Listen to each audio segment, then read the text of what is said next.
CoffeeZilla's new video on Tate's scam. What? I didn't see CoffeeZilla posted a new video. Oh, 4 hours ago. Oh, this is bold. Shaking the hornet's nest of the Tate enthusiasts, of the top G's. He's got a death wish.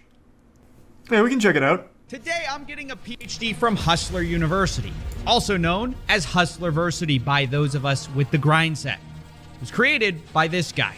I'm top G. You think you're smart? I bought this coin and it's going up. You could have bought any coin and it went up in the last year. The Matrix was broken. Hustler University is the greatest thing. Ooh, I've actually heard that a lot. The Matrix is what does that mean? I've seen like a lot of YouTubers say that recently. What does that mean? Like, that's ravings of lunacy that I would have heard back in the day. But now a lot of people are saying it unironically. I don't know what it means. The video goes into the Matrix being broken? Oh, okay. I might be getting ahead of myself then. That exists on the face of the planet for people who are trying to escape the Matrix. Become Hustlers University. Welcome to the metaverse. Inject it into your brain. You can skip university, you can buy my program, and I guarantee you will know everything you need to know. Have you ever seen a college professor with an X53 and a McLaren and a Lambo and an Aston Martin standing next to a Porsche? No, you've never seen any of this. I know how to make cash. Now, if you're wondering why I'm enrolling in a college that looks like it was started by the son of Mr. Worldwide, it's actually quite simple. Hustleversity was started by Andrew Tate. It still blows my mind that this became a real thing. I remember, and I think we did it on stream, when we were going through the alpha male rabbit hole, I remember we watched Hustler University's promotional piece, and all of us were making fun of it. And now people unironically enrolled and bought into it, drank the Kool-Aid. It's crazy that it actually popped off. That is the power of marketing on TikTok. If you just put enough money into TikTokers, people will always buy it. It blows my mind. Their promotional piece for Hustlers University is still like one of the goofiest ads I think we saw for all the alpha male shit. So if you have like a startup business or something, invest in TikTokers. And put that money, like that marketing budget, into TikTok. 100%. And I guess the real question is, how did this happen and why? Well, Andrew attributes his meteoric success to a change in business strategy. I put together a particular strategy about 6 months ago because I decided to step up my overall exposure because of a new product I launched. I run an online school that teaches people how to make money online. Mm-hmm. I changed my approach towards social media, and I ended up absolutely everywhere. Now, if you're wondering what business strategy that is, or the program he runs is called Hustleversity, where he teaches you how to make fast money if you'll only pay $50 a month. And one of these fast money methods turns out to be selling Hustleversity to new people by posting clips of him, Andrew Tate.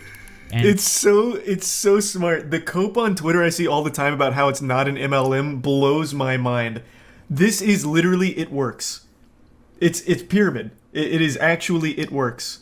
But you can't say that when talking about Andrew Tate for some reason. They really take great offense to it. There's no shame in it. You know how many people, buy into it works? And the essential oils and what are they called, the fat tapes or something, where you're supposed to like wrap tape around your body or something. I forgot what the other big pyramid was. Herbalife, another one. I don't know why they won't just be like, yeah, I bought into an MLM. Like, just own it. Like, I mean, just fucking own it. You're basically promoting him now, I guess. And that's the problem with Andrew Tate. No matter what you say or what you do, people are going to believe it and get into it every single time. But this is just too interesting not to. I haven't actually seen someone dive deep into Hustlers University past just making fun of it. CoffeeZilla dissects things that he talks about really well. So I'm super curious to see everything that he learned. So yeah, on this one, I'm just going to accept that there's going to be a few people in chat that for some reason buy into Hustlers University.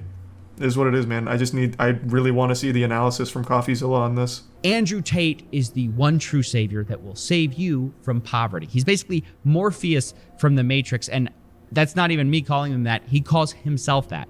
I get called Morpheus a lot. We are living inside of the Matrix, and I am Morpheus.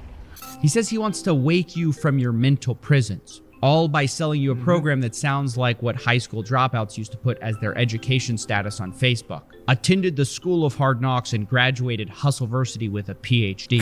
Wait, you're a doctor? No, that's the pimping hose degree, which is something, by the way, I didn't make up. It's a course that Andrew Tate himself sells. but I don't think you want to take advice from someone who's in the middle of a human investigation. Hey, and that's not even hey. to mention accusations of beating women. Or him allegedly those accusations could happen to anyone. Was, quote, Andrew does have one undeniable skill that seems to be responsible for most or all of his success so far. He's just really entertaining.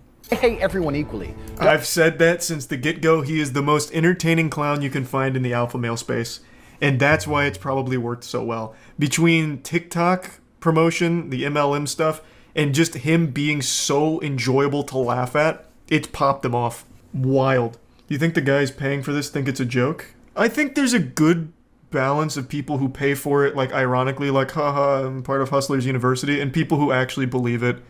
And I think the believers probably outweigh the former, which is sad, but it is what it is. It's the same for every other alpha male we ever looked at. You remember the guy who's a self-admitted cuck? Oh, fuck. It's only been a couple months. It's the big guy. He sells the course on, like, so your wife doesn't want to fuck you? That's okay. No, I'm talking about alpha males, bro. Is it Jack Murphy? It might be Jack Murphy.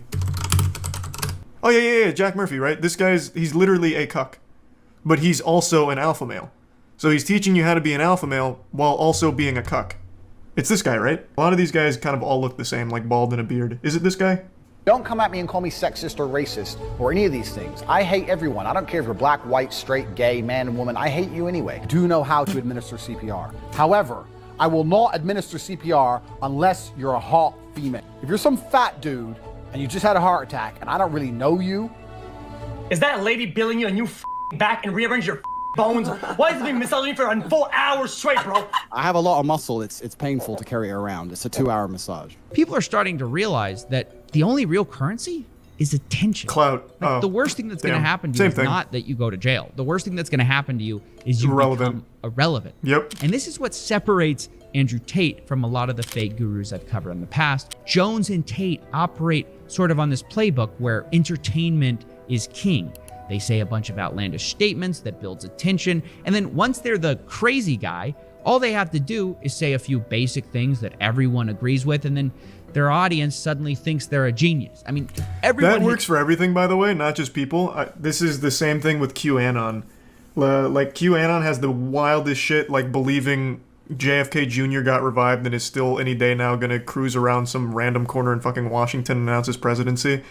The reason they have so many people is, well, I guess the big reason is everyone wants to believe something that makes them feel special. But another thing is they also then put in some things that are true, like there's a lot of pedophiles in Hollywood. It's like, oh, well, it turns out there are a lot of pedophiles in Hollywood. I guess QAnon's right about everything else. It just becomes like a gateway. So you sprinkle in like little truths for the lunacy, and then you get people to buy into it. So it's not. It works for more than just like individuals. Everyone knows who Q is, right? Fuck man, I've heard so many different reports on who Q is. I couldn't tell you. Is it one of like the Clintons or something? I don't remember. There's so many theories on who Q is. It could be fucking anyone. I think that's what makes society function. I think that's what makes the world function. I think that men and women falling in love and having children and having families are very, very beautiful things. Well, who doesn't agree with that? And he'll talk to like men's issues. He'll talk about how lonely men are. Yeah, sad Most men are absolutely and utterly invisible. But I was just about to fucking say that. I paused too late. Yeah, the whole most men not being invisible, you're not invisible, men feel invisible, this and that. That's everywhere. That's a really big platform for alpha males right now. I see that shit all the time. I think, what channel was it? Is it Sneeko? Sneeko's been big on like, all men feel invisible now. Like that shit is all over the place. So like all of them kind of regurgitate the same points because it's really effective. This is the truth about masculinity, right? It's very easy for women to sit here and complain about the top 2% of men because I dealt with this guy, he's arrogant, blah, blah, blah, blah. Most men don't even f***ing exist. They send 10,000 DMs and never even get read, let alone replied to. And so this makes it so that the many people who are trying to say, Andrew's just crazy, they don't see the full con that he's running because the crazy is only half of the game. Because eventually people hear the other half, the basic stuff that's obvious, and go, well, he's that's not just tough totally love. Crazy. Yeah. And people just eventually kind of go down the Tate rabbit hole where they think, maybe I can leave the Matrix and get girls, jets, and Bugattis. Maybe I just need to become financially free. How do I do it? Who's looking out? Hustler University. That's where Hustleversity enters the picture. So we can see why Hustleversity is on the one hand so popular, despite being so bad. Because otherwise, this whole video is anticlimactic and confusing. Because when I first joined Hustleversity, I thought it's got to be different, right? To have this many people paying every month. Yeah, it's marketing. He did a good job of it. They have things that you just can't learn for free, right? Wrong. Once again, I'm disappointed. He assigns a so-called professor to each skill, and all of this takes place inside of Discord servers. And Wait, so what? in these chat rooms where your instructors have a fraction of the charisma. You're paying $50 a month for a fucking Discord. No. I had no idea. I thought it was going to be like actual courses, like a masterclass or something. Even Ninja put more effort into his fucking tutorials. You're paying $50 a month for a Discord.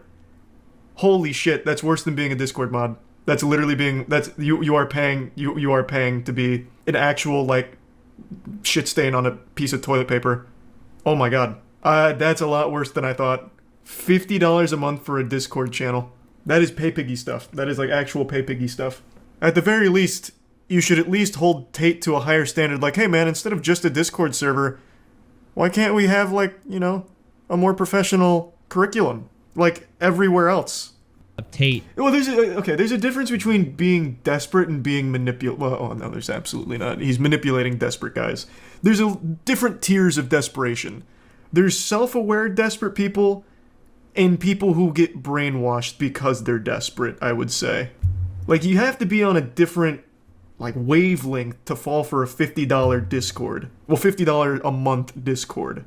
Like, not every desperate guy is going to be, scratching at the neck to be part of the Hustler University Discord. I mean, think about it. You've been told you're going to escape the Matrix. You're going to take the red pill. And then you go to End up Discord. doing in this course is sort of learning how to run an Amazon side hustle for Jeff Bezos. Like, no offense, you're not breaking the Matrix. You work for the richest guy in the world. Like, imagine Morpheus gives Neo the red pill and says, hey, have you ever day traded before? It doesn't stop there either. Like they have this cash quadrant of time and cash where you're either time poor or cash poor, time rich, cash poor, cash rich, time poor. You get the idea. And what they define cash rich as is very telling. They define it as having $5,000, which by that definition, guys, what? I'm proud to say I'm cash rich. Now, guys. Wait, like in total? That is so different from the pitch.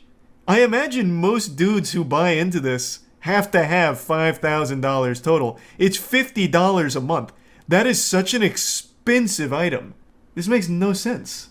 The lifestyle we've been sold on here is exotic Bugattis, not extra Starbucks biscottis. I mean, am I crazy here? Like, I feel like most people who joined this Discord That's what I want just said. olive Lamborghinis, and they're sort of getting Olive Garden fettuccine. Hustle University is the greatest thing that exists. That's a good point. I didn't think of that. It's low because he wants people to feel like alphas.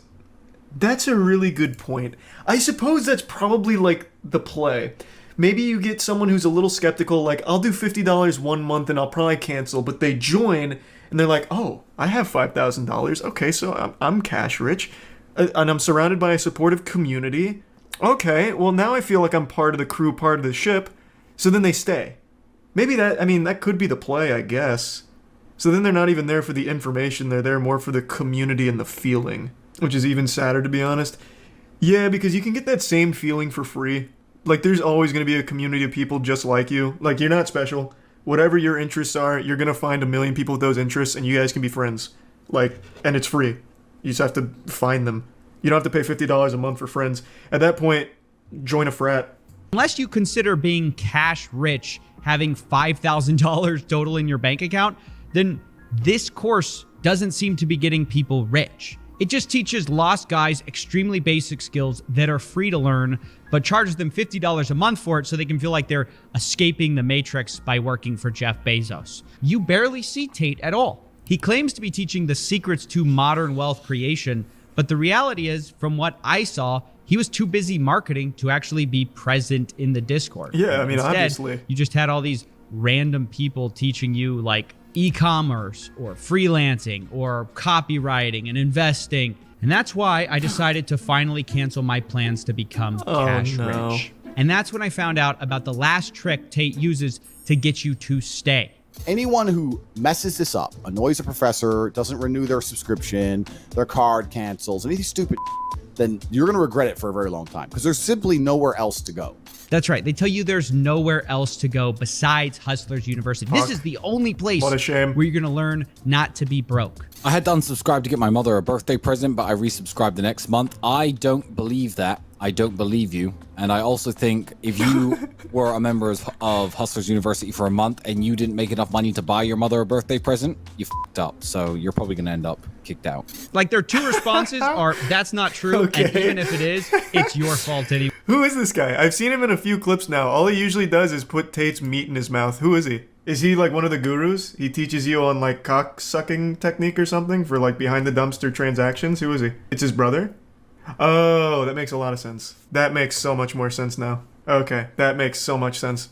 This guy only parrots what Tate says, well, like Andrew says, or reinforces it, or says outlandishly stupid shit. And you have to understand that for the people actually in the course, they're like deathly afraid of missing a payment because they've been told that if they do, guess where they're going? That's right, straight back in the Matrix. In jail, they call it. We don't kick you out. We put you in the jail and you sit there in your cell and you have no access to the money-making information and we just flood you with all the endless wins. Every time someone wins, we show.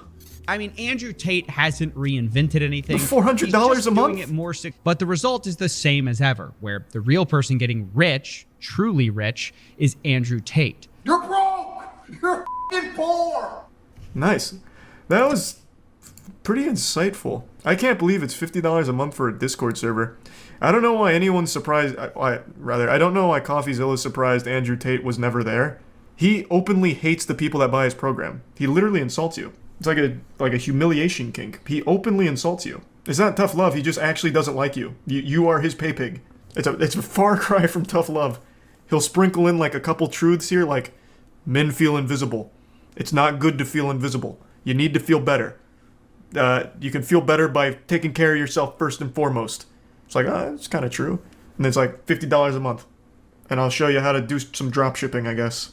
Oh yeah, I know, the 110,000 students, it's big. No, it's fucking big. Andrew Tate makes $66 million a year from this shit if everyone pays $50 a month. Yeah, no, it's a super successful hustle. He did what all the other alpha males did, but did it smarter by being like a punching bag. Like, obviously he's in on the joke. He knows he says the most outlandish shit, like CoffeeZilla mentions, and then sprinkles in enough truth where people hear about him for being insane. Then they'll hear some truth and be like, maybe I'm going to check that out. And then they buy into $50 a month. Huge profit. And since you're only paying $50 for a Discord server, it's pure profit. He has no overhead.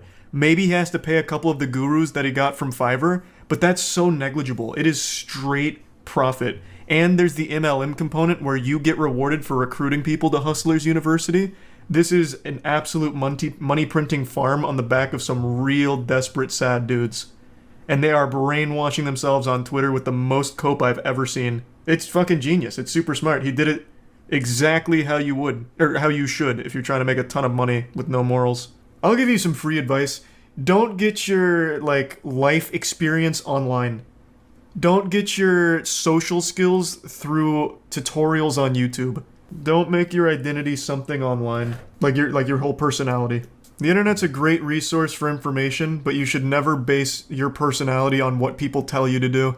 That's the mistake I made in college. When I went in college in my freshman year, I got all of my social advice from Reddit. And you know what happened in my freshman year of college? My dress wasn't the biggest problem, but it was pretty bad. I dressed like a fucking anime character, and I acted like a mysterious anime character. I didn't talk to anyone because I was convinced that being mysterious and not being super open was a cool thing.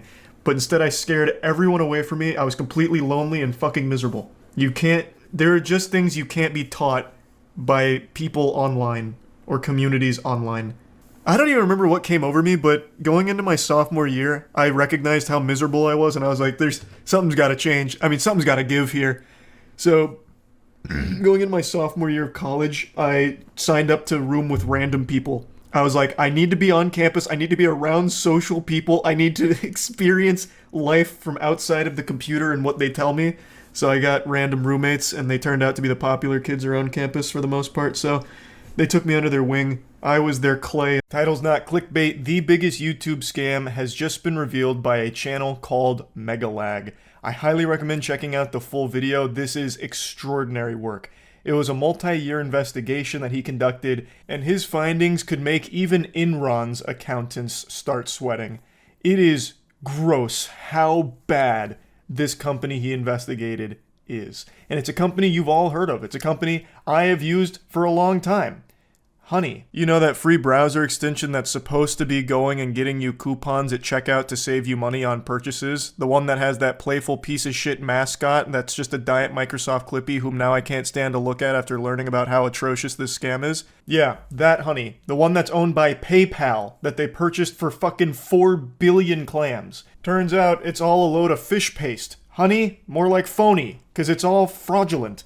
Now, of course, I can't say that from a legal perspective, but from a common sense perspective, after everything I've learned from the Megalag investigation, I think it's definitely fallen into the textbook definition of a scam. Though I imagine the lawyers aren't going to be too gung-ho about suing people that are labeling them a scam or calling them mean words, because they're probably too busy stretching out, cracking their knuckles, getting ready for the impending catastrophic class action lawsuit that's heading their way. And I mean that sincerely. I do think that this investigation from Megalag will lead to a huge class action lawsuit against Honey for all of the many millions of dollars that it has most likely cost a ton of people. Honey hasn't just been scamming you, the consumer, they've also been stealing money from influencers, including the very ones they paid to promote their product. And I'm not just talking about a few bucks here. I believe the scam has likely cost content creators millions of dollars. Honey's stretching everyone's holes here, both the consumer who downloads Honey as well as the creator that promoted the Honey. That does include me. I have worked with Honey in the past because I was an avid Honey user. It seemed like a pretty simple, effective product. It'd just find coupons at checkout to save a little money. I didn't think there was anything nefarious going on under the hood, but it turns out couldn't have been more wrong. Obviously, knowing what I know now about this company, I wish I never worked with them. I'm sorry for ever having promoted Honey. I clearly didn't know any of this was going on. Nobody did until Megalag's investigation. This was something that there wasn't even whispers of. He mentions in the video he had only found like one page where people even speculated on it with nothing concrete. So it wasn't until this multi-year investigation that any of this information came to light. It's a very sneaky, hidden mechanism that it uses to scam consumers and content creators. And what Megalag has put into the light here is extremely important. So he starts by demonstrating how it steals money from content creators, and it is probably the most creative way of fucking people I have seen since I first found browsers in high school. Linus tells you about this free browser extension that saves you money online, you install it in 2 clicks, and boom, you have Honey. So you scroll down and find Linus's affiliate link to that product. Now, for those of you who don't know, when you click an affiliate link and buy something, the influencer who promoted the product earns a commission for referring you to that store. So you add the product to your cart, get to the checkout page, and hello, Honey says they found you 10 coupon codes. Sweet. You click apply discounts and Honey gets to work. But unfortunately, none of the coupon codes worked. Doesn't matter though, because as Honey has promised us for years, that means we know we've got the best deal. So you complete your purchase, you're happy, your new CPU's on the way, Linus is happy, he's getting his commission, everyone's happy, right? Wrong. You'd be very wrong if you said everyone was happy there. This isn't a fucking fairy tale. This is big business, and everything's horrible. So, if you've never used Honey, that's how it works. When you're checking out, you'll have your little goofball pop up. He'll be like, oh geez, Rick, we gotta apply some coupons here to save you some blimflarkles. Click here to save some money, because we're gonna look for coupons. And so he's gonna go look for coupons at checkout to try and save you some money. Sometimes it'll find coupons, sometimes the mascot will wander in, soft cock in hand with nothing to offer you, saying, whoops-a-daisy, sorry, didn't find anything, is what it is. And that's the way she goes. Now, Megalag is talking about affiliate links. As he mentioned, if you use an affiliate link like in a description, and you purchase a product through that link, the creator that you click the link from will get some kind of commission off of that sale. Now, Honey does something very interesting with that whole process there. After clicking Linus's affiliate link, you'll notice in the URL, there's a tracking tag labeled Short Circuit. That's a reference to one of Linus's YouTube channels. And this tracking tag is how Newegg knows who to pay a commission to. We can also see that this tracking tag has been saved on my browser in the form of a cookie that will expire in 30 days. That way, if we only decide to complete the purchase a few days later, Linus will still be credited the sale. So what happened when we got to the checkout page? Well, once Honey popped up, watch what happened to Linus's affiliate cookie after we clicked Apply Discounts. You see that? Honey came in, removed Linus's affiliate cookie, and replaced it with their own, claiming credit for the sale and pocketing the commission money for themselves. Yeah. Never before has that sound effect, that like dramatic bass boom sound effect, been more appropriate. That is a huge deal. That is millions of dollars, no exaggeration, actually millions of dollars that PayPal Honey is making through stealing those commissions. By replacing the affiliate link with their own at the very end of checkout, without the consumer ever even knowing this happens, they're able to take the entire commission while the influencer or whoever that brought them there gets nothing. They get the whole pie, and the creator doesn't even get the fucking crust. It's so devious. Now, if we quickly go back again, we can see what's causing this to happen. After clicking Apply Discounts, what you'll notice is that in the top left corner of your browser, Honey discreetly opens a small new tab, which acts like a simulated referral click, as if they were the ones to refer you to the website, even though you're already on the website and at the checkout page. Once that page is finished loading and has stuffed PayPal's affiliate cookie, the tab automatically closes, leaving you blissfully unaware that anything ever happened. It's very sneaky. This isn't some kind of freak accident, it's not some kind of glitch or a ghost in the machine. Mr. Krabs isn't in the soul of Honey doing this without Honey themselves knowing about it. This is by design. They do this on purpose. I'll reach out to Honey and ask them directly, and sure enough, they came back to me with the following. If Honey is activated and is the last program used while shopping on a site, it is likely Honey will receive credit for the purchase. They are shockingly open about that. They almost seem jolly and proud. Well, hello there, salutations, tipping the fedora. Thanks for contacting us. Yeah, we're shitting on you. Big whoop, and you're welcome for it. Thanks so much. And he goes on to give like a real world example, so that way it's a little easier to understand how unacceptable this is. He even goes on to say that he can't see how it's anything less than fraud, and I agree. This seems like fraud. Megalag gives a real world example to demonstrate just how outrageous this whole thing is. He states, imagine that you're going to a department store buying a TV, there's a salesman and he sells you on the perfect TV. You now have that salesman's card that you take to the front with your TV, so that way the salesman can get the commission. But right when you're paying for the TV, a sleazy greaseball comes out of nowhere saying, wait just a minute, champ, hold on, let me see if I have any coupons. I got nothing. Alright, good luck. But before he leaves, he switches out that salesman's card with his own card. So now the salesman that actually sold you the TV gets nothing, whereas that guy who came in at the very end gets everything. That is how this concept works in the real world. That would be completely unacceptable. PayPal Honey did none of the work to get the consumer there, to get the purchase or anything, yet it takes the entire piece of the pie and leaves not even the crust behind. And in the real world, this, again, would be the equivalent of someone coming in at the last second like a jump scare, like, boo, here's a coupon. I'm kidding, we don't have any coupons, but I'm still going to take the whole commission. So then using some sleight of hand that would fool even Penn and Teller, he swaps out that salesman's card with his own, and the consumer doesn't know it, and the salesman that got swapped doesn't know it either. That's what PayPal Honey does. But here's the thing, even if it did find a coupon for the consumer at checkout, it still shouldn't be overriding the affiliates. It still shouldn't be stuffing that out. They did none of the work to get the consumer to the site or anything at all. They did nothing for the sale. They just came in at the very end and found a coupon. That's still bad that it would overwrite that. But it actually even gets worse. It'll do this even when it has no coupons to even search for. Honey pops up right at the end of your purchasing journey, virtually guaranteeing they'll win that last click. They of course know this and do anything they can to get that last click, even when there's no coupon codes to offer. Which brings us to scenario 2. Honey Gold, which is now called PayPal Rewards. Here's how it works. When you get to the checkout and Honey Gold is available, Honey pops up and is essentially saying, hey you, consumer, click this button here so PayPal can claim the commission for the sale, and we'll share a portion of that commission money with you in the form of points. It's basically a lame cashback scheme. And it's genius because if there are no coupons to offer, but the store is participating in Honey Gold, it gives Honey another reason to get that last click. He explained what last click was, and it's basically the last thing that you click is what's going to get the credit for the commission. And Honey is constantly fighting to be that last click by any means necessary. Come hell or high water, they will leave mangled corpses in the fucking streets if it means they can consistently get that last click on checkout. So this is one of its other mechanisms to get that last click, where you can activate rewards at the very end. I decided to put Honey Gold to the test. So I looked for any website where Honey Gold was offered and found it on NordVPN. And no, this is not a sneaky sponsorship. So I signed up for NordVPN's affiliate program, which offers 40% commission on successful referrals. After getting approved into the program, I received a custom affiliate link for my YouTube channel.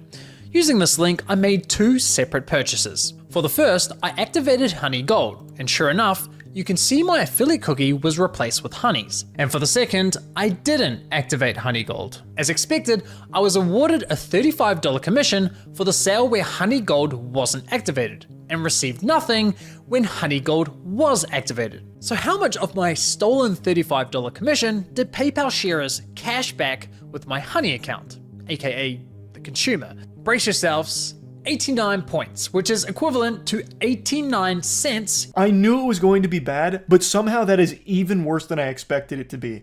It gets the entire kit and caboodle of the commission, all 35 doubloons. It gets the spaghetti and the meatballs, and it gives you not even a morsel, not even a tiddlywink of it. 89 cents of the $35? Holy shit. Again, this is for doing nothing, by the way. It is doing nothing. It is doing this just to desperately try and get that last click so it can take the whole commission. And again, this isn't put front facing. People didn't even know this was going on until this investigation. It is so sneaky with this shit. It exists solely to steal, poach those affiliates, to take that commission on the back end. That's nuts. That's why I'm saying this will likely be a huge class action lawsuit. There is no telling how many millions of dollars they've been able to make quietly like this. Megalag demonstrated one. They got $35 from that. Like, that's a lot. Like, that is a big commission, really. Just think about that on a large scale. Megalag pulls up the numbers. Honey had been promoting on YouTube in particular to the tune of like 7.9 billion views worth of videos. They had like 5,000 or something like sponsored segments across so many different channels. 7.9 billion views. They have, what, 20 million users? Think about how much money they were pulling in from this scam. It's huge. Like, this is something that Bernie Madoff would roll over in his grave at with this fraud. You click on their affiliate link and get to the checkout. But in this scenario, Honey knows it has nothing to offer. No coupon codes, no Honey Gold, yet it still pops up to announce absolutely nothing. Annoying as fuck. Naturally, you click the got it button to get rid of the annoying dancing coin, and whoa, what's that? PayPal takes the sale. I couldn't help but just laugh at that one. That is cartoonishly evil. That is so scummy. So even if it has no coupons, it has no Honey Gold capabilities, it will still pop up on something totally unrelated through the affiliate link and just say like, hey, listen. We've got nothing to say. Sorry, pranked you. We got nothing. Go ahead and close us. Just go ahead and say got it. Get rid of us. Sorry. Just wanted to let you know we're here. And when you do that, it takes the sale. It still takes the whole commission because you interacted with it. It was your last click. It's unbelievable. Why? Because fuck you, Mary. That's your commission. But wait, there's more. My personal favorite is when Honey has nothing to offer, so pops up offering you to check out with PayPal, even though the option is already available at the checkout page. And of course, if you click the checkout button, PayPal poaches the sale. Classy. There is just no world where that isn't illegal, right? Like, there can't be a world where that can fly. That has to be something that this company would be run into the ground for.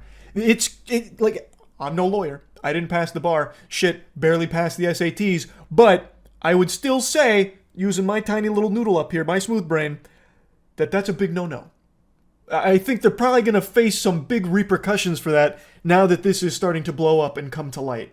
Now, in the next section of the video, Megalag goes on to talk about how he was checking into the Linus forums to see if anyone was talking about honey, and he did find someone that was sounding the alarm quite a few years ago, but it just didn't get a lot of traction. And then in 2022, someone noticed that Linus wasn't working with honey anymore, so they asked about it, and Linus Media Group representative came out and said, yeah, they didn't like the way that it interacted with the affiliate links, so they stopped working with them. And Megalag says that he was pretty disappointed that they weren't more vocal about that, because if they could have sounded the alarm about this whole scheme, there could have been some more damages that were prevented over the next couple of years, but they just kept it kind of hush for some reason. And that is very disappointing from Linus and the team for not talking about this if they knew what was going on. And then Megalag goes on to talk about, well, they did actually take a different coupon sponsor that does the same thing called Karma. Essentially, if someone clicked on an affiliate link and then they use Honey and search for a deal, Honey will override that tracking link even if they don't find you a deal. That didn't jive with us, so we ended the partnership. They should have made more noise about this. But what's truly baffling to me is that after LMG ended their partnership with Honey, they then went ahead and partnered with a company called Karma Now, a coupon browser extension that literally engages in similar behavior. As Megalag said, it's very telling just how deceptive this honey scam is when even a tech-focused company like LMG doesn't catch on to it for years. And it is baffling that even when they did catch on to it or were tipped off about it, they chose a different coupon sponsor that does like basically the same thing, it seems. That's so weird. That is so weird. Now, the next part of the video showcases how honey scams you, the consumer. Now it's not only about the influencers getting all their affiliates commissions stolen. Now, Megalag shows you what honey does to fuck you in the face. When I reached the checkout page, Honey would claim it couldn't find me any coupon codes. Yet when I searched manually, I found working codes with these. And even when Honey did find me a code, I was often able to find another code of better value. Kind of strange, given their claim that, well, thanks to Honey, manually searching for coupon codes is now a thing of the past. Another oddity was that Honey would often only find me Honey branded coupon codes, such as Honey 5 or Honey 10. Why would a store only have Honey branded coupon codes? Kind of weird, right? But the biggest red flag was that when I tried submitting the better coupon codes I'd found, Honey wasn't adding them to their database. Now, this was not a case of Honey just not doing its job well, where it was missing a couple of coupons here and there that were slipping through the cracks, but it was still trying its best and it was still doing an admirable, noble attempt at finding you those best deal coupons. It wasn't doing its job at all. When Megalag would submit coupons to it, it wouldn't even take it into the database, and it was far more effective to just manually enter coupons because Honey wasn't finding them, and it was finding a lot of Honey coupons pretty often. All very peculiar, I would say. It turns out that one of the key benefits for stores partnering with Honey is that they are given full control over which coupon codes go live on the platform, if any at all. What would you say to any brand that is considered working with Honey but hasn't yet? I would say missing out on converting customers. Like I said before, Gen Z is super discount savvy. You can't ignore the fact that they will hunt for like discount codes and they might find a better deal. With Honey, you can also control the discount code percentage, which means like they will potentially find a higher discount code on the internet. It literally lets you control like the customer journey, convert and control like the discount code percentage as well. This is a podcast that Megalag found that seems to be focused on trying to drive more brands to work with Honey. So this is a brand that has worked with Honey talking about the benefits. One of them that she's very excited about is that with Honey, it helps discourage consumers from seeking out coupon codes, and with Honey, you can control which coupon codes are even getting shared in the first place. So let's say there's a 20% off coupon that does exist for this brand, but the brand doesn't really want it shared with everyone using Honey. Well, then it just doesn't. Honey won't share it if the brand doesn't want it to. It's one of the benefits of working with Honey. You won't have that 20% go out to the consumers. Maybe instead you'll give them a 5% through Honey, or none. Maybe you won't even let them share any of the coupons through Honey. So even if the coupons do exist, the brand may not want Honey to share it with consumers, so it won't. Which of course is counterintuitive to even owning honey in the first place. The whole point is that it's supposed to find the best deals, the best coupons to use. But if the brands can say we don't want the best deals to be shared with them, then honey will say, okay, that's fine. All right, that's okay. You got it, chief. And it won't. You have control over the content hosted on the Honey platform. So yes, even if Honey knows of a coupon code that offers, say, 20% off, but a partnering store tells them, hey, only share a 5% off coupon, then that's the only discount Honey will apply to your cart at the checkout page. I mean, holy shit. Honey wasn't finding you the best deals possible, they were intentionally withholding them from you for their own financial gain. If you partner with us and pay us an affiliate commission, we'll let you control which discount codes are shared on our platform. And we'll tell our consumers we scoured the internet and found them the best deal possible. This is a scam Ed, Edd n Eddy wouldn't even pull for Jawbreakers.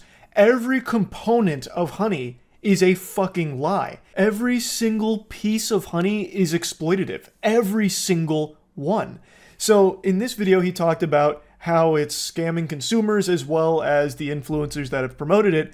And he teases that in part 2, there's an entirely new victim that is also getting fucked by honey. Megalag leads into the upcoming part by stating that in his experimenting and his investigation, he noticed there were times where honey worked extremely well to an almost unbelievable degree with discounts and deals that just made no sense with everything else he was finding, and sometimes it wasn't overriding the affiliates. So it wasn't making sense how that discrepancy was happening with everything else he had learned. And then it clicked and he figured out what was going on. So that's what part 2 is going to focus on. And he has some interviews that he has at like a sizzler reel at the end. It's actually incomprehensible just how deep this rabbit hole goes. It really just seems like everything about PayPal Honey is fraudulent, just a full-blown scam. Like that's what it seems. I don't know how any of it could possibly be explained away or justified. I mean, shit, even when they were directly asked about it, they were like, yeah, hey, that is what it is. If honey's the last thing you click, yeah, we're taking the affiliate. Like, what? Honey is usually going to be the last thing that someone clicks if you have honey, because you might as well check if there's discounts. That's like the whole selling point of honey. But not only is it not actually finding you the best coupons, if it's even finding you coupons, it is then stealing the commission from the affiliate that got you there in the first place. So it's fucking everybody for doing nothing. And even when it is actually doing full-blown nothing, where it's on a site that doesn't have honey gold, it has no coupons, it will still pop up just to say nothing. It just goes, pah, and then you click got it to get rid of it, and then it will still steal the commission. It is just crazy how scummy this is. I cannot imagine that what honey is doing and how it operates is legal. It can't be. It shouldn't be if it somehow is through loopholes. That is completely unacceptable. And Megalag's investigation is extraordinary. A huge thanks to Megalag for bringing all of this information to light. It's an incredible video. Again, I highly recommend you check out the full thing. There's going to be a link to it in the description of this one. I didn't even cover all of it. He has done an immaculate job with this investigation. This is up there with CoffeeZilla's best work. This is incredible. So huge thanks to Megalag for doing this. Welcome to another exciting episode of Charlie Looks at Shitty YouTube Content. Let's go ahead and dive right back into our favorite dirty toilet bowl, Fortnite. Ever since I made the Fortnite video a couple weeks back about shitty Fortnite content, I've been inundated with emails, just fucking ass blasted with emails, asking me, do you know about Allier? What's up with Allier? What the fuck is this guy's deal? This is awful, look at this shit. So I looked into this Allier character. And in a nutshell, Allier is what it looks like when you sell your soul to make money. He's YouTube's premier clickbaiter for children. He'll play whatever game's just really popping off, just whatever game's banging and slapping and making their parents' wallets cry that has the largest audience of children. Right now that's Fortnite, so he'll hop on Fortnite and clickbait the shit out of all of his videos. Misleading title, photoshopped misleading thumbnail that checks every box in the checklist for internet douchebaggery, where it's a red arrow pointing at some shit with a wacky facial expression. And then that's about all the content is, because it's not entertaining. There's no entertainment to be derived from one of his videos if you're above the age of 8 or 9. It's incredibly uninteresting. If he's playing a game, it boils down to him just saying exactly what's happening on the screen with no jokes at all. Oh, I'm building a wall right now. Oh, my wall is getting shot at by that man's counter gun. The bullets are coming at me, and I don't have a chance to shoot those bullets at him. I'm gonna build another wall here. I'm now building another wall. This wall's going up real good. If he's watching a trailer and shitting his pants about it, it's always just saying what's happening in the trailer. Whoa, that's a gun in his hand. Guns usually shoot bullets. If I had a gun that shot bullets and I'm playing a video game, I'm going to be aiming those bullets at another player. I wonder if this game will let me shoot bullets at another player. Ah, remember to smash that like button, LEA Army. And that's pretty much his content in a nutshell. And that's fine because there's thousands of popular limp dicks on YouTube doing that same shit right now. I think it's kind of bad because you're deceiving people into watching your overly long shit video, but it's common practice on YouTube. You can't really be mad about that. And he knows his audience is children. Like, here's a clip of him being self-aware. Heavy shotgun. Whoa! I am so weak. I am so weak. Keep on shooting the walls, the wrong one. I ain't behind it. 5 kills, so if we can get this, we'll be at 6. I'm at 5 kills. If I get this, I'll be at 6. You can't dispute that arithmetic right there. He even takes a moment to teach his audience what number comes after 5, so you can clearly see he has a firm grasp on what age group his audience is in, where they're still learning this mathematics. Ultimately, though, all of this is harmless. It's just clickbait shit, and that's very common here. The only victim from these videos are the time wasted from the audience, and a lot of the times in the comment section you'll see kids that are distraught about it. They're upset. Oh, that's the video title's totally wrong. That didn't even happen. Why did you lie to us, Allie? Mom and Dad said if you lie, you go to hell. You should take down this video before the Lord condemns you to hell. It's shit like that, but like I said, ultimately harmless. The issue I draw with this guy is he runs these fake giveaway scams where he'll, you know, make people believe that they're gonna win something cool from them if they smash the like button, fucking annihilate the like button, subscribe, ring the bell, and write his name on their toy box out of blood. Then he'll choose someone randomly from the comments section to give away this cool shit to, and then you'll see 200,000 comments like on this video here.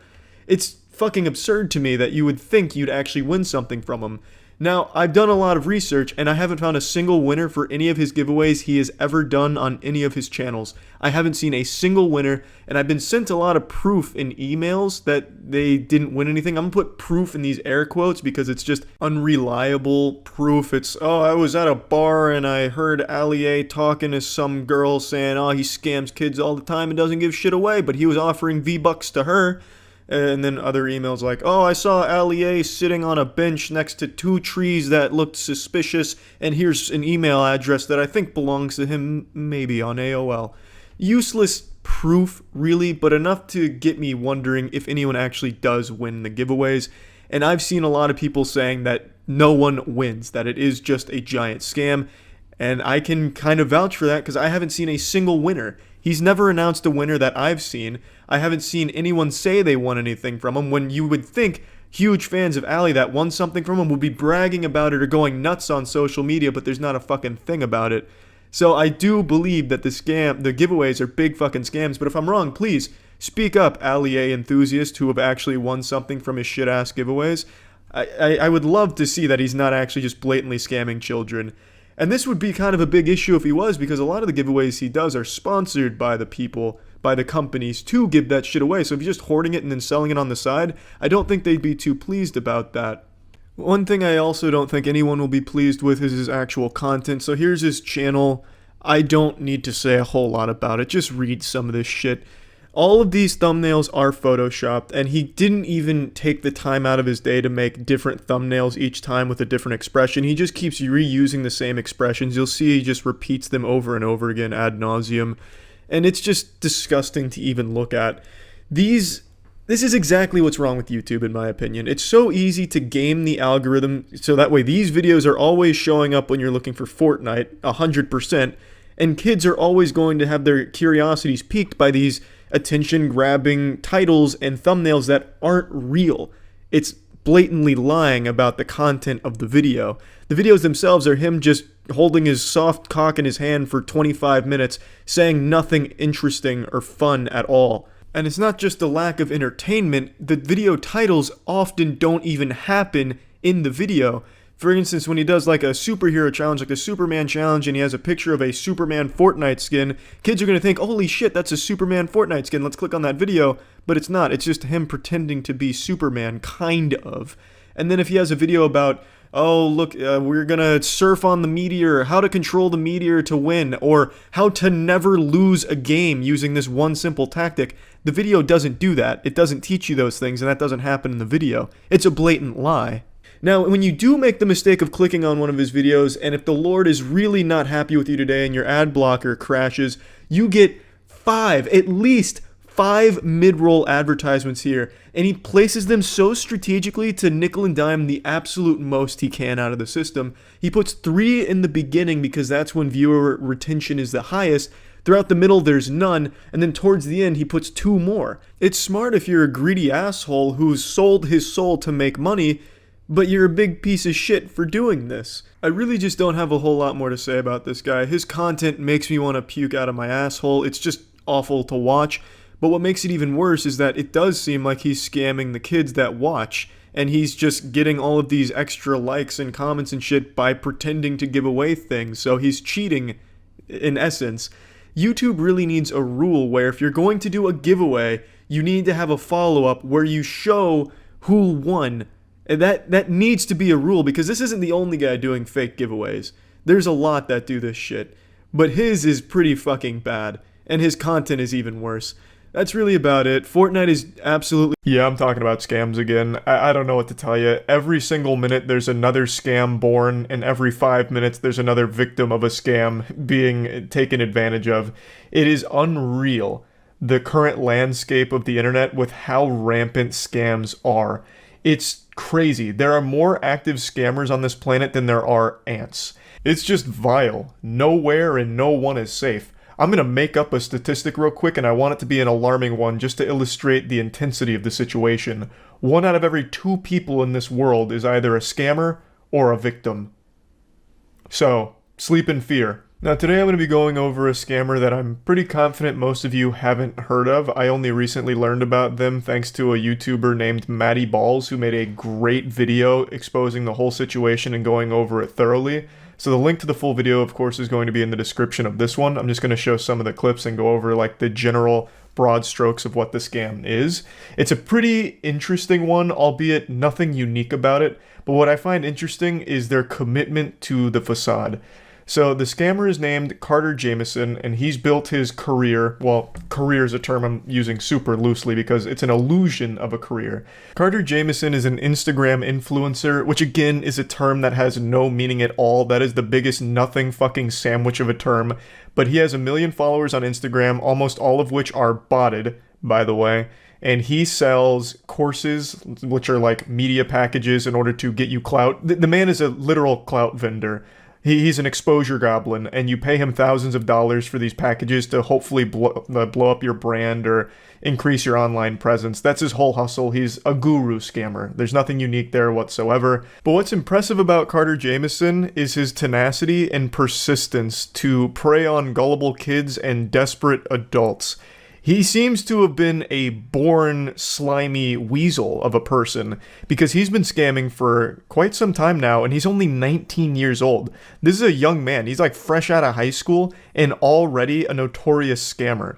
In fact, he was one of the puppet masters behind Lana Rhoades' NFT scam from like 8 or 9 months ago, which I know a lot of you are probably familiar with because that was a huge scam. He was one of the people behind it that made off with $1.5 million in that rug pull. This was his first major scam, and I guess he must have really enjoyed the taste of shit in his mouth because he just continues to scam from here. It's only escalated. So not only does he do the press package shit where he like sells these $1,000 packages of like articles or whatever, he also does these very shady giveaways where I'm not entirely convinced people actually get the items they're supposed to receive from the giveaways. But even still, giveaways in and of themselves and the way that Carter Jameson does them are always sketchy because he's hiring rappers and pretending to be friends with them in order to promote the giveaway. So that way people start following the account and, you know, signing up, whatever, all that under the idea that they're going to get this item, and also under the idea that the rapper that is there is a big supporter, so it must be legitimate, even though that's not exactly telling the whole story.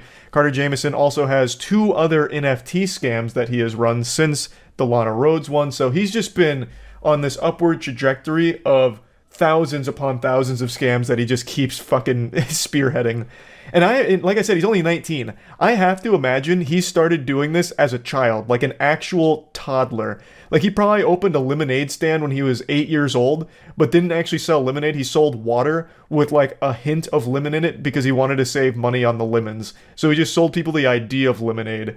Like, I guarantee this guy's been scamming for a long time. Like, probably took notes out of Ed, Edd n Eddy when they were scamming for Jawbreakers. He probably was scamming around his middle school for, you know, $15, $20 off like a homework racket or something. Like, this kid seems to just thrive off taking advantage of people and lying. His whole personality is fake. So I'm going to go ahead and play clips from the video so that we can get a deeper understanding of exactly how all of it works. But this one is a pretty sad one. Like, he's 19 years old and he's already a piece of shit. Carter Jamieson. I'm unfamiliar with that name. Carter Jamieson is someone who's been seen with Chief Keef, Kodak Black, Lil Durk, Bobby Shmurda, Summer Rae, Lil Yachty, Steve Will Do It, Cole Bennett, and many other celebrities. But how... I'm going to just take a guess. Knowing nothing about this, he paid to take all of those pictures with those celebrities. He's a trust fund kid with a lot of access to money. So he puts on a front that he's actually a popular guy, like friends with all these rappers, and he uses it to try and promote. I'm just going to do crypto. I think crypto's easiest. Lock it in. The digital marketing company Gateway Agency. But I think he's a liar. So to understand how this guy has made millions from lying, misleading, and scamming, we have to dig a little bit deeper. Recently started... Oh, actually, damn, fuck. I'm starting to change my mind. Maybe it's not crypto. Maybe he sells like courses. Maybe he's one of those gurus, like get rich quick guru kind of shit. Because he's a 19-year-old entrepreneur, owner of Gateway Agency or some shit. Whatever other imaginary made-up garbage he comes up with. I'll stick it out on crypto. I won't backpedal. Getting a ton. Is he really even a scammer? Well, I'm gonna go ahead and take a stab at it. He does not have all of these followers legitimately, 100% botted to a certain level. A lot of people on Instagram do that. How does this kid know all these people? He doesn't. He pays to be near them. And who is he? Just a kid with a lucky spawn, born to a wealthy family. So Carter Jamieson is another one of those social media gurus you see online, but instead of selling you a course, he's selling you popularity. You might notice he has decent engagement and relationships with one guru who promises to scale your digital footprint to the... My second guess was the right one. Son of a bitch. Yeah, maybe crypto's too outdated now. Everyone just immediately conflates anything meta, Web3, whatever with a scam. Rightfully so, by the way. Like, yeah, if he's a modern scammer, he would have had to adapt into the guru space, which is now the money maker. Actually proves his guiltiness. Botted engagement. Before his engagement increased 100 times because of Juice WRLD fans hate bombing him, he could be seen botting his account, as you can see from all these fake comments. And if that isn't proof enough, no, this is really fire. Out botted engagement Shit's flames. On his Twitter accounts. And here on his YouTube channel, you can see over 1,000 botted comments on one of his YouTube shorts that only has 600 likes. So it's safe to assume that he's botting likes and possibly followers. They're just very passionate. They forgot to like. I first saw on his website that he had a ton of articles and content, and another even says this story is paid for by an advertiser. I actually had no idea that shit was there. Obviously, a lot of journalism is paid content. Like, I mean, is what it is. I didn't know that they actually disclosed it in those cases. I thought they still kind of kept that under wraps. But I guess they also got hit by some new guidelines or something, or maybe I've just been oblivious to those notices. Someone with a lot of followers, we tend to think they're legitimate. The deception exists because the large follower numbers trick our brains into giving out credibility naturally from the social proof. More followers means more credibility, right? But I don't think Carter's... Maybe I'm being baselessly optimistic, but I feel like that perception's starting to waver a bit. It used to be bigger number, trustworthy person. That used to be the rule, but I think with crypto and everything, it's kind of shaken everyone's faith in that concept. So I'm hoping that's changing, because it feels like it kind of is, slowly but surely. But maybe I'm just wrong in wanting to believe. I like how the YouTuber is basically milking this guy's downfall for views and content. Why does everyone have to have like some kind of weird contrarian perspective on everything? This guy even said at the beginning, like, he was a very generous guy about this whole thing. He's just telling the story, and that's exactly what he's doing. He's just telling the story about this guy's hustle, which is a scam. It's so weird. What goes on in your mind to want to immediately take some kind of weird combative stance on someone just literally exposing a scammer? I don't get it. I actually don't understand it. It's just too easy to agree, so someone has to disagree even if they don't believe. I suppose, but I'm not here to be an armchair psychologist. I really just don't get it. He uses a method called loop giveaways where he partners with popular people to give away items. Carter and probably others will spam DM people with details about the giveaway campaign. They show the estimated growth and how much it'll cost to buy into it, and the reason that account will be following all the investors. So in return for their money, they will be receiving thousands of real followers. So when he gets that investor money, he buys the items for the giveaways, flies out to meet the influencer or the rapper, takes some pictures with them to make his Instagram look better, takes pictures for the giveaway, pays the influencer, and keeps a ridiculous amount of money for doing little to nothing. It really is an infinite money glitch. And the giveaways themselves aren't necessarily scams. They're not against Instagram. It's like a social media STD. And I think he actually does give away the items. He might not. I'm not sure. I have seen people say they haven't gotten their stuff. That might not be true. But we have, and his business offers a variety of other overpriced services. For example, you can buy different press packages that offer articles and other sorts of For the low cost of $8,000, you can get the musician package, which is a 15 article package. Oh, whoa, and I missed the... Oh, that's the low end. What the fuck? The $20,000 value is so much better. It even has the word cheaper. It's the market domination press package, which is 20 mid-tier press package. How are you supposed to gain clout without spending 20 grand on this package? Holy shit, wait, all the answers are right here. This is the key to success. He's giving away the keys to the kingdom, holy fuck. And for the low cost of 20 grand? Press, like this Google Knowledge Panel package, which costs $6,500 when you can do it for free yourself. Then in the description, he has the nerve to say, you must have 20 other notable articles. Yeah. He sells ad management, verification, websites, billboard advertisements, and more. And I'm gonna take a random shot. Why? Who is dumb enough to pay for a fucking billboard advertisement? Who in their right fucking mind is like, oh my god, the billboard package. I need it. I'm gonna blow up with a good billboard. I don't think a single human being of the last 10 years has looked at a billboard and actually signed up or even visited what it was advertising. Especially because apparently they only accept payments through Cash App, which is very sketchy. And I guess he also used to sell paid shoutouts on his Instagram and then just delete them right away after you paid for it, which probably didn't really make a difference because most of his Instagram followers are either inactive or fake. And if none of this, the reason that I believe he is scamming when it comes to the giveaways and the influencer marketing is because he's been caught scamming before. Before Carter brought his scams to the rap community, he was exposed for being one of the masterminds behind Lana Rhoades' CryptoSys NFT rug pull, where her, Carter, and some others made off with $1.5 million in Ethereum. It's crazy. Somehow, anytime there's a scam, it's like this interconnected web. Like, all of the scammers that currently exist have always existed, and they've been part of all the other scams we've followed. What a throwback. What another reoccurring character. Another season that they're making an appearance in, another cameo. There were 6,069 awful looking NFTs that were being marketed as an investment, and investors were promised that this was a long... Unlike other pump and dump projects, we don't just plan on stopping after minting, so we actually have to be able to fund all that stuff. They were hyping it up so much to the point where multiple people even got tattoos of the NFT and they were reposting it. Personally, I can't imagine knowingly scamming people, watching them get tattoos of the NFT and reposting it. So they... I'll tell you one thing, I can absolutely imagine that. If you're one of those absolute bumbling idiots that buys into CryptoSys and you feel so strongly about it, you get a tattoo on your fucking thigh of the CryptoSys logo, you deserve to be laughed at. The scammer at that point, I'm on the scammer side. Laughing at you is like the least they can do. You've earned that shit. That's a fat fucking L. My god.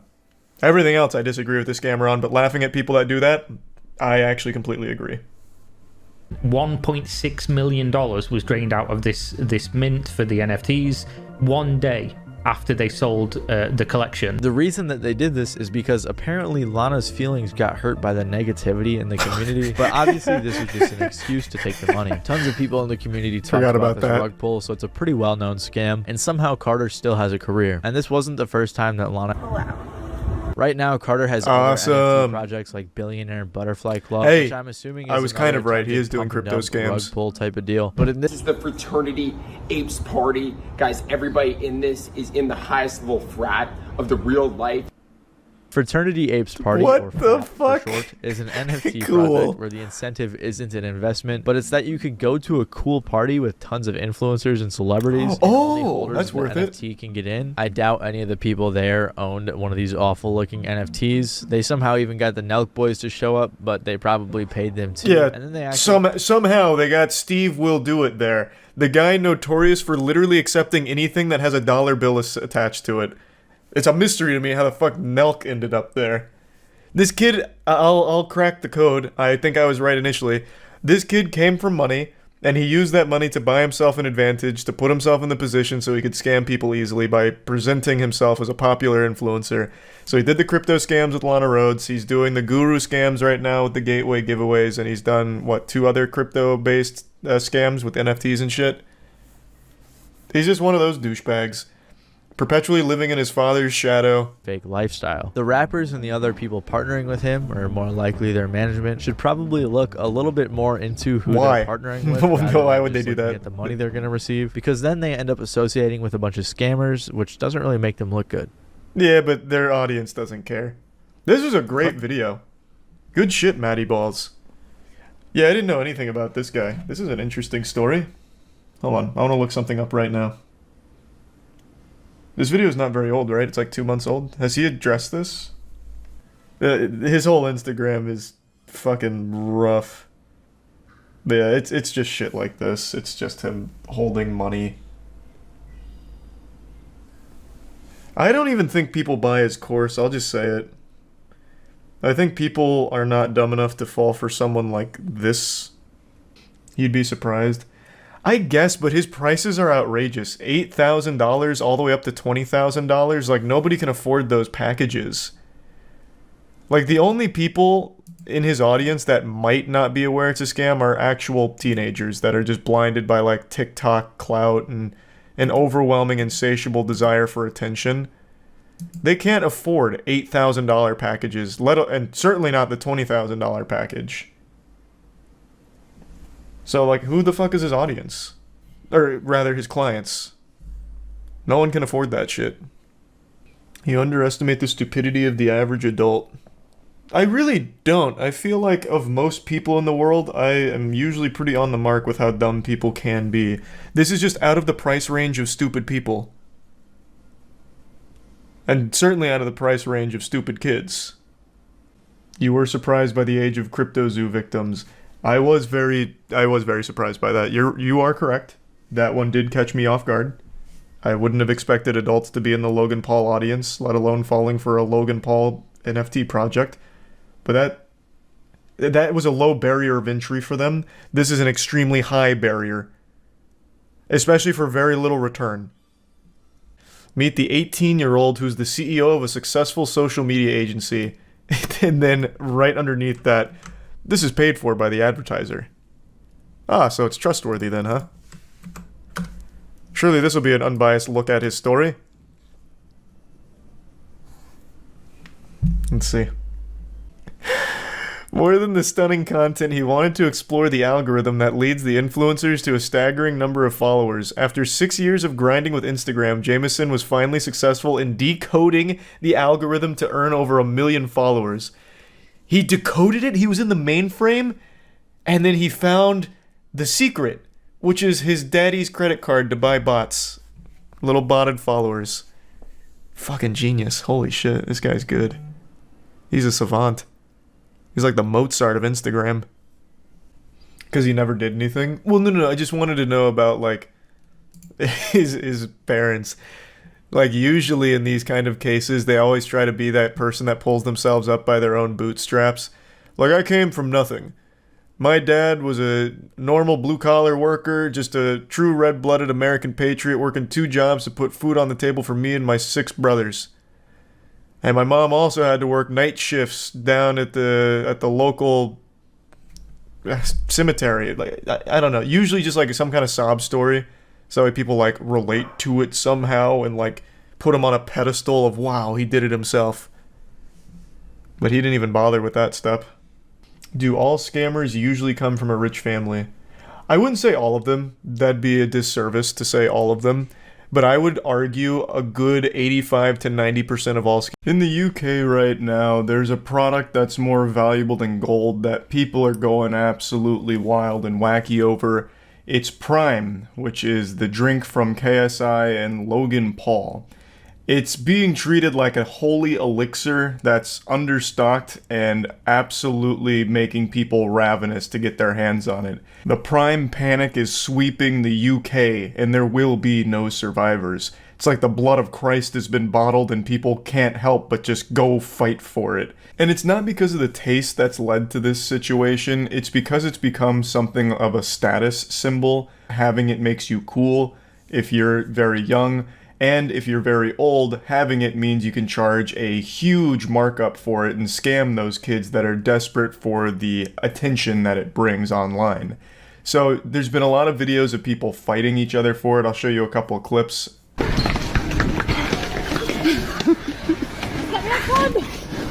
Oh my god!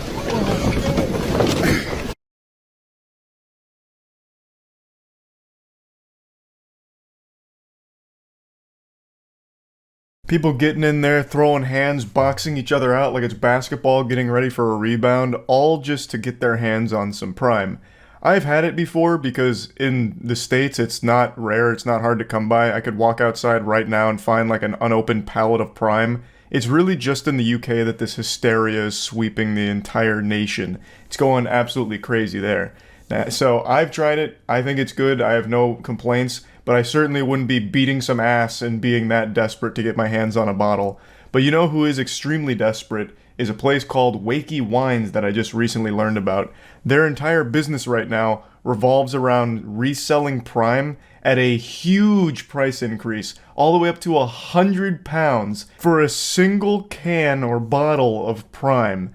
Usually a bottle will be about £2, but Wakey Wines is treating it like it's the fountain of youth juice here, selling it at 100 bottles, or £100 per bottle in some cases, and they're still successfully making sales. They've actually become extremely popular for this. A lot of people are buying it from them. That's how outrageous this whole thing is. Now I want to show you a great video that breaks it all down. This comes from a channel named Fat Memer, and I learned everything there is to learn about Wakey Wines here. You hear the Wakey Wines people made their own drink. What's special about Wakey Wines? They price gouge everything they sell. How are they successful then? Oh, here's a whole thing on it. Let me see. Mohammed and Abdul, aka the Wolves of Wakefield, have been hitting national headlines over the Wolves of Wakefield. I don't know anything about these guys. They seem like some real goofballs. I promise you, no one is calling them the Wolves of Wakefield besides them. They absolutely gave themselves that name. No shot anyone actually gives that much thought to them aside from like, wow, what a joke. The last few weeks for reselling Prime at extortionate prices and their viral videos. Ironically, they haven't become known for selling wine, but Prime. Now, of course, because KSI and Logan Paul, I'm assuming they sell more than that, though. They know that kids are willing to do anything to get their hands on this drink. For months. But why? But like, actually, why? I still don't see why people are fighting themselves over Prime in the UK. It is abundant in the States. I can go anywhere that sells drinks and they have, like, Prime filled to the fucking brim, literally leaking out of their toilets. It's everywhere. There's not that same chaos here. Why do kids in the UK want to fight each other for Prime? Even if it's from their favorite YouTubers, I don't really get it. Because you just drink it once and then you're done. Expensive and therefore cool. I guess that's kind of become like a pretty common thing. Like if something costs a lot, it's like a status symbol to have it. But it's not like you collect Prime. What, are they putting it in like an acrylic box and stacking it on their bookshelf? I doubt it. They probably get it, drink it for the sake of a TikTok, and then they're done. €100 down the shitter. They collect the bottles to flex on TikTok. Well, you can just order empty bottles, though. The flex is they drink it. But it just seems like such a huge price for one TikTok of drinking Prime. With fluctuating prices between £15 and £30 for the standard Prime drink, and prices now reaching an eye-watering £100 a can for the brand new Prime Energy cans. Wakey Wines have taken I see. Okay, so the energy's an increased premium because it's newer. I'm assuming it's even more understocked. So now they're charging the moon for that shit. It's like an NFT at this point, goddamn. Which has led people to discover his dark past. In 2015, Mohammed received an 8-year jail sentence and served 4 years behind bars. At the time, it was reported that he pleaded guilty and was convicted of selling cocaine and heroin. With this... Yeah, it just reminded me of something totally unrelated to his charges. You guys ever see this video? It just resurfaced today. About the turtle that was smuggling $53 million worth of coke.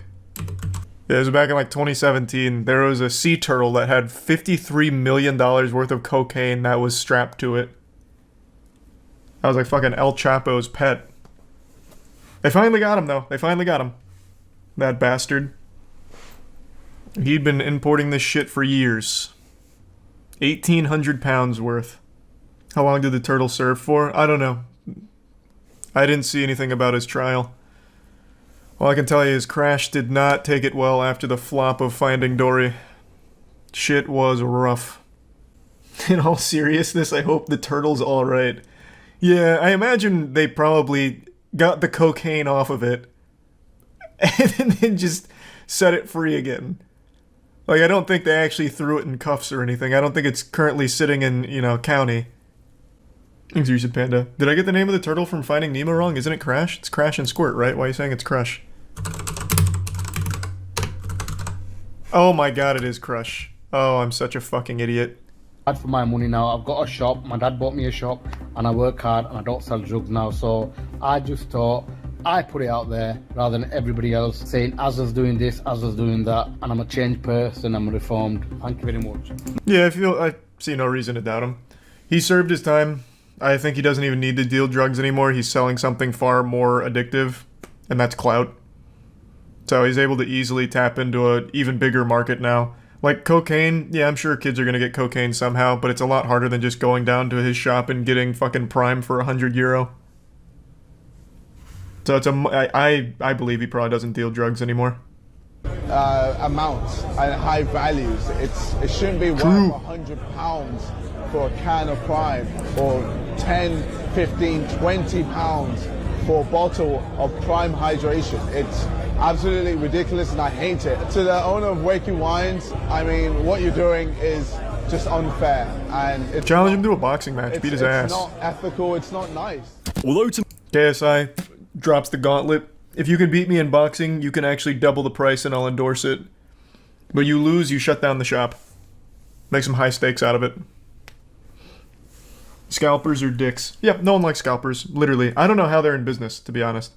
They must just be very lucky that some people are so starved for the clout of that TikTok flex of drinking the Prime that they'll pay the £100. But, yeah, no one likes them. Literally no one likes them. I think scalpers are probably like one of the only unanimously hated career paths in the world. Like, even a drug dealer, you can make some arguments for, like, a good drug dealer. He's peddling escapism. Well, he's doing it because he has to feed his family at home. With a scalper, no one's making those arguments. Scalpers just fucking suck across the board. I just checked, it's like 120 American dollars. Yeah, if you convert it to freedom units, it's over $100. It is outrageous. I mean, that's scalping in a nutshell, though. Fair play, Mo. In fact, if you're a kid and you're paying £100 for a bottle of Prime, then you deserve to get scammed. You've got to write the kid off. He's got no chance. You know what? I'll make an argument in defense of Wakey Wines.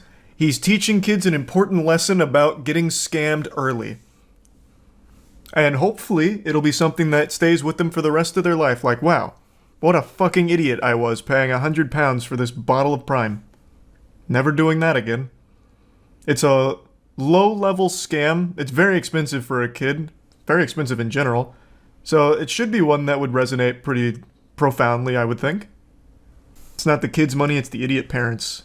That's possible, I guess. Well, it'll teach the parents an important lesson about not raising a dumb kid. I don't know.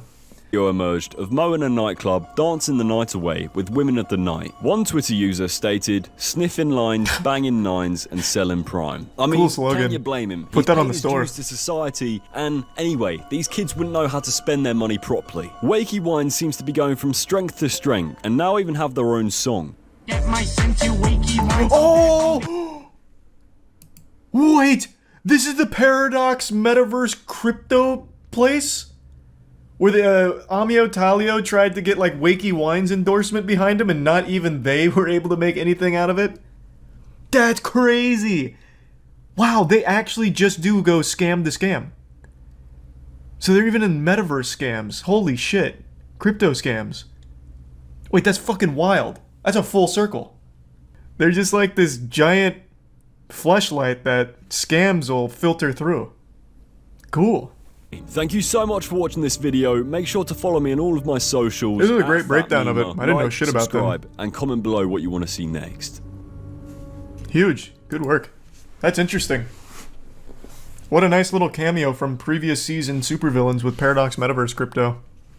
How's that coin doing, by the way? Let's take a peek. Oh, jeepers. How did it all go so wrong? Oh, I can't believe it. That's the day chart? Oh, yeah, that's fair. That's fair. We should look at how it's doing over the last week. Oh, no. How's this possible? Whoa! What was this little pump here? Amio Talio buying on bot accounts. Good work. That was a nice little pump and dump for a day. Literally a day. And then back to rugging it. Did you see kids opening Prime at Christmas? They reacted the same way as a kid getting... I've been using the word delusional a lot recently to describe some people and companies, and it's not because I think the words become watered down and I'm using it loosely. It's because I legitimately think more and more people are being infected with some brain rot that is making them more and more delusional and slipping deeper into lunacy. And I'd like to talk about one of the most maliciously stupid people on the planet. His name's Billy McFarland, and if that name and this picture look familiar to you, it's because this is the goober behind Fyre Festival, one of the most infamous scams of all time. I probably don't need to explain what that was. I'm sure all of you have seen the massive documentary about it, but I'll just go ahead and pull Billy's pants down and hit you with the truth. Fyre Festival was this over-promised event where it was called like a Coachella in the Bahamas. There was supposed to be a ton of celebrity performers, music, decadent food, just a glamorous, luxurious, expensive event that when it finally rolled around turned out to be worse than a Boy Scout camping adventure. People showed up after paying $1,500 up to $12,000 to be there, only to find the accommodations were FEMA tents and packaged sandwiches, and also no musical performers that they were promised. It was a complete joke. It was a scam. He defrauded many people, and Billy McFarland actually served 4 years in prison. He was originally sentenced to 6 years in 2018, but he served 4 and he's currently out of prison right now.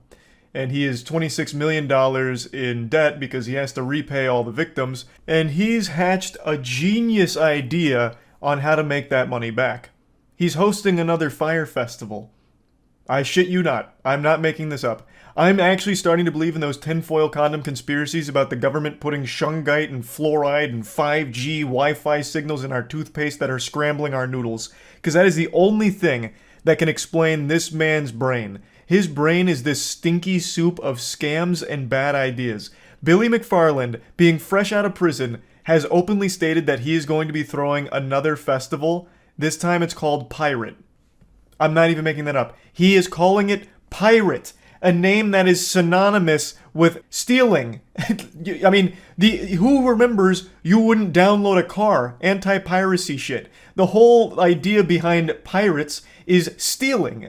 Stealing the booty. And in this case, stealing your money for, once again, a remote island extravaganza. Billy McFarland has learned nothing. He went to jail for the same fucking thing, and he's doing it again. That is poetic.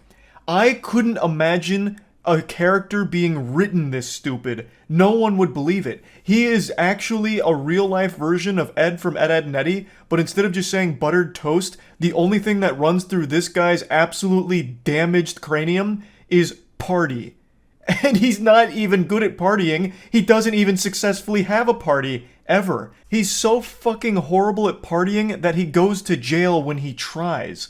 It blows my mind. I've watched 2 interviews of his since being fresh out of prison, and he is observably stupid. Listening to Billy McFarland defend himself and speak publicly is like listening to someone fart through a walkie-talkie for 30 minutes. It's just garbled nonsense that leaves his mouth. I probably can't show any of the interview clips, but here's one of the quotes from one of them. I was talking to somebody yesterday and they're like, you can crawl in a hole and die, or you can go and try to do something and just like not promise any results, McFarland said. You absolute goofball. He seems to believe that the reason he got spanked by the legal process is because he promised things that he wasn't able to deliver on. That's only a small component of it. It is so much more than that. You maliciously defrauded people, took $26 million, and delivered nothing. So by throwing this festival again and not promising anything, if you still just have people show up to a vacant, empty place to stand in sand for days, you're still scamming them, even if you didn't promise that fucking Cardi B's gonna perform or whatever. Yeah, like, I don't know why that's such a hard concept for him to understand. He's selling a festival, but what he delivered is basically a fucking pile of sand for people to stand in for a wildly high price. This would be like if I made a game and I charged $60 for it, like a AAA title, and then you bought the game, but the only thing there was just a completely empty, open terrain, Unity asset flip. There's nothing in it. You're in a giant empty bubble. Like, yeah, you know, technically this is a game. You bought it, now you're in that game.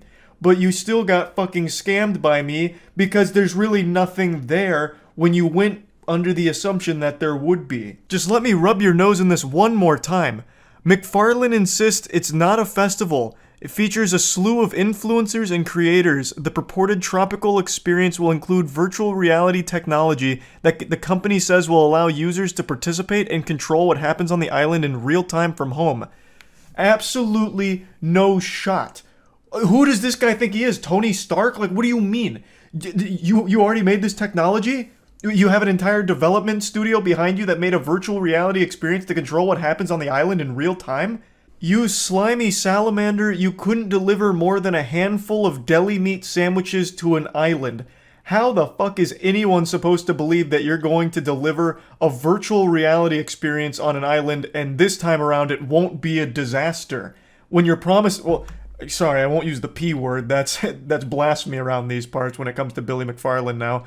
How are you insinuating that this might actually happen without being a complete catastrophe? I also can't believe he's making the bold-faced lie about influencers and creators signing on for this. There is no way. If any influencer or creator actually ties their name to this, it's career suicide. This is a bigger scam than CryptoZoo with Logan Paul. No one would recover from the pushback from their audience. They would be laughed off the internet if they actually tried promoting Pirate Festival here. There's just no way he has any connections to anyone, and there's no way anyone would actually sign on to this. If I'm wrong about that, and there actually is creators that sign on to this, you should know never to trust those people again going forward. That would be a massive red flag. That's a goddamn villain at that point. You probably don't even need to read the rest of this here, but I'll still put it on screen anyway. Former employees and people that were tight with Fire Festival are warning about Billy, saying Billy's still Billy, he's using different words but selling the same thing. Similarities are there around the vague, mysterious promotion. Pirate appears to be an exercise in smoke and mirrors, buzzword and empty promises of lavish trips to the Bahamas. It's just everyone coming out to letting people know what should be obvious. Don't put money into Billy McFarland or anything he dribbles out of his asshole. You're just asking to lose it. If you're considering getting tickets to Pirate Festival or investing, then I would strongly recommend seeking psychiatric evaluation for what's gone so awry in your life to lead you to making such recklessly awful financial decisions. That wad of cash that you're considering giving to Billy McFarland and his production, I would highly encourage you to take it and just put it in your trash can, and then light the trash can on fire. That's a better use of it than giving it to Billy McFarland. Oh yeah, I even forgot to mention, there's a treasure hunt that he's putting on as well with Pirate. So when you go to their website, it's all about this treasure hunt. So it's join the crew, a pirate is someone who turns the impossible into adventure. That's a pretty wild play on piracy, unless we're just talking about One Piece. Usually, pirate refers to, once again, stealing. And I guess treasure hunting, but usually at the expense of someone. Right now, the treasure Billy McFarland is hunting for is a way out of $26 million in debt. And do you want to be his lifeline, his little life raft to get the fuck out of there? I certainly hope not. He doesn't deserve it. This idea is bad, so bad, that it should be considered criminal activity that he's even considering it and looking to actually put it on. Billy McFarland is one of the biggest fraudsters in history, and he is looking to do it again. I guess he wasn't happy with being just one of the biggest fraudsters. He wants to be the biggest fraudster. So he's hoping lightning strikes twice with yet another bogus festival full of dog shit, empty promises, and under-delivering. To put it lightly, it didn't deliver at all. It wasn't under-delivering. It just never even came close to anything that he talked about. But this time around, he's not making huge promises and he's not on a strict deadline, so he's saying it's going to be totally different, which it won't be. There's absolutely... Tai Lopez is arguably the most iconic scammer in YouTube history. He's the mastermind behind the classic, "Here in my garage, just bought this Lamborghini" clip. Throughout the years, no name has commanded less respect than Tai Lopez. He is just a clown people shoot spitballs at. He is just like the communal piñata that people used to love to hit, take shots at, like a little punching bag. And it was always good fun because he's a piece of shit. He is literally a scammer. And not many people know this, but he's actually still around. This cockroach has persisted and he still posts videos and still tries to sell courses and seminars. So I wanted to take a look at one of his more recent ones, a tour of his $100 million mansion. Except it's not his mansion, he's leasing it. And he's not trying to hide that fact either. He wears it proudly on his sleeve and spends 17 minutes coping trying to convince his audience that leasing a $100 million property is actually a galaxy brain, giga chad financial decision, and tries to convince them that leasing is better than buying in a lot of cases. It is unbelievable delusion.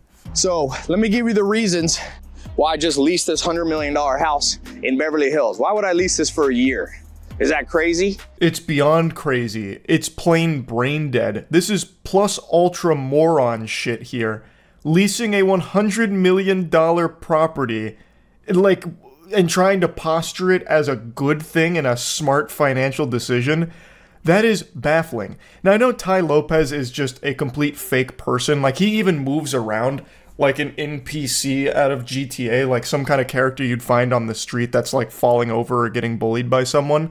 But like this, it's become his whole persona. You know, I'm oiled up in my garage, rubbing my wiener on my Lamborghini, you know, that kind of thing, like flexing these wealthy things. But this is so unbelievable to me, where he's trying to position a lease on a $100 million property as a good thing. Well, I'm gonna tell you what Felix Dennis, he had the 3 F's rule. If it flies, floats, or lease it, don't buy it. A mansion does none of those things, except fuck you in the face. Like, I understand that this is all for show. I think there's a very real chance he's not even leasing this property, and I'll get into that in a moment. As he's doing the walkthrough, this place is more barren and empty than my fucking 16th birthday party. Like, I don't think he even leased it. I think he asked the realtor if he can just film a video in there so he could promote his seminars. The only reason he's at this property and making this video is to try and push gullible fools into purchasing his courses and attending his seminars and that kind of fucking nonsense, just to keep exploiting people. But that's not the real reason. I'm gonna give you the reasons why I would do something crazy, because we live in a world, it's like if you lease a Lamborghini, people think, oh, this person's dumb, or they're trying to pretend, or if they lease a house, you know, this isn't an Airbnb, this is a long-term lease. People are like, oh, and I'm going, no, use your brain. They don't teach us in school financial literacy. It's not financial literacy, it's substantial idiocy. If you used your brain for even a second, just had one neuron activation moment, you would recognize how stupid this whole thing is. I buy farmland. I own farms. This is number one. There are things you should buy and things you should lease. Ty loves to go on and on about the farms that he owns, and I'm confident he's never stepped foot on them for even a second past the initial handshake of purchasing it. If that's even a true story, it's impossible to know with Ty Lopez, but if he did own farms, you bet your sweet bippy he'd say, ew, yucky, smelly animals, and run away. To tie it all back to Ty's 10 commandments here of leasing, I'm going to go ahead and poke some holes into that theory here. There are things you should buy, and there are things you should lease in some cases. You know what one thing you should never lease is? A $100 million mansion, no matter how well off you are. I don't even understand this from a conceptual standpoint, because this just looks pathetic. It looks weak. And I feel even the most brainwashed of suckers would see that too. Like, let's say I'm someone susceptible to Ty Lopez's manipulation. And I'm like, Ty Lopez, he's got all the secrets to wealth. If I follow him, I'll be a multimillionaire too. And then I watch this video, I would look at Ty Lopez like a little fucking vermin for it. Because this is him paying a richer man to film content in that house. This isn't his house. He's very open about leasing this. He is paying someone more wealthy and more successful than him to ask him if he can kind of stay there while filming YouTube videos. Like, that's not a financial guru. That's a bitch. What I also like about this house, and reason number two, is a lease for tax purposes and deductions. If you've got a big wing of business like I do, you get better tax deductions on a lease versus a purchase. I use this little thing to separate. Actually, let's go this way first. I love that he has the business wing sectioned off here. Why? What's happening over there? Is that where the owner is and he's fucking your girlfriend, Ty? Like, I don't understand. Who in their own home would be like quarantining the business wing? That'd be like me setting up an obstacle course to get into my office here. That's where I do the high level stuff. So naturally, I've got it blockaded. Yeah, it's a sitting room, but I'm gonna put in grand piano. I like to play the piano. You runny-nosed little worm, why are you lying to me? I know you're not putting a grand piano in there. Number three is flexibility. Next reason is charity. Yes, charity. Nothing says helping the community quite like living in a $100 million mansion that you're leasing. He's doing it for the people at the end of the day. He's not selfish. He's leasing this property because he's uplifting those around him, helping everyone that he can through this. And he stays flexible, of course. He's not married to this home. If he wants to, he can go get a $200 million lease on my fucking butthole. Like, he's got so many options. Never just live for yourself. I call it the 50-50 rule.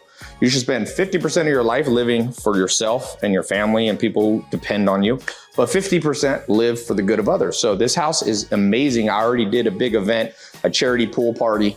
You know, this backyard will hold 800 people, and I sold tables, and all the profit from the little tables in the back went to charity. So you can do good with a big house. Might actually be one of the weakest arguments I've ever heard for why some narcissistic loser would lease a $100 million property. Well, actually, there's so much good you can do with a big house like this. I threw a pool party and I sold tables. I don't know what that means, full disclosure. I don't know what that... You sold tables? Is that like code for baby oil? Is this like a freak off or something? Like, I don't know what he's saying with that. But whatever. I sold tables and I gave money to charity. Okay, you could also just give the money to charity without leasing a $100 million home. Like, that home didn't help you do any of that. It doesn't make any sense what you're trying to say here. I also love how he tries to get really philosophical. Like, he's a man's man. You gotta live for yourself sometimes, but then live for others, like your family. Speaking of family, Ty, where's your wife and kids? You're pushing 50 and you still don't have a family, man. You're still on this stupid fucking grind set mentality, trying to scam people through dog shit YouTube videos and seminars like this. Next reason to lease versus buy is maintenance responsibility. You know how expensive this house is to maintain? So I love the fact that it's like you're not responsible really for the maintenance if you negotiate your lease right. Another great reason to lease versus buy is I'm too fucking lazy to do any of it myself, so I'll put that responsibility on the person that I'm leasing from. Yeah.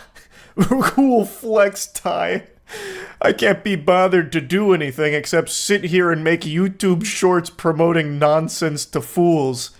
So I'll let someone else take care of like the actual stuff. Pool, I like swimming is underrated, man. Jogging's hard on the joints. Swimming, there's a certain magic. You look at those people like the Maoris, like The Rock, people from the South Pacific are in some of the best shape historically, the people who swam a lot. So I love swimming. I don't know why we still have all the ropes up, but I like to do my workouts outside when I can. What the fuck are you yapping about, man? What? Just say you like to swim. I don't know why he's going into this whole spiel about it. I don't think he swims, for what it's worth. I just don't believe anything that ever comes out of Tai Lopez's mouth, to be honest with you. I bet he hasn't even dipped his toes into that pool, because it might be a little too chilly or something. But, I don't even understand why he's even going on about this. And then he says, I like to do my workouts outside, and there's 5 dumbbells there that go up to maybe 20 pounds. Getting a real big pump out there, huh, Ty? He is making this shit up on the spot. Like I said, I don't think he actually even leases this place. I think a realtor just granted him permission to come through while it was being cleaned for a serious buyer. Because he's just walking through, pointing at shit and going on these completely nonsensical tangents. Yeah, I like to do my workouts outside, which is why all those heavy dumbbells are over there. A lot of ropes around here from last night's hootenanny. Yeah, we had a big shindig last night. I don't know why the ropes are still up. Another reason, it's a great opportunity to test a place. So if you negotiate a lease correctly, you can a lot of times put that you have first option to buy. So it's a great way. This is the guest house here in the pool. I got friends that stay here. My mom, when she comes to visit, she likes to stay close but be a little bit separate. So she stays here in the pool house. Yeah, you get to guinea pig the house for a little bit, do a bit of beta testing. Yeah, there's a pool house. I kind of confine my mom to these quarters when she's around here. She loves to come over, and I have so many friends. You guys know how many friends I have. I have lots and lots of friends, and sometimes they'll stay here too when my mom's not, taking up the joint. You know what I mean? So yeah. Also, he's just going around making up stories for shit. He is just spitballing lore for things that he sees, like a game of I Spy. This is where we had the tables for the charity thing. It was pretty cool. We had the DJ over there. So this room, I'm turning, Anton's here, CEO here. He's getting some work done, but this is becoming the game room. Is Anton even alive over there? It looks like he's out cold. You should be going over there to check for a pulse, brother. Man looks like he overdosed on chill pills. I also just don't even think Tai Lopez knows who that is. His name's probably not even Anton. He probably just pulled that out of his ass. Maybe he is the CEO of something. I don't have a clue, but to me, it just really feels like there's some random people in this house and Tai Lopez is scrambling to try and explain why they're there. Like, oh, hey, it's Jericho, hey, up top. Yeah. Good game last night. Yeah, Jericho was at the charity function last night. He donated $5 million to the charity we were partying for, and then I think he ended up having a threesome or something. But anyway, it's great to see you. Great to see you. Yeah. Oh, yep. Nope. Another charity event next week. That's right. Can't wait. Anyway, this is gonna be the game room. Gonna be a lot of games in this room. Super Bowl, you can open this to outside. You got your own bar here, which is kind of cool. But now I want to go back to one of the points of leasing versus buying. I wish Anton had just shot up after hearing that. What the fuck? Benefits of leasing versus buying? Are you out of your mind? Are you off your gourd? Also can't help but just appreciate that Tai Lopez talks about the bar over there and then slowly walks over there, fee-fi-fo-fums, just to spank it for no reason, just to slap it. A reason that I like to do a $100 million huge house is it's easier to clearly delineate what's personal and what's business. I section it off. What the hell is even that? One of the biggest benefits to a big house in Tai Lopez's eyes is his ability to effectively section off what's business and what's personal. Do you not have object permanence? Are you 5 years old? Man thinks if he's not in his office, it just disappears. So he has to set up these blockers to remind him, like, office on that side, that's where business is. You can't just be an adult and know that your office is where your business shit is. Everything else is your personal shit. Like, what? How dumb are you? Change your life right here.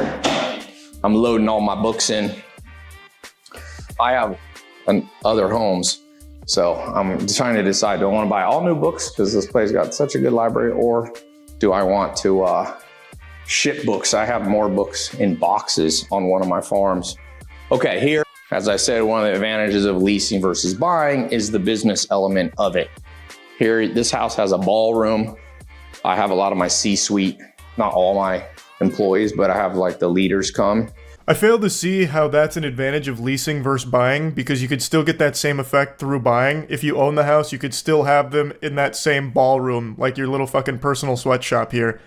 Like, it's not like leasing helped you do that better or gave you the ability to do that, whereas buying wouldn't. Rick Field here, one of the chief branding officers, the world's largest monitor. But yeah, this is a cool place. It's got very finely crafted kind of all of this work that they did is pretty incredible. One thing I find very interesting is Tai Lopez walks around this house like a fucking ghost. Everyone around him treats him as if he's invisible. So he's like directly talking about Rick Field, who's in earshot. Like, he is right next to him. Ty's breathing down the shoulder. Rick doesn't even give him the time of day, doesn't look at him. Anton, another example, never even acknowledges Tai Lopez's presence, doesn't even look up at him. Neither does anyone in that room. I don't think they know Tai. I really don't. Very important. Heidi keeps a lot of my books. Here, tú puedes poner esto on mí. The books I read, I stick in my office, so I put them all here. Esto no.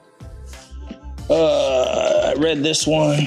I like to go to sleep by reading 3 or 4 books. If you ain't sleeping well, don't be scrolling on your phone. Read. Turns out Ty actually had some surprise books upstairs that he hadn't fully loaded into his shelves down there. So the books on the shelves, those are the ones that he reads. The ones upstairs, that's a totally different set of books. So he starts fishing through there. This book, and this book, and this book, and then just hands it to Heidi. And then he says he reads 3 to 4 books before going to bed. Impossible? You don't do that? I know you don't.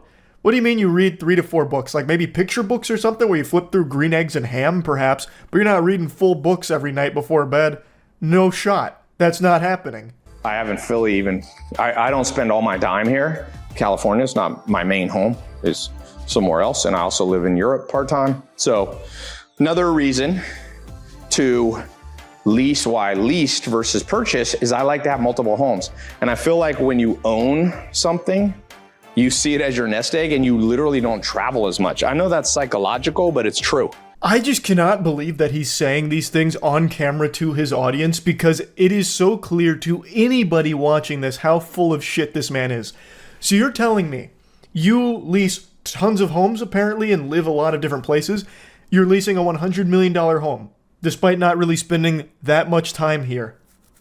Why? Why lease a $100 million home then? You are actually just flushing money down the shitter.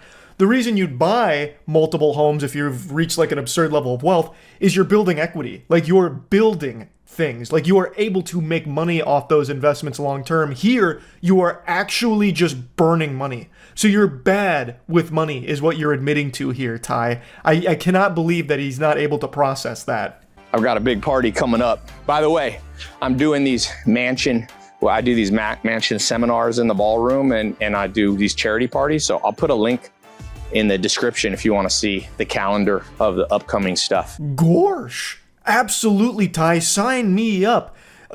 Parties, mansion seminars, and a leased $100 million property. I can't wait to be taught by the master. This place, they used to use it for like big charity events. Brad Pitt had an event here. It's pretty cool. But, you know, A lot of times, if you do it right, another thing I like is you can lease homes that will never come up for sale. It's kind of cool because sometimes people don't want to sell the whole home. So for me, life is about adventure. I'm not number one, my core drive is not material things. So like I said, I like to buy farmland. Farmland's been the best risk-adjusted return. You know, I'd rather own farms that have a productive use than just homes or mansions. Ty's serving up a full course of the yappy meal here on the world's slowest elevator. Why does it take so long to go 2 floors? This elevator sucks. Is there just like a couple people with like a rope slowly letting it down as Ty gets in it? How is it that slow? Jesus. And anyway, whatever he's talking about in there is fucking stupid in the first place, saying how his number one motivator is not material things. Meanwhile, his whole persona is material things and presenting material things, flexing material things, and convincing his audience that they should and can get those material things through following him. You're just so full of barnacles, Ty, it's crazy. I don't know where we are. That goes back up. And this is you could fit up to 20 cars in the garage, but my friend's staying here and just one little Lambo. I'm trying to decide if I want to get a Phantom Rolls Royce with the driver. That's so badass, Ty. He can't decide if he wants the Phantom or the Rolls Royce with the driver. He just has so many complex decisions. I say, why not both? You got plenty of dough lying around, right? Look at you, Ty. Just get both. You've earned it, man. You've earned it. I also love it. He's like, yeah, I don't really know where we are. Of course you don't. Of course you don't know where you are, Ty. Because I don't think you actually lease this place. You just come in here because you know the realtor and he'd let you come in here and just take a fucking tour through it while presenting as if it's yours so you could sell some fools on your fucking courses to make money off of them. But I use this a lot. It's got a really good sound system, beautiful chairs. I had the first night I moved in, like 5 friends, and we all, what do we watch? The Bourne Experiment, and it was like everybody fell asleep in the chairs. Everybody was snoring. Guys' night, everybody's sitting there snoring. No, they didn't. You made that up. Of all the things that have never happened, that's definitely one of them. Well, like, you couldn't even think of an accurate Bourne title. There is no Bourne Experiment, goober. Like, he's just making shit up. And the amount of times he references his friends truly convinces me that he has no one in his life that's close to him. Nobody at all.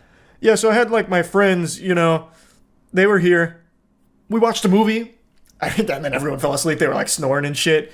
And then, you know, my friends, they came up to me and said, thank you so much, Ty, for letting us stay here. You're such a good guy. And thank you, Ty, for making us millions of dollars. And then everyone clapped.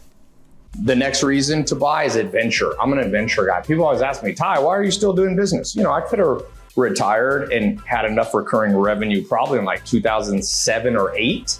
You know, why didn't I? I like adventure. Of course. No, absolutely, Ty. He's just a real adventurous soul. And he doesn't like to be tied down by like a family or anything. He likes to do it alone. He prefers to be alone. It's his choice. Don't be afraid to lease. As I told you at the beginning, what Felix Dennis said about the 3 Fs. So don't listen. People are financially illiterate. They're like, oh, if you didn't buy it, that's something wrong. Do the cost benefit analysis. Sometimes it makes sense to buy. Sometimes it makes sense to lease. If you know you want to be there for a long time, like farms for me. Not a single convincing argument in favor of leasing over buying presented throughout this entire video. Because bare necessities. The core is that it's stupid to lease a $100 million mansion under any circumstances. It's a terrible idea. And he's trying so hard to spin it as like an alpha, gigabrain financial guru maneuver. It's not, Ty. It's not. He then goes on to promote his seminars once more to try and get people through the door with their wallets out and piggy banks emptied. So just classic. Man, do I have some wacky news for you today. This is going to absolutely floor you with shock. It involves our beloved Dhar Man. I'm sure all of you know Dhar Man. He has his own little extended universe, the DMCU, the Dhar Man Cinematic Universe. Even if you've never subjected yourself to the torture of watching a Dhar Man video, I'm confident you've at least heard of them or seen them, because he pioneered an entire genre of telling the most basic stories and teaching the most basic lessons you learned as an 8-year-old. It was my guilty pleasure to watch them because I was so confused by their existence and their popularity. These things have like 50 million views sometimes. And it's literally things like, be nice, don't be mean, don't cheat, don't judge a book by its cover. Like, it feels like he's making these things as like this repository of human emotion to teach to aliens that are trying to study us. It's crazy. And what's crazier is how popular they were.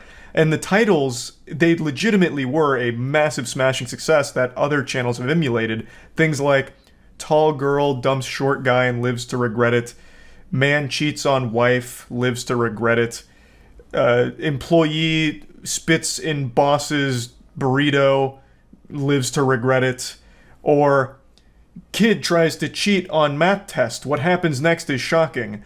Woman works 3 jobs to put food on the table for her kids. What happens next is shocking. That kind of thing. Dhar Mann started that.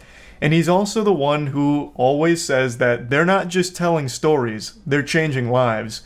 But this week, a lot of allegations came out against Dhar Mann, and it seems like they're not just telling stories, they're changing the lives of their actors in a much worse way. According to a lot of beloved actors that I know and love, such as Steve, our boy Steve, I've made a lot of content around Dhar Mann, and Steve's been one of my favorites. He has corroborated a lot of these claims that they just don't get paid, like, at all. He says that the majority of the actors can't even afford rent when they're contracted by Dhar Mann Studios. So it's a pretty big deal. Essentially, as an actor at Dhar Mann Studios, I am just a contract player. I have no employment there. I am just sort of called every now and then, as are all the other actors. And it just is not sustainable. One of the main issues is that not a single actor that works at Dhar Mann Studios can afford rent. Hearing shit like that absolutely blows my mind because every single actor in the Dhar Mann cinematic universe has like 1,000 roles. Like Steve, his name's not Steve, but he'll always be Steve to me, damn it. His real name is Colin. Colin accounts for probably like 40% of total screen time in Dhar Mann's videos, and he's not getting paid enough to afford rent?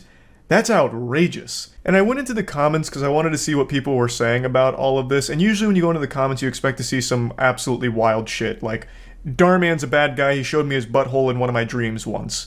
Or you'll find jokes like one of the top comments was, the PS5s changed Dhar Mann, which made me giggle. It's talking about Dhar Mann's obsession with giving away PS5s in the videos. But then one comment made an extremely good point that's pretty alarming to think about.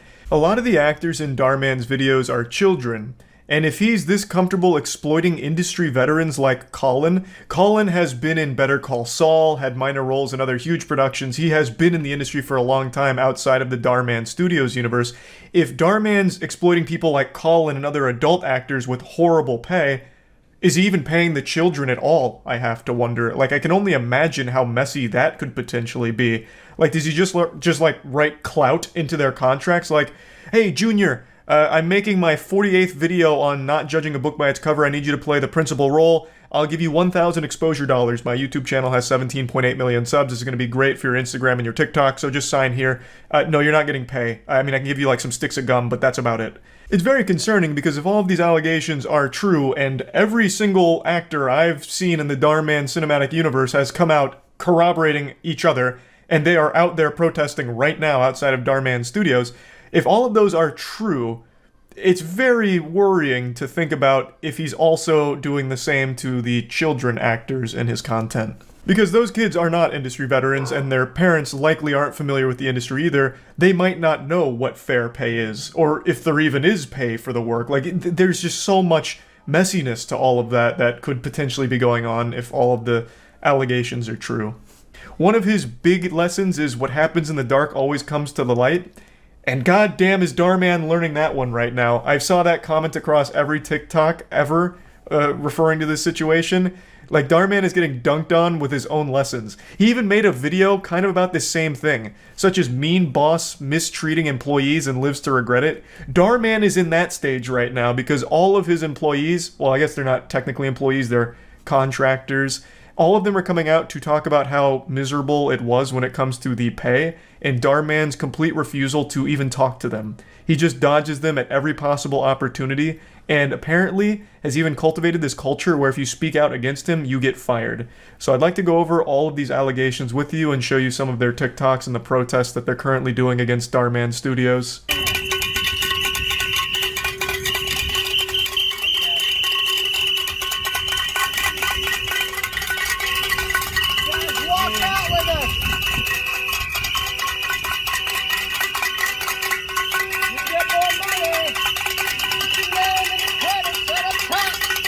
There's a ton of footage of their protest, and I recognize every single person in it. I also love the shirts some of them are wearing that says, "What happens next is shocking." That's just beautiful. So even though Dharman appears to want to teach lessons of positivity to everyone else, it's rules for thee and not for me. According to pretty much every actor, they're all saying the same thing about his refusal to communicate, as well as his refusal to actually pay them like an actual good wage for their work, which is odd because he makes so much money off of the content. It's tens of millions. Because when Dharman makes a video, not only does it blow up on YouTube, getting at least 10 million views pretty much, but it's kind of like Ouroboros constantly eating its own ass here, because he'll take that same video that he made for YouTube and repackage it on every other platform, Facebook, TikTok, everywhere, to farm even more views for this crazy cycle of just getting maximum absorbency of views from everywhere. That's a ton of money.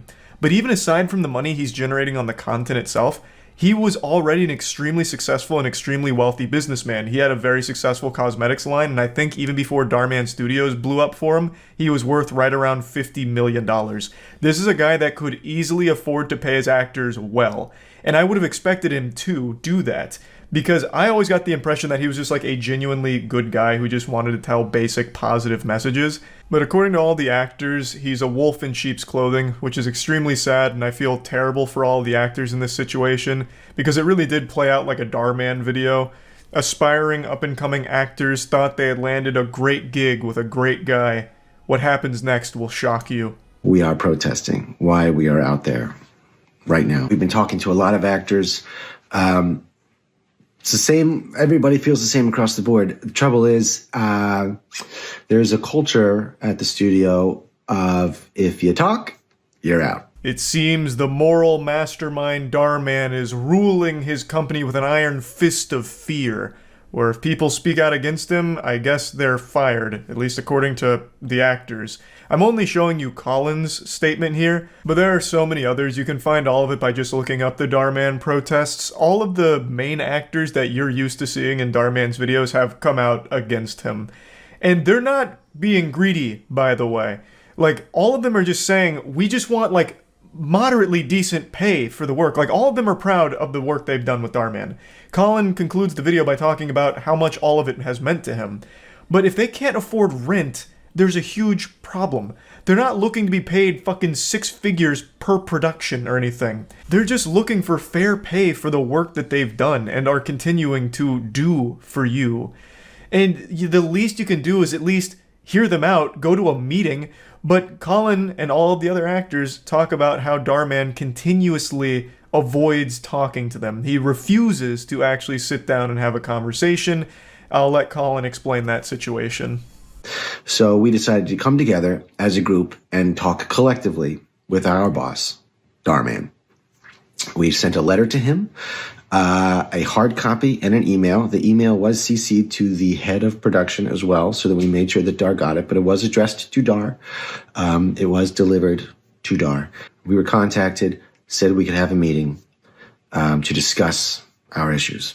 That meeting was pushed several times, changed on us.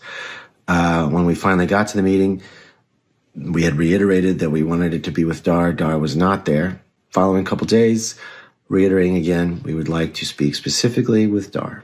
This is what the meeting is about. This is our boss. This is who we want to talk to. End of the week comes and goes. We learned Saturday there will not be a meeting. Apparently Dharman couldn't even be bothered to attend the meeting after pushing it several times and eventually just shutting that shit down entirely and putting the kibosh on it. He has so little respect for his talent that he refuses to even acknowledge them or hear them out or face them in person. He just hides behind emails and horrible pay, I suppose. At least according to all of the actors. This is pretty much all of them. I have yet to see any, like, defense of Dharman, so we only have one side of the story. I'm very interested to hear his side of it, because this is an overwhelming amount coming out against him. And I really feel like what they're looking for is super reasonable. Talk to us. Like, that's the only reason the protest is happening right now. Like, the pay is obviously a huge problem, but the biggest issue is that he won't even talk to them to at least hear them out about the pay. So they don't even have that first step of getting the pay fixed, which is communication with the fucking guy who's decided their pay. So they just want to talk to him, but he won't let them. Which is why they're standing outside of the Dhar Mann studios, ringing cowbells, blowing whistles, and letting everyone know how awful it's been. Like, it is just wild to me that Dhar Mann, the absolute moral authority, the mega mind of morals, is this much of an asshole, apparently. So yeah, anyway, that's about it. Just wanted to talk about all of this and let everyone know what's going on with it. Pretty interesting situation. Hoping for the best for the actors. There is no worse or more degenerate place on the entire internet than TikTok Live. TikTok live streams are actual hell on earth. You'd sooner find me in the adult baby diaper lovers community forums before you'd find me in a goddamn TikTok live stream chat. I would sooner go to the front lines of a war zone than venture on over to TikTok live streams. It's just so bad and pathetic. The majority of the TikTok live streams I've ever seen are just blatant scams or people non-stop begging for donations with a made-up sob story. And that's what we're going to focus on today. I'm sure you've already seen some of the more popular scammers on TikTok live streams, such as the one Dhar recently made a video about. This is a trend where you have these adults near children who appeared to be ill, and it's a pre-recorded video, it's not actually live. Sorry to spoil the Christmas magic there. And what they're doing is they're just begging for money, like, you know, rocking back and forth, saying like, guys, this child's gonna stay sick unless you give us money right now. Your money can bring this child back to life. We have the antidote, we just don't have the money. The panacea will save them, and we just need your money to save this child's life because they're so sick. If you don't send the money, they're gonna stay sick forever. Please don't let this happen. And it's obviously aimed at exploiting people's willingness to help those in need. This one's actually a pretty deep scam because it's not just individuals doing it by themselves. It's actually like an entire business that is having people do this for them. Like, it's like almost an entire empire they're building off of this scam. At least that's what it appears to be. And there's one other thing I'd like to mention, and this one's not very important. It's just a little pet peeve of mine that really grinds my asshole. In TikTok, the way you tip isn't directly with money. They had to be quirky about it and unique. So instead of tipping real money, you're tipping goofy, dumb shit like roses or sunglasses, top hats. Oh, thanks for the 5 roses. Whoa, 14 Glurpees? Holy shit, you're too generous. Oh my god, a milkshake? No, you guys are being too nice today. I understand it's Christmas, but you can't be spending this kind of money giving me a dragon? I hate it. I hate it so much.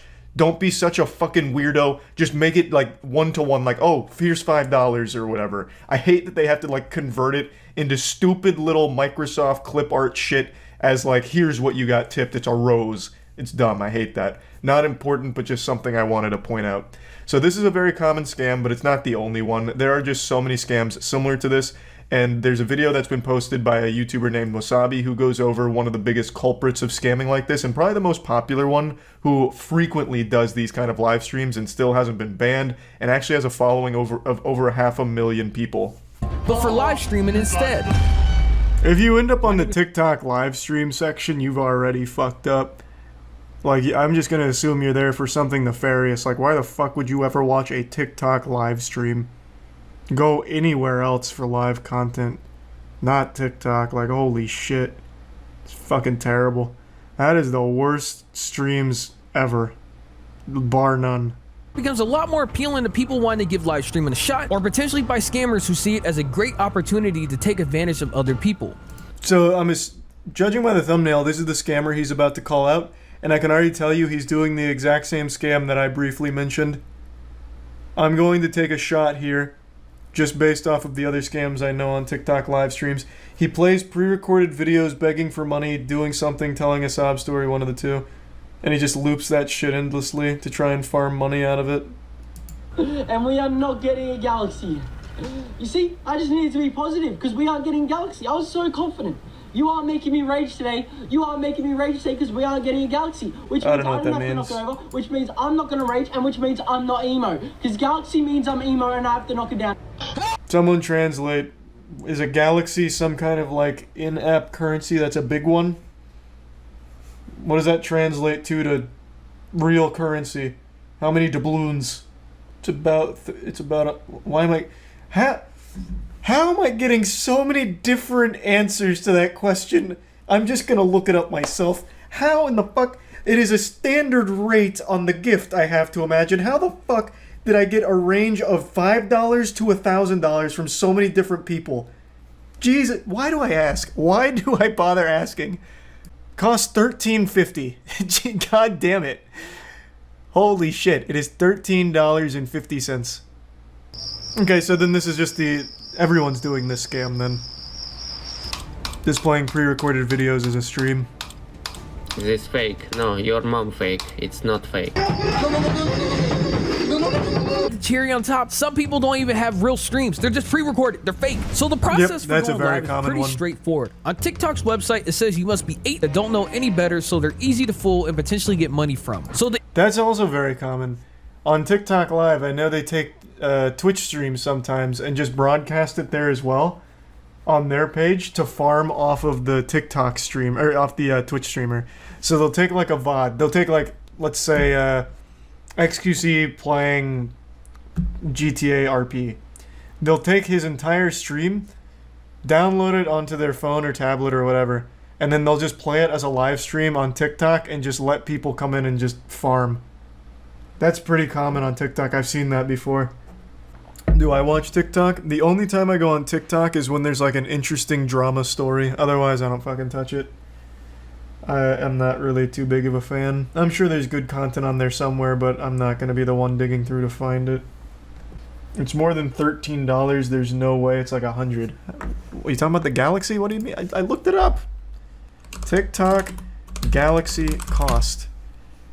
Why did you donate to tell me that when you can just look it up yourself? Roughly the equivalent to $13 to $15 or $13.50 overall. This is outdated? This is December 11th of 2022. It was a week ago. What the fuck do you mean it's outdated? Yeah, I mean, I guess maybe inflation's a whole new kind of beast over on TikTok. I'm just going to say this is probably correct for now. The easiest way to tell if a stream is fake is to look at the user's profile. For a majority of them, their profiles are either blank with a fake profile picture, and the bio either has no text, or some of them say, "Don't give me Galaxy," which is their way of saying, "Give me money." Are you serious right now? I haven't blinked for the last 17 days. You can literally join my live right now. Check for yourself. I don't blink. This is unwatchable. Holy fuck. Your live? That is cap, bro. I haven't blinked in the last 7 days. You can literally join my.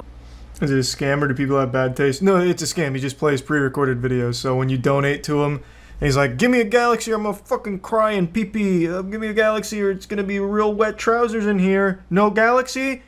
And then the chat, for some reason, does donate a Galaxy. But since it's a pre-recorded video, he doesn't react to it or anything. He just loops that video endlessly forever.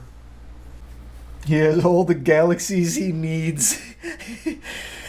Yeah. He's got too many Galaxies now. He's got his bag. He said enough is enough. I'll leave a couple solar systems for the rest of you plebs. So Wasabi went over the minimum payout threshold, which is really generous. It's $10. As long as you make $10, you can get paid out for that. So getting one Galaxy pretty much immediately covers that, and I imagine he's actually been successful in farming that, considering he has 520,000 followers.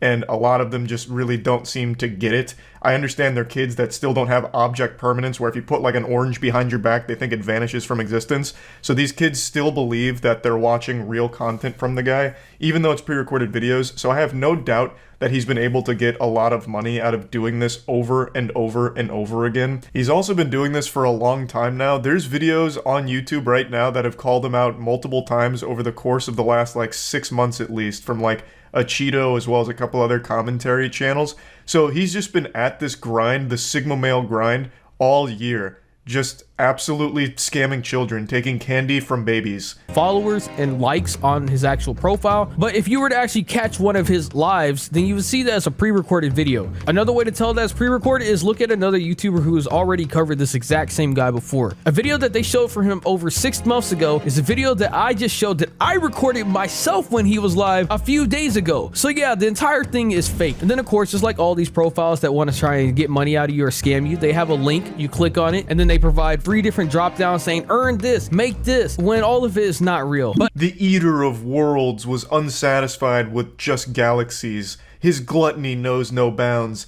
So even apart from just the live stream scams, he now also includes more scams in his bio. he's double, even triple dipping into the art of scamming. So you click on his bio link and it brings you to the age-old scam, a classic, an iconic one even, where it's gift card giveaways, win an iPhone, win 50,000 skateboards, win a date with Jenna Ortega, like just all of these stupid things where like, oh, click here, get $750 and an iPhone and shit like that. All of it fake. All of it a scam. So this guy's entire identity online is based around just absolutely slapping kids and their parents' wallets around. But of course, he's not the only one doing it. It is extremely common on the platform right now. So again, I don't know why you'd ever go to a TikTok live stream unless you're really just trying to lose money for the sake of losing it. But at that point, just flush it down the toilet. Why bother giving it to a piece of shit like this guy? Oh, actually, before that, I forgot to look at this.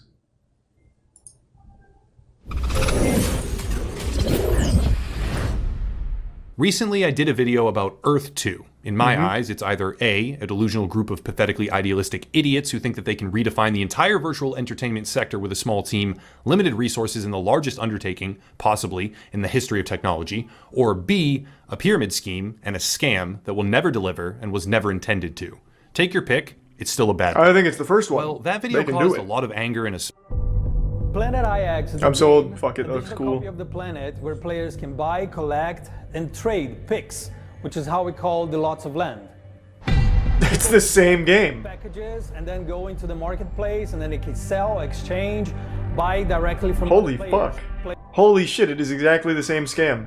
And we're gonna plant like tons and tons of trees. And those guys do not only plant trees, but they have like really beautiful social work happening. Who are they? The success of the game, the more players they also have 50 rocket ships. The more trees we're gonna plant, and we're gonna keep doing this beautiful. We're gonna plant trees. We're gonna make laser eyes. Gameplay, NFTs, cryptocurrency. This is the most unapologetic scam I've ever seen. Soon we'll have tutorials online and showing like how easy this entire NFT world will be. This is actually That's shocking. That's a colossal amount, actually, because in just a minute 30 flat, this project manages to combine social and environmental activism, NFTs, crypto, it did a lot. World building, it gaming, did do a lot. Loot boxes, and honestly a whole bunch more.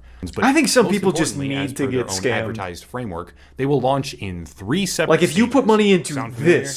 this digital world will like apparently you change really the actual deserve world. it. And since I've now been accused many times, it's easy to establish what Planet IX is once we establish what Crowd1 is. And to do that, we need to look at their history and their business model. Jesus, how deep does it go? Self-advertises as some sort of Crowd1 is a pyramid scheme, more commonly known today by those with an utter lack of intellectual competence as a multi-level marketing opportunity. Crowd1 Nobody calls it that though. They just call it a pyramid manifestation of scheme. greed I and never hear that manipulation. tossed around The anymore. business model revolves around education. It's pretty much the standard practice for those who rely on colloquial turns of phrase as some sort of life-changing charade. And it is, of course, So what do you true here as buy? well. Crowd1 skirts I'm just gonna look it up myself. I don't get it. What the fuck do you buy with Crowd1? You buy quotes? Oh my god. I'm gonna bring up this website. Let me show you. If any of you, you're taking business courses in university, maybe you graduated with a degree and you're too smart to be scammed, just in case. If you ever see a fucking site that has to say, we are not an investment scheme, you're fucked. If you disregard something like this and still go in, you deserve whatever happens next. You absolutely deserve it. Within the very first paragraph of this website, it immediately gives you the biggest possible red flag. Literally, we aren't a scam. Trust us.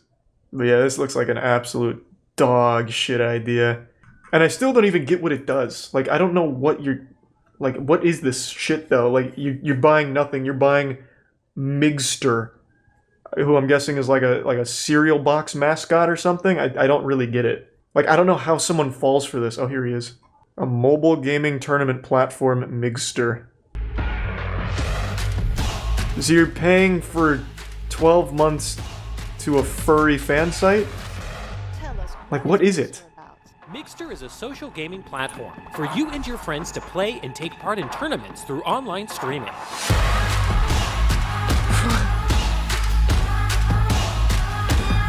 They did not. This is the old Scooby-Doo Cartoon Network game from their website back in the early 2000s. Holy shit. This just sent me on like a nostalgia boner, like fucking That's So Raven episode. I used to play all of those Cartoon Network games. All of them. The Dexter's Lab ones where you're making like a maze for chickens to die in. The Scooby-Doo one, Samurai Jack had a good one. Teen Titans, oh my god. Why is this being advertised in a 2021 product? Stream your favorite games. If you're trapped in a time vortex in 2002. Oh, Migster's calling, you better answer. What's that playful little guy want? Uh-oh. Christ, so when a tournament starts, your whole life is ruined. The Avengers called. We need you. ASAP. Stop what you're doing. You have to play the Scooby-Doo Flash game right now. So much effort went into this trailer. My god, for one of the worst ideas I've ever seen.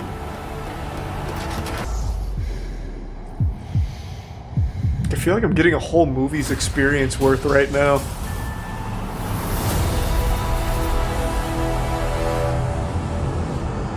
Wow. Fuck. Alright, sign me up. That trailer was real cool. And let's see how Migster's doing now. So you pay for this payment plan for Migster access. But how is he doing? Do they have reviews of Migster on YouTube? Is there any Migster tubers? Do you play any games? Here we go. 1,000 credits. So para saan po ba yung 1,000 credits na yun? So para ano po ba yan at ang sobrang when does the gaming start? Alright, that didn't really answer any of my questions. Alright. So I didn't learn anything. But I am interested. What else do you pay for? With Mindo, you grow both personally and professionally. Explore courses like rhetorics and how to build your audience and become an entrepreneur. Travel benefits. With Life Trends, you get great discounts at hotels, travel, and cruises. I don't understand. With what? Hey, excuse me, I'd like to stay at this hotel. I have 15 Life Trends coins from Crowd1. What do you mean, get out? Man, this is crazy. So this is it? This is all of Crowd1? You just pay for subscriptions to these awful services? What is so me? I'm so confused. Like, I don't even get the differences in the packages, man. Like, this is blowing my fucking mind that anyone puts money into this. So at $300, you get access to all of their garbage. And for $800, you get access to all of their garbage at the exact same lengths with a little extra Life Trend money coins. But then you get something called lifetime membership to Link Me, which doesn't seem to be like a service anywhere on here. Oh, here it is. Never lose a link again. So you get access to a notepad to save your links. And then for $3,000, you get So Me as well. I don't understand. The world is a social one, but it's hard to keep track of all of the different platforms. So what? You get a platform that tells you Twitter, Reddit, Facebook, and then you just click on those. So you get the access to bookmarks. I don't like. What does this mean? This is baffling, man. People are so dumb. Like, god damn. But Emerge Gaming has, quote, no idea what the motivations of its 150,000 subscriber user base really are, which is a direct result of their partnership with Crowd1 because its platform is used as an affiliate marketing scam to lure in vulnerable people and is quite literally damaging to their image as a publicly traded company. True, I definitely thought less of them. 150,000 subscribers to it! Scam. Emerge Gaming is also accused of not conducting their due diligence when they accepted over $8 million from Crowd1. And the list will go on and on. Well, that's a good chunk of change. If you're going to fuck your product, you might as well do it for $8 million. I'm going to create a service. Doesn't exist. I'm just going to make a cute mascot, and I'm just going to like stealth launch a service, like a website, somewhere, and just say, you know, like a subscription model, dumb tiers. And I'm just going to see how many people just give money to something that just doesn't promise anything and just doesn't exist. I'm going to fill the description, like make a real website, filled with just buzzwords on buzzwords, but never actually say that there's going to be anything there, so I don't have to worry about fraud. It's literally just going to be a thing that people can put money into, and I'll just see how many people do it. Like, I cannot believe... Like, this one, Earth 2, okay, FOMO, right? People don't want to miss out, and Earth 2 promises, like, hey, if you buy this fucking tile on a grid, it might be worth something. You know, but this promises nothing. Absolutely nothing. And I'm on their Twitter right now. They say they have 1 million Migster subscribers, and I promise you that's a lie. And then there's one guy commented on this saying, this is amazing and unbelievable. He misspelled unbelievable. Crazy. I don't doubt 150,000 subscribers, though. I actually don't doubt it. To go rapid Just making fire me because upset. the explanation would derail into an hour or more at least of links and affiliations. It's believable because it's not a scam. I can't tell if that's sarcastic or not. Please, I need to hear... For the love of God, tell me you're making a sarcastic comment, Baskin. I'll wait. We need to sit you down and, like, take away your access to spending money. Everyone in chat is on Migster. You're behind. Fuck! I'd have to start streaming on Migster. Fuck! Yeah, what was I thinking? There are individual statements about the exact moment that Crowd1 devalued their promotional currency and robbed nearly everyone who was affiliated with them of what they had been working for by aggressively Holy lobbying shit. their friends and family to join this scam, such as Tor Anders Petero, who is known in his home country as the Pyramid King, and how once that information was discovered by BBC Africa, it got cleansed. Yeah, but this time it's different. The internet. This time he went That man has legit. openly stated numerous times This that is he real looks now. for and accepts leads on He's targeting anyone trying to gamers. Start No one a betrays multi-level us. marketing scheme. Planet IX hasn't actually launched yet. It hasn't sucked tens of millions of dollars out of the pockets of Oh, but it people will. sold on a dream that doesn't exist. It to enrich a fucking few will. criminals at the top of the pyramid. Actually, maybe it has. It is, after all, marketing to a user base in the tens of millions under the global network that is Crowd1. But it's still in a phase where some people might be susceptible, and it's beginning to ramp. Oh no, Selfa. It's a wonderful thing being a member. No, oh, come on now. An ultimate ending that isn't a total investor wipeout based on the methodology and business I gotta practices hand it of to the its team, parent though. company, They've been pyramid But when scheming for reality calls, years. it will be harsh. And they keep I wouldn't doing be it surprised successfully. At all if they take this particular video down or DMCA something or One of the send a guys is slap literally suit, called the king I of don't really pyramid care schemes, because and he it still needs to makes be another one. I Just see fine. it everywhere. Humanize it that if this entire thing falls apart, it's going to impact a lot of innocent people, not just the scammers who are stealing most of the money at the top. So it's a really complex problem. That was good. I actually cannot believe this shit. Like, oh my god. I just don't understand. I don't get the perspective. Like, how does someone go to that website that I just showed you and read anything on there and be like, yep, probably safe? And if you do even a second of research and find out that the entire team behind it is known pyramid scam artists, like, I just don't know. Like, I just can't wrap my head around that thought process. Like we learned a couple weeks ago, most of the people who get scammed are like well-off, wealthier people. And I don't know how the fuck that happens. Maybe they don't read it. Then why put any money into it? Because like, unlike a crypto where you could just like fucking go wild and put something into dog shit and get rug pulled or whatever, this is you're putting money into something that claims it's a streaming service or like an education platform. So wouldn't you at least want to see that? It's not often that I'll follow a news story for more than a month, but there's one story that I've been following for 5 years now, and it's finally concluded. It's been like my own little personal soap opera to enjoy, and for some reason one that not a ton of people have talked about, despite it being one of the biggest scams in GoFundMe history. Now please, hop into my magic school bus and allow me to take you on a journey through time. It is 2017 years after the death of Christ, and a woman named Caitlin McClure starts a GoFundMe titled Paying It Forward with a picture of her standing next to a homeless veteran named Johnny Bobbitt. She then tells the story about how her car broke down and she was out of gas, but Johnny Bobbitt came to the rescue like a saint, giving her his last $20 despite being homeless in order for her to pay for gas and get home. This heartwarming story tickled the soul of over 14,000 people who donated to this cause to try and help get Johnny Bobbitt a better life. The GoFundMe was started with a $10,000 goal, which was obviously fucking annihilated, raising over $400,000 for Johnny Bobbitt, and it was just a real feel-good story that I'm sure a lot of you have heard of. This was 2017, and GoFundMe was very popular at the time. It still is, but this is when GoFundMe was really popping off. Some of you watching may have even donated to this cause, and I'm sorry to be the one to slap you with the unpleasant palm of the truth, but you were scammed. The 5-year investigation here has finally concluded. It was 100% a scam, and the verdicts have been passed.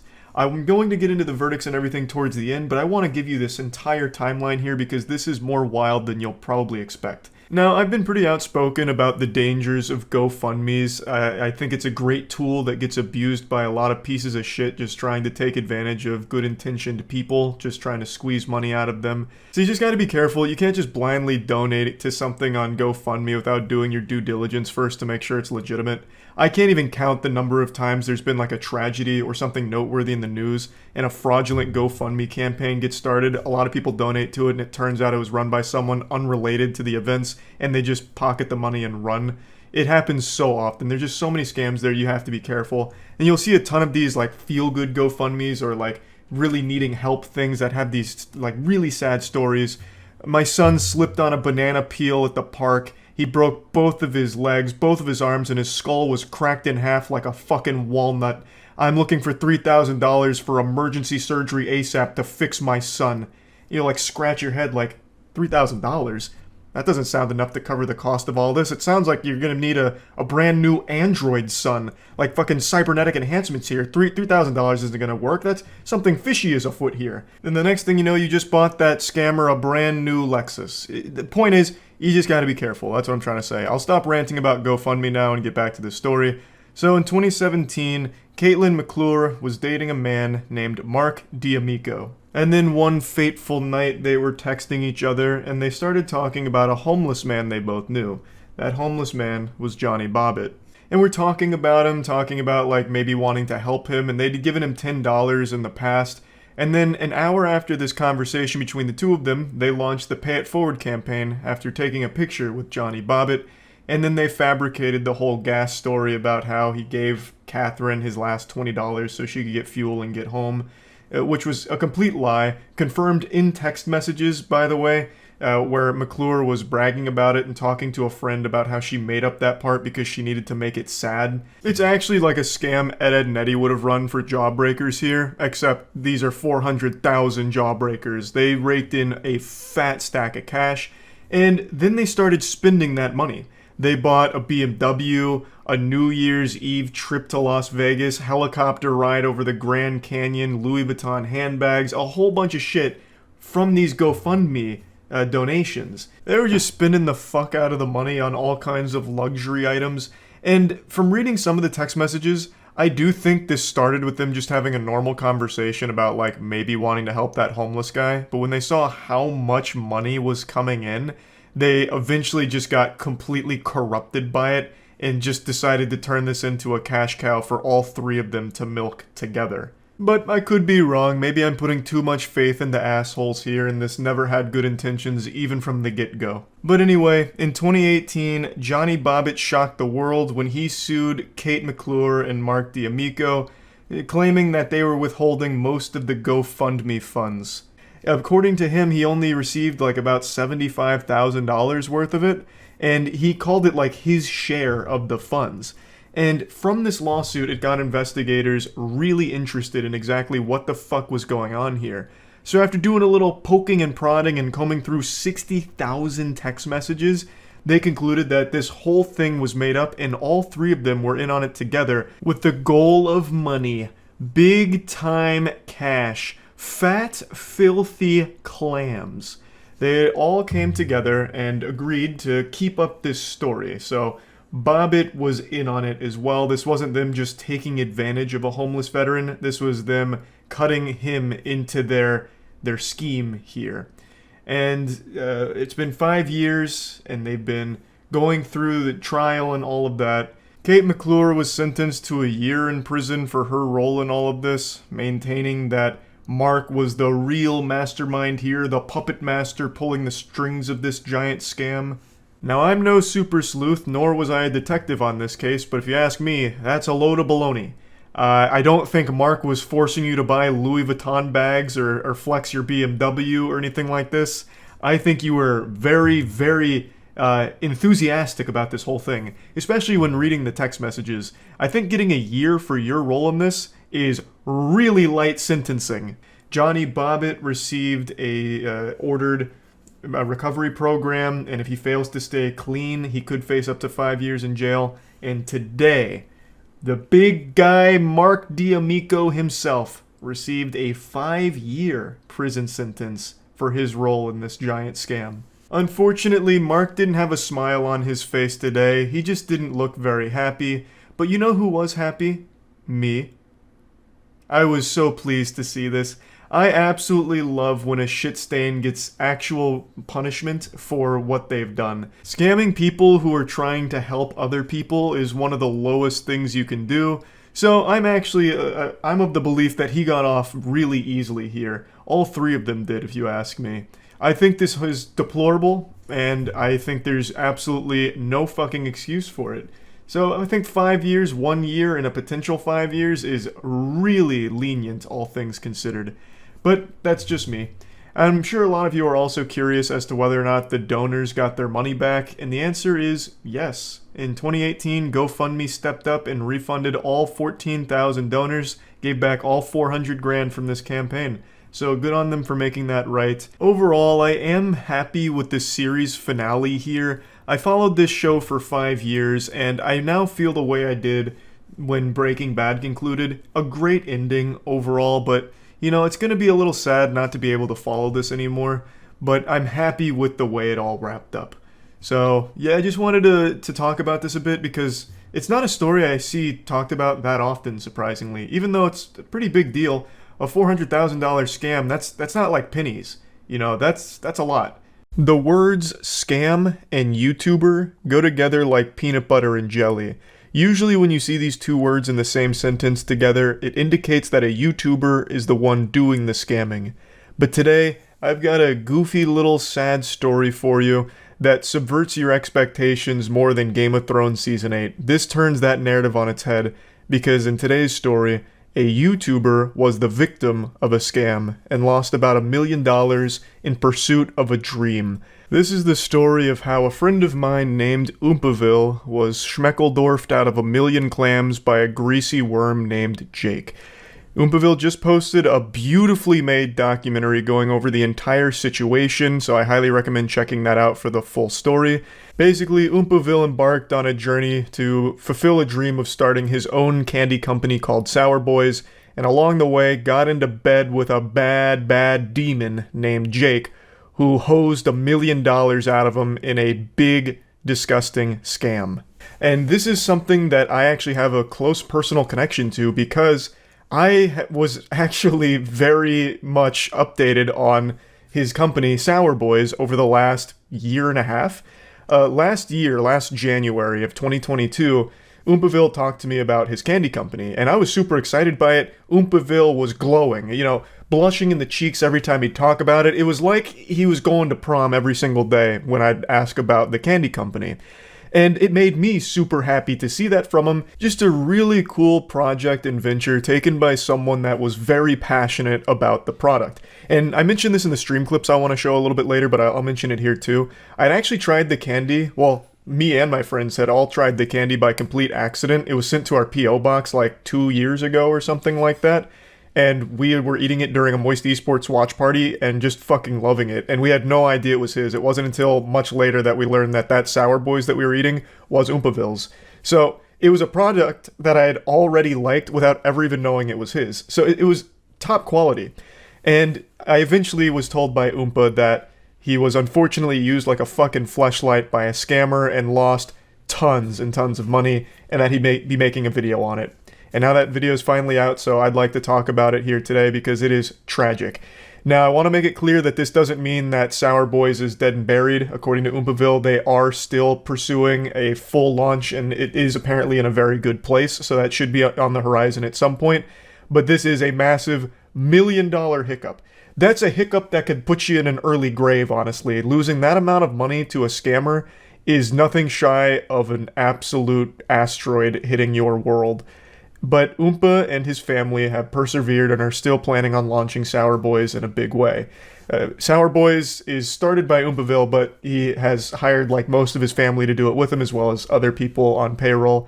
So it is a huge undertaking, and, you know, God willing, he's not been scammed by his family next. It should come out at some point. But anyway, let me explain what the scam was and how he lost so much money over the course of starting this business. In a nutshell, Oompa launching a candy company. It's actually candy that I had before by accident, like I didn't know it was his. You might remember during our early Moist Esports watch parties, we were all eating a bunch of like sour candy. That was his candy. We didn't know it. Like, it actually slapped. And those were like, I guess, prototypes that he did like a promotional for that we got.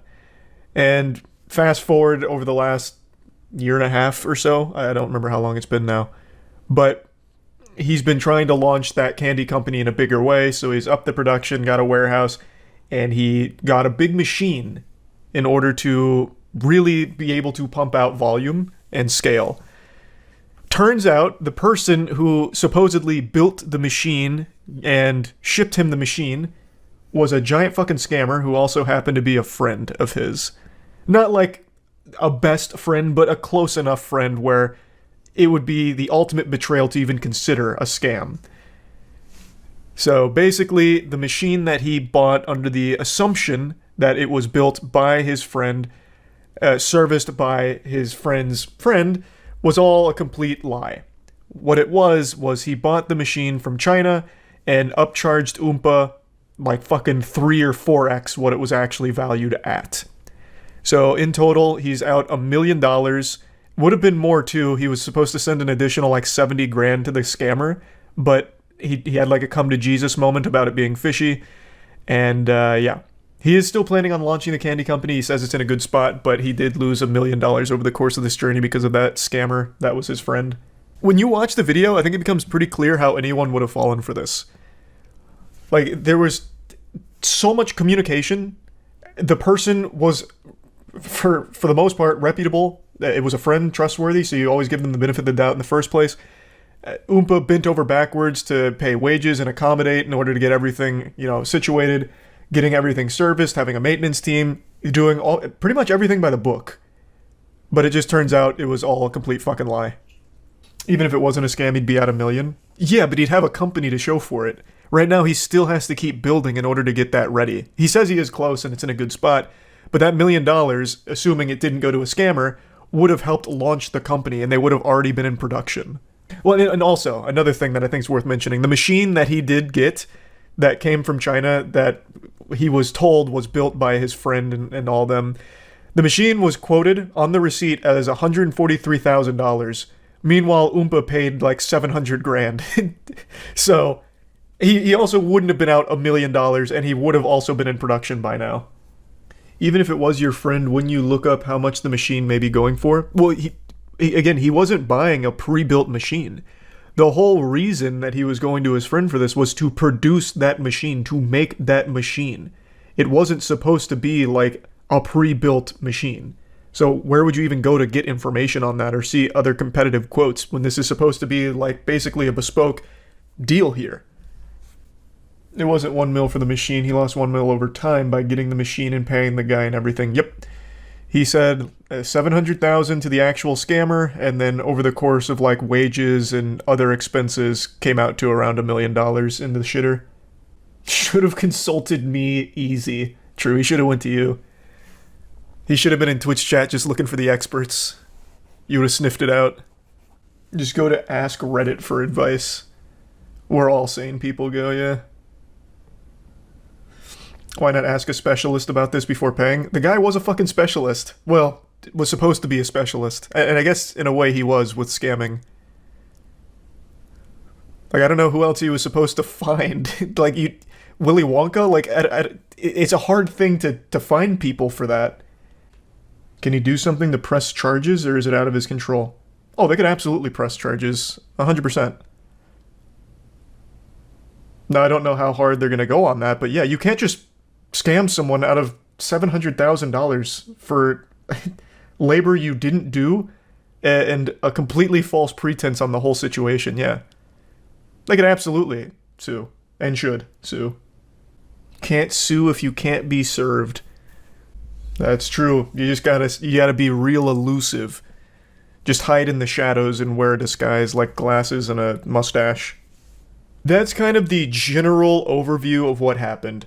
Again, just to give you the bullet points. Oompaville wanting to start the candy company, eventually realizing that if he wants to scale and keep things interesting, they're going to need to produce the candy themselves. Thus, they're going to need an actual machine. Thus, they're going to need an industrial engineer who knows what they're doing and can make the machine for them. He finds Jake. He hires Jake. He pays Jake up to $700,000 under the assumption that he is making this machine himself, specifically for the purpose of the Sour Boys candy production.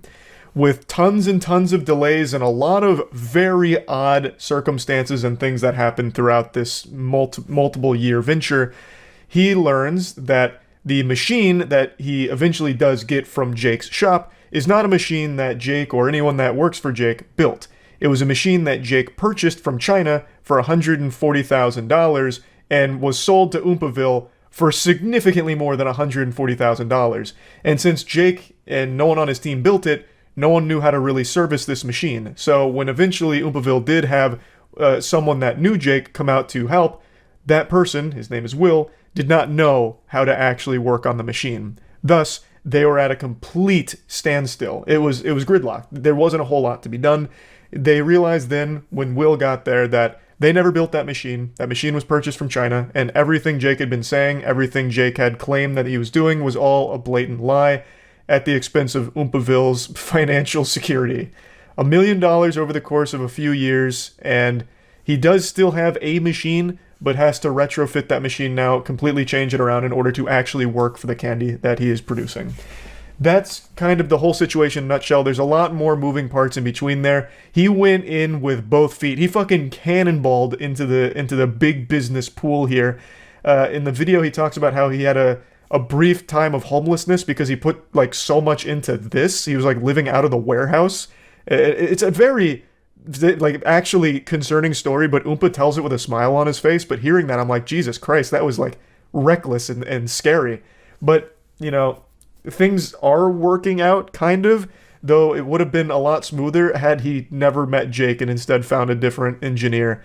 But, you know, that's water under the bridge now. Hopefully Jake will face real punishment for this scam. This is not something that's like, you know, like, oh, that's what a goofball, Jake, you got us. Darn.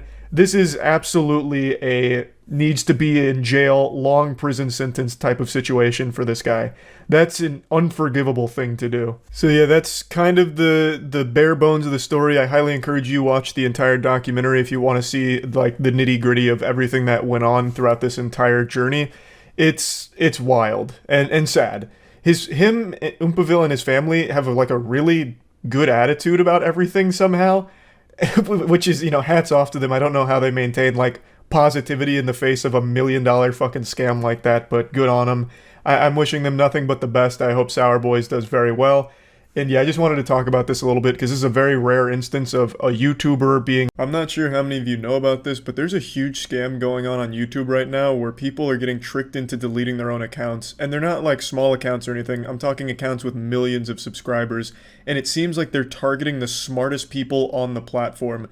Like if you heard tomorrow Charlie was tricked into deleting his account and showing pictures of his cock on the internet, you'd be like, yep, that sounds about par for the course. That sounds like something Charlie would be tricked into doing. But when you hear Jim Browning was tricked into deleting his channel, you're wondering what the fuck went on? Who could outsmart Jim Browning? For those that don't know, he's an extremely large YouTuber who's famous for taking down scammers and taking down entire scam operations around the world. He's super good with computers. He is literally that cyber boogeyman that your parents were afraid of in the year 2000, where they thought if you opened Microsoft Office and typed :XD, that you all of a sudden your emails were going to be hacked, your credit card information stolen, your bank account drained. He is that guy. He can do like anything with a computer that you could possibly imagine. If you accidentally say hello to Jim wrong on the internet, he's got all your fucking information ready. This guy hacked into the CCTV cameras at a scam headquarters just to gather evidence on them one time to take them down. It's incredible. It's like on Xbox Live when you'd hear some asshole say like, yeah, my dad works for Bungie and we've got all your information now, so get ready to get banned. Except Jim Browning is actually able to do that. He is that. Like, this guy is a real-life L from Death Note. Super smart guy, super great guy, and he recently was the main victim to a YouTube scam that convinced him to delete his own channel. Today he posted a video going through exactly how the scam works. It's a great video. I highly encourage you to check it out.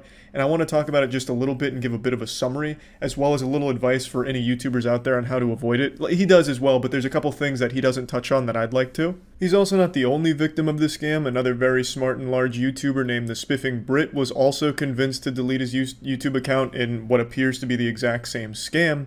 And allegedly these aren't the only two, but these are the biggest two that I can find that have confirmed to have fallen for the scam. So how does it work? Jim Browning has it all covered from start to finish. He recorded the entire interaction with the scammer, but I'll just do a little caveman breakdown. Bad man pretend to be Google.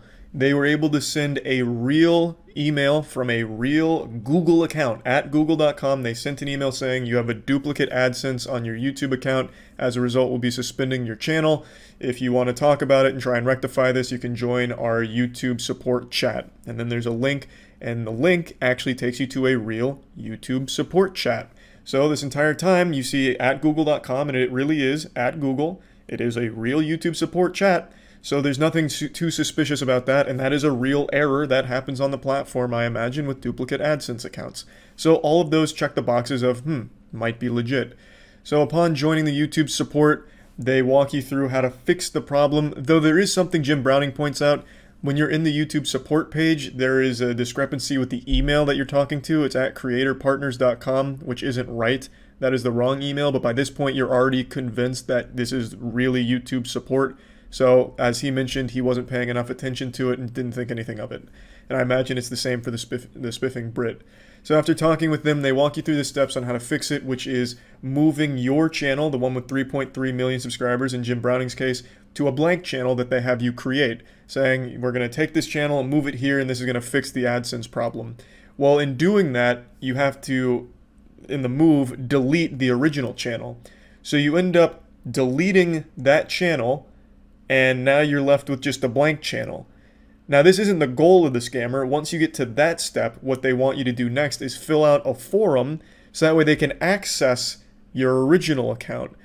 And this is where Jim Browning's, all of his sirens were going off, and we entered DEFCON alert, where he realized it really was a scam. In that forum, they ask you for some really odd information that no company would ever ask for, which is stuff like your password. So that is the biggest tip. No one and nothing that is official will ever ask for your password to anything. So upon seeing that, he closed the case. He knew it was a scam, but then tried to get more information out of him. The scammer started bragging after he was caught, saying that he's worth $2.5 million off of this scam, and that he has 12 accounts, some with 6 million, some with 3 million. None of that Jim was able to confirm, but it is worth at least mentioning. And then today, the Spiffing Brit posted this picture about how his channel was deleted and he was tricked into deleting it himself by a scam. So you're led to believe that it's this same scam. Now, I don't know how far the Spiffing Brit has gone, if he actually did fill out that form and give away his password, which I would be very surprised if he did. I don't think he did that. I'm sure he noticed it was a scam at that same point, but by then, your goose is already cooked. You've deleted your channel, and now you're left with nothing except at the mercy of YouTube, who does have the capability to reinstate channels. Jim Browning is fully back online. Everything's back and running. He's got all his videos back. Everything's as it was before this scam even happened. But it is still a huge hassle, especially if they did go through with giving the password, because now the account's compromised, the scammer has it, and they can take whatever revenue the account makes. So that is a big problem. Though Jim said even if he did give the password, he thinks two-factor probably would have protected his account, and I agree, that probably would have stopped it in its tracks. But let's assume the creator doesn't have two-factor on, well, then they'd be fucked right then and there. So that's just a breakdown, very briefly, of how it all played out. It's a lot more intricate than I'm giving it credit for with my explanation. Jim goes into detail and shows just how convincing it is, but that's pretty much how it all went down. So, how can you avoid something like this? Well, the first thing you need to understand is YouTube doesn't communicate. So if you get an email from YouTube saying anything, it's probably just a fucking scam. I've been on this platform for 15 years. Do you know how many emails I've received from YouTube? Almost fucking none. I can count them on one hand, probably. I just don't get YouTube emails for anything, and I imagine that's the case for most people on YouTube. When I get like a copyright claim or anything, I don't get like an email or anything about it. I just see it on my account. You know, I'd never get emails from YouTube. So getting anything from YouTube about like, hey, there's a problem and we want to fix it, are you fucking serious? YouTube yet never wants to fix anything, let alone reach out to you to try and get it fixed. It just doesn't fucking happen. So that should immediately be the biggest red flag, is getting contact from Google or YouTube. The only time I have contact with YouTube or Google is through my partner manager, or anyone I know at the company, you know? DMs or emails of people that I personally know at the company, never from YouTube or Google itself. So that just doesn't seem to happen to anyone. And when it does, it's usually shady, like in this case. So that's my biggest piece of advice. And then the other big thing is, don't just trust the domain blindly. As Jim points out towards the end of the video, it seems like anyone can send an email from a real @Google domain without actually being representative of Google. So just because a domain looks legit or even is a legit domain, don't let that just be a pass for everything they say. Don't just write it off because the domain was real. Because, again, in Jim's case, it really was from Google, but it was a scammer that was able to use the Google domain. And it seems like anyone can do that. So that's just the other thing to be aware of. That's really about it. It's a pretty wild scam, and definitely the most intricate that I think I've ever seen on my history on this platform. I've never seen one actually be able to target extremely smart people successfully. Usually you'd see it happen to channels that are like prank channels or something, not actual fucking 500 IQ scam exposers and extremely smart YouTubers that expose exploits in the world like Spiffing Brit. Like, the fact that it got those two means it could get fucking anybody. So last month, a group of scammers successfully stole $240 million from a single victim, but their success was short-lived. This group of dweebs lasted about as long as Concord did, because within a month, they were caught and assets frozen, 2 of them already being indicted, and it's all thanks to Zach XBT. This is someone I've talked about before. This guy is like Jason Bourne. If he's on your tail, your goose is cooked. Zach XBT is a scammer's worst nightmare. Him and CoffeeZilla I have the utmost respect for. They do incredible work with holding these pieces of shit accountable and catching them. And Zach XBT spearheaded this crazy investigation where he got everything. Like, he has probably more information on these guys than their own parents do. He's probably got all their fucking report cards from 2nd grade till they graduated. It is wild. And there's also video footage of them committing the crime. These goobers got the biblical smackdown put on them by Zach here. And since there's video recording of this, we get to hear from them, and holy shit, you get to hear just how sad and pathetic these dweebs are. And Zach also got like some of their messages that they exchanged, and one guy tried to use all of the money he stole to get girls, and yet continued to get rejected by all of them, at least from what we can see. It is unbelievable how pathetic they are. Anyway, here's kind of like the general breakdown of what happened. On August 19th of 2024, they targeted a Genesis creditor by calling his Google support via spoof number to compromise the account, calling as Gemini support claiming the account is hacked, social engineered victim into resetting 2-factor and sending Gemini funds to a compromised wallet, and then got the victim to use AnyDesk to share screen and leaked private keys from the Bitcoin core. He then also has some of the messages they exchanged about all of it. Reading through their messages, you can see that it's pretty much all social engineering. This is what hacking actually looks like for the most part. Very rarely is there a case where it's someone with fucking 5 keyboards surrounding them that they're typing on, injecting some kind of worm and code into the mainframe to hack, like the way it's portrayed in the movies with like a turbo hacker man with sunglasses on typing away furiously. Usually it's someone just pretending like, oh yes, I'm Phil Cheeseburger on behalf of Microsoft support, you're compromised. That's usually how it goes. So like reading through it, what you can do is, please just take a picture of the last 4 of the private key. You can crop the rest out and just please take the picture for now. You don't have to send it anywhere. So like they're just giving lines that they can feed this guy to convince him to do what they need in order to steal his money. They're basically just choosing dialogue tree options in a Bethesda game to try and steal people's shit. No way. No fucking way. I see it, bro. It's on the blockchain. It's on the blockchain, bro. No fucking way, nigga. Oh my god! Oh my god! No fucking way. Yo! We're done! We're done! I'm passing out! Do you know how much money that is? It's a quarter of a bill. Probably. Spent 3 ways or is it 4 ways? That's It's pretty pretty penny. Pretty 10 pretty pennies. I'm gonna lose my shit! I can legitimately hear the Cheeto dust and fedora that the guy's wearing who keeps saying, probably a pretty penny. Probably like 10 pretty pennies. He sounds so fucking congested. Like I'm congested out the wazoo right now. But even I don't sound that bad, I don't think.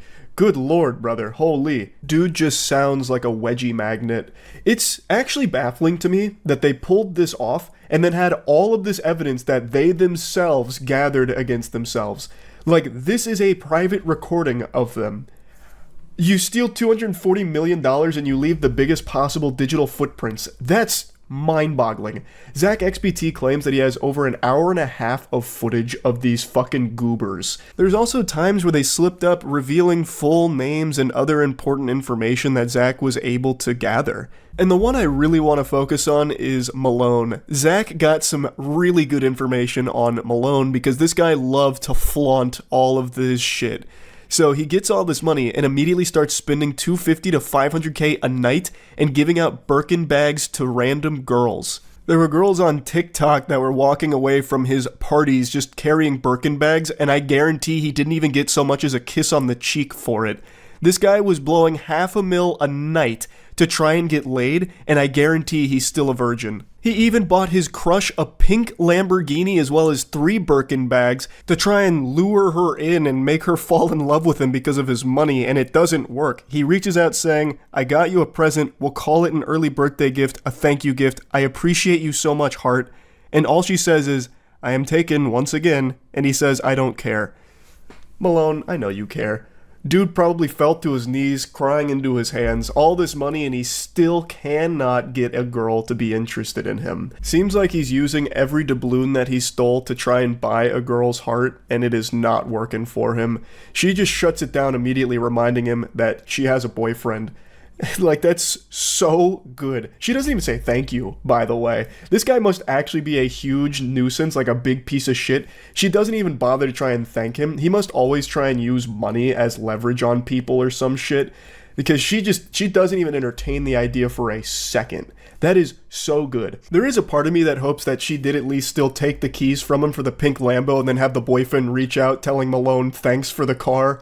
That would be the cherry on top.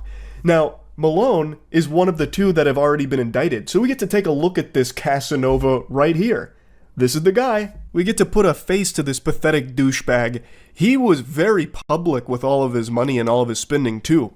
So Zach XBT actually pulled up his Instagram and some of the photos on it where he'd flaunt the money that he stole and what he spent it on. Here's one from his Instagram page, which is unfortunately private now, so I can't peruse to see what other bangers might have been on there. But I love how even in this photo, Malone is like the least visible person there. His 2 friends are front and center and Malone is in the background. Even in his own Instagram post, he is not like the main focus. This guy must have just been like a perpetual fucking loser, even in his own friend group.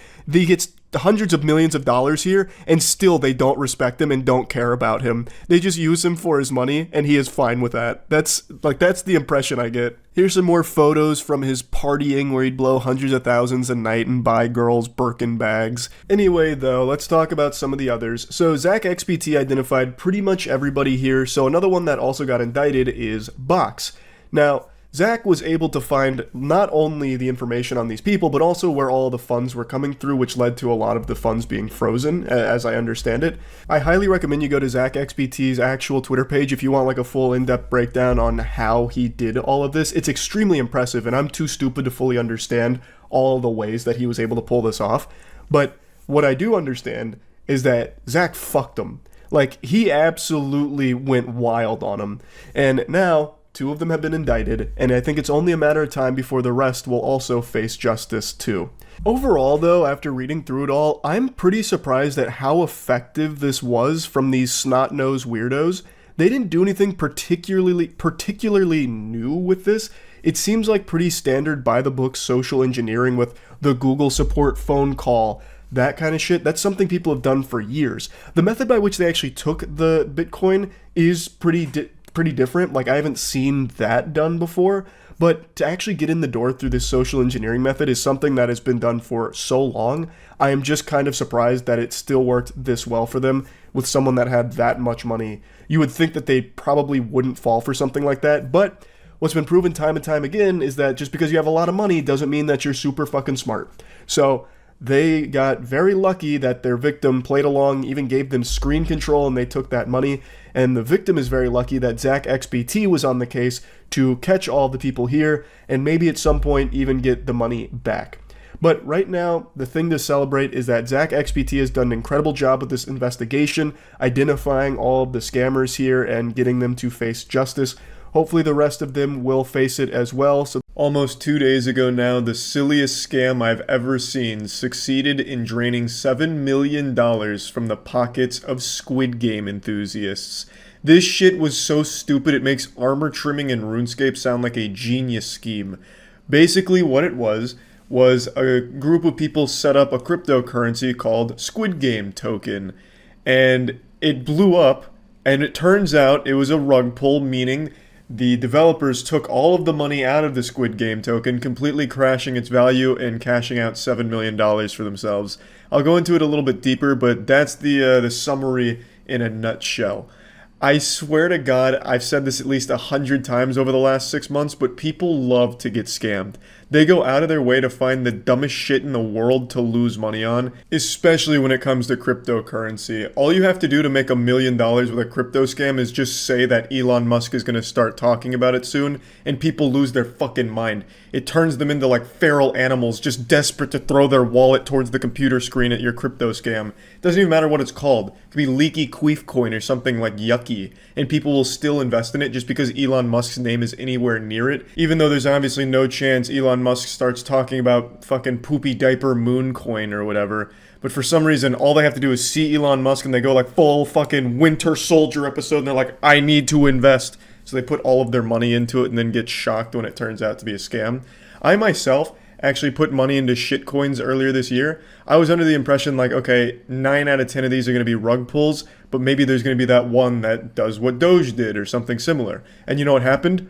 Almost 10 out of 10 of the shitcoins I put money into were rug pulls. And I learned my lesson. I don't put money into shitcoins anymore, but for some reason, fucking 6 months later, people are still doing that. So now, let's talk about Squid Game token. Unfortunately, a lot of information about it is gone now, purged from the internet after they made their $7 million exit. They took a bow and left the stage and took everything with them, but luckily, Dhar was able to preserve some of it. So in his video, he goes over the Squid Game tokens white paper. For those that don't know, all these crypto coins have a white paper, which is basically just an explanation about the coin and the tokenomics around it and just a general write-up about everything regarding it. However, none of these people that invest in this shit ever read the white paper. More people read the terms of service agreement when signing up to iTunes than they do the white paper for these fucking shit coins. And then they're shocked like, oh my god, it was such a good coin from everything I read from their Twitter account. But if you actually read the white paper here, like Dhar does, within the first 2 sentences, it is a blatantly obvious scam. I don't think there's a single person currently alive that would read the first paragraph of the Squid Game token white paper and be like, yeah, sounds like a reasonable place to put my money. This seems like a safe investment. In fact, I'm going to be a multi-billionaire off of Squid Game token, baby. Straight to fucking Mars. You know, that I don't think anyone would get that impression after reading even the first paragraph here. So obviously what people were doing were just blindly throwing money at this because they saw headlines like this. And there's a lot of responsibility that falls on these fucking journalists that were hyping this coin up. Maybe they were working on it at the top level or something too, because they were really pumping this Squid Game token narrative. So these kind of headlines drew a lot of people into this crypto scam. And at the absolute peak of Squid Game token, it was worth $2,800 per token. As of right now, it is worth almost 1/40th of a penny. That is a pretty colossal drop. It all got pulled at one time by the developers, who even gave like a little sign off on Telegram. They're like, hey guys, sorry for the inconvenience, but we're fucking out ski. And then they dipped. Then of course everything crashed. Now, if anyone did even like a single second worth of research, like even just looking at the white paper, they wouldn't have put money into it, but no one bothers. But I think the wackiest part about this whole thing is the Squid Game token team was very open about it being a scam. They weren't really hiding anything. Like on their website, they had a million things like, this is coming soon, maybe. A video game coming soon, probably developed by Bethesda Games. You know, maybe the Squid Game token will be appearing in Elder Scrolls 6. Like all kinds of dumb promises, all with coming soon. And they also just made it super clear to everyone that they weren't going to let you sell your coin anyway. Basically, the Squid Game token team was this clown that asked you to pull their finger, and people were surprised when they pulled their finger and he farted.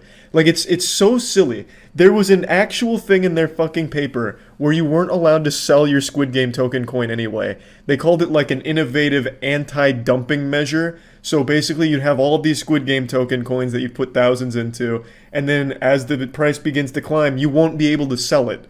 They wouldn't let you sell it. So no one was able to get out at peak except for developers.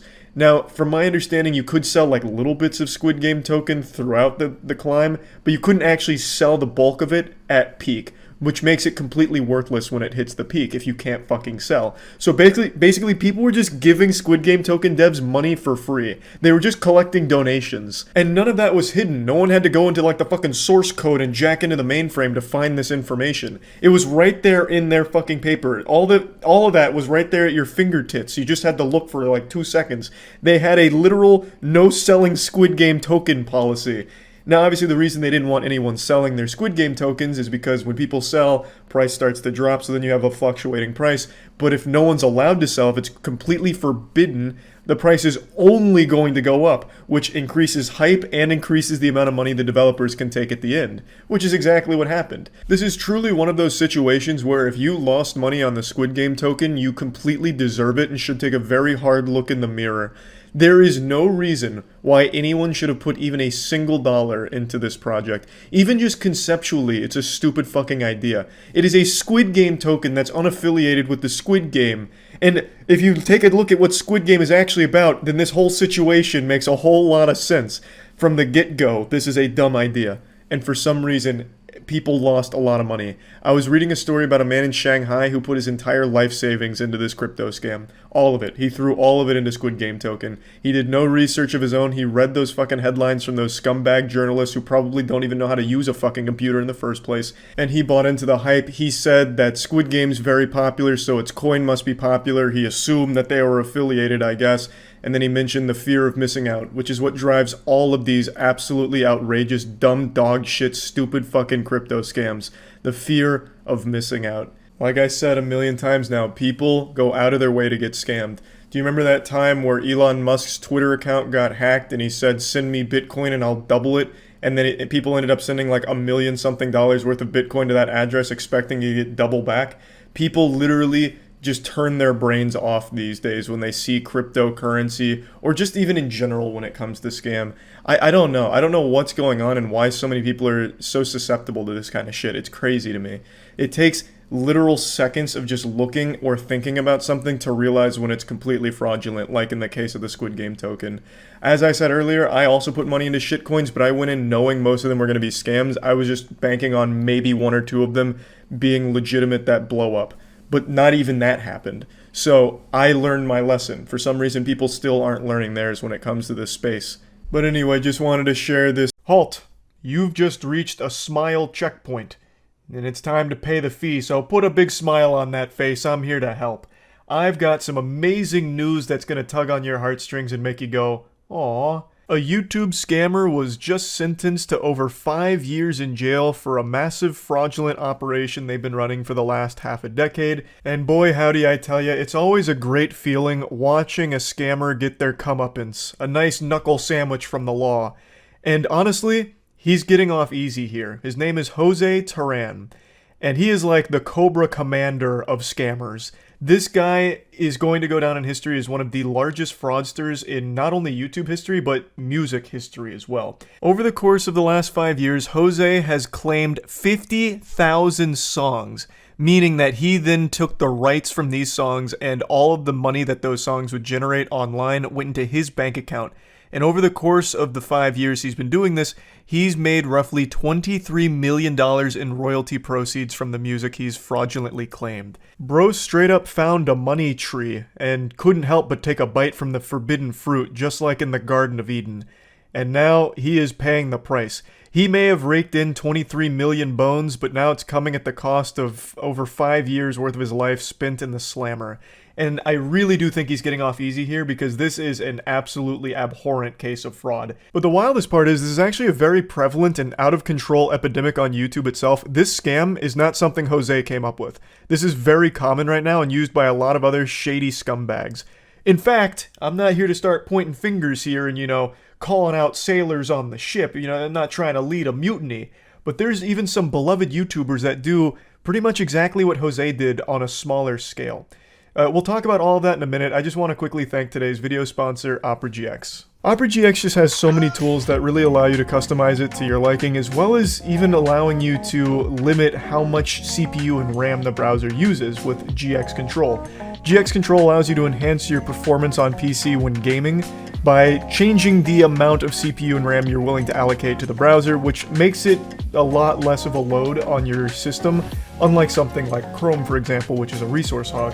Another great feature is, of course, GX mods, and there's even a mod pack for me on there as well, if that sounds interesting, where you can change browser sounds. Yeah, baby! So yeah, all kinds of customizable wallpapers, and a lot of other interesting things that you can toy around with and adjust thanks to things like GX mods. And when you download using my link, you can see my latest 12 uploads in the Opera GX corner. So if you're interested in starting with Opera GX, you can download it for free in the description. Thanks again to Opera for sponsoring.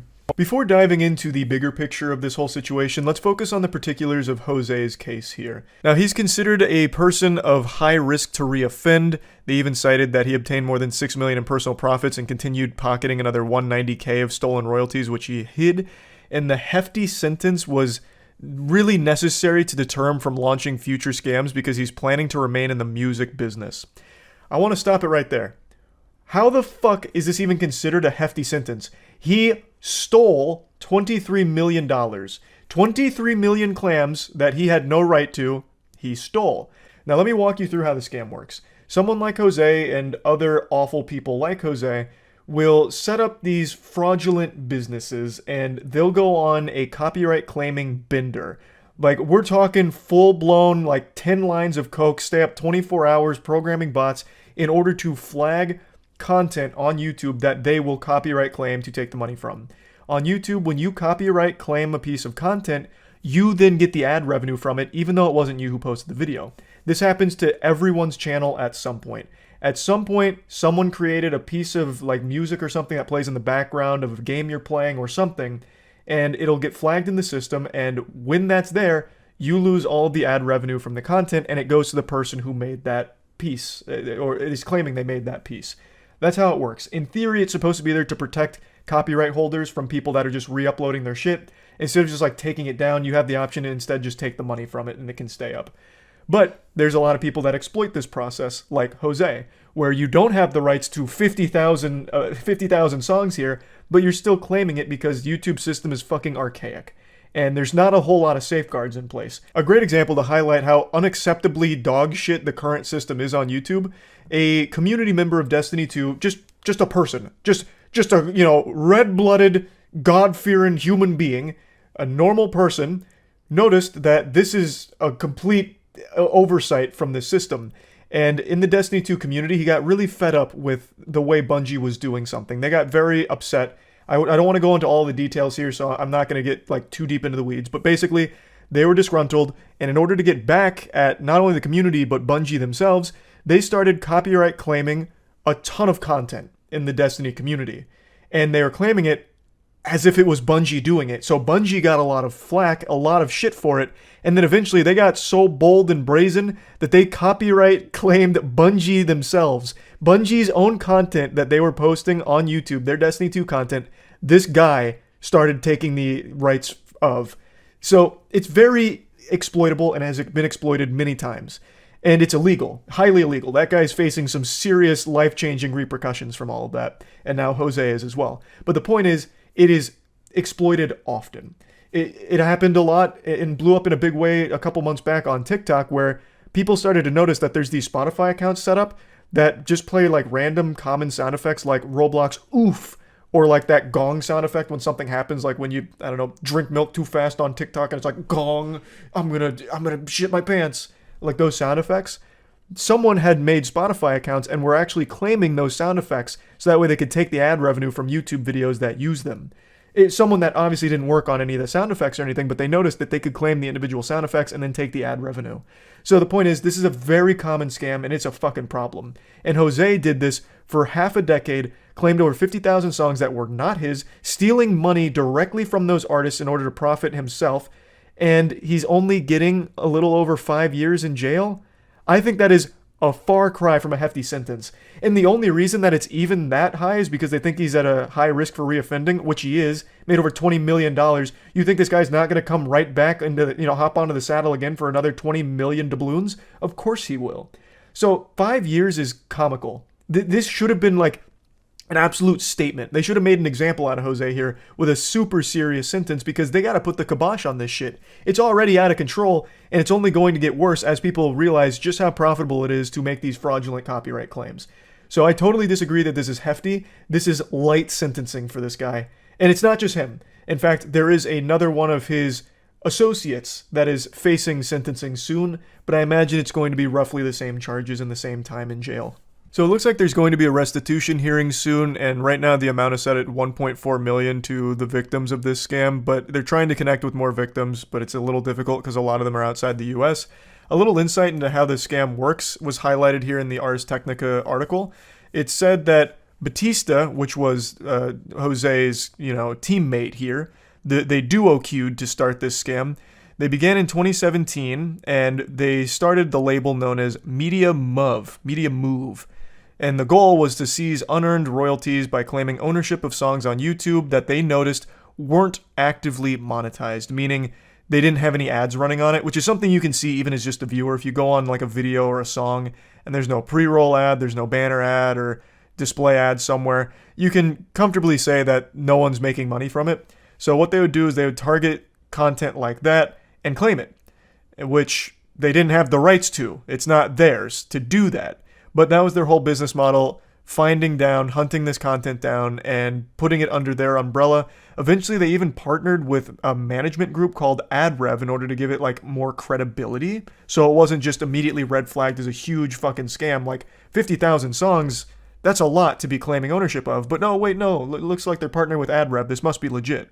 So it was kind of deeper than a lot of the other scammers that go this route on YouTube, which is probably why they were so successful and made so much money. This is a great section here, just laying out the timeline. This wasn't exactly like a jump scare to the community.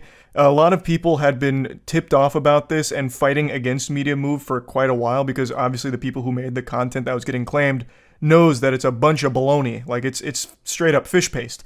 They made it, and it's getting claimed by a company they've never fucking heard of before. So they did fight against Media Move for years, but it kept getting pushed aside, it seemed. But in 2019, the IRS launched an investigation after they became a little suspicious with the amount of bank accounts Media Move had that were sometimes registered under fake names. And I really like this section here, so I'm just going to read it. Everyone knows how the scam works, and it's unclear if much has been done to stop future YouTube scammers from using the same playbook and targeting more artists. Artists attempted to bring a class action lawsuit against YouTube to gain access to systems to monitor their royalties and stop royalty theft, but that case was dismissed earlier this month before going to trial. I'll answer that question. Nothing has been done to prevent this from happening again in the future, and it is still continuing to happen right now. I briefly mentioned at the beginning of the video that some YouTubers actually use this same fucking method. Unfortunately, it's become a bit of a nuclear weapon that sometimes these creators will use to either silence criticism or just out of pure greed. An amazing example that we just covered a month ago is Alex Edson of Business Casual when he tried to take down a channel he felt was competition to his. He issued fraudulent copyright strikes. So he went above a copyright claim. He wasn't just taking the ad revenue. He was straight up taking the entire channel down because he believed that that channel used an image that was somewhat similar to an image he used in his video. This just highlights just how broken the system is. So if he wanted to, he could continue to do that and copyright claim other channels and keep making that same argument about like, oh no, that's my image and you stole it from me. And he'd get away with it because the system doesn't have anything in place to stop that. Now, Alex Edson at Business Casual was unsuccessful in his nefarious evil plot. Thank God. But he's still an absolute unforgivable piece of shit for what he's done, and there's a lot of other content creators that engage in similar behavior, maybe not always motivated out of like, you know, getting rid of competition. I need to make sure there's no one left in the world except my channel, so I'm gonna take them all down. But a lot of them are just motivated by greed, where they'll start copyright claiming people's content who like maybe make a meme out of something they did, or even criticize something they did. That's happened a lot over the history of YouTube, so it is unfortunately a system that needs a drastic overhaul, and it's not getting that tender love and care that it needs to be in a good state. So squeaky wheel needs the grease. The squeaky wheel really needs the grease.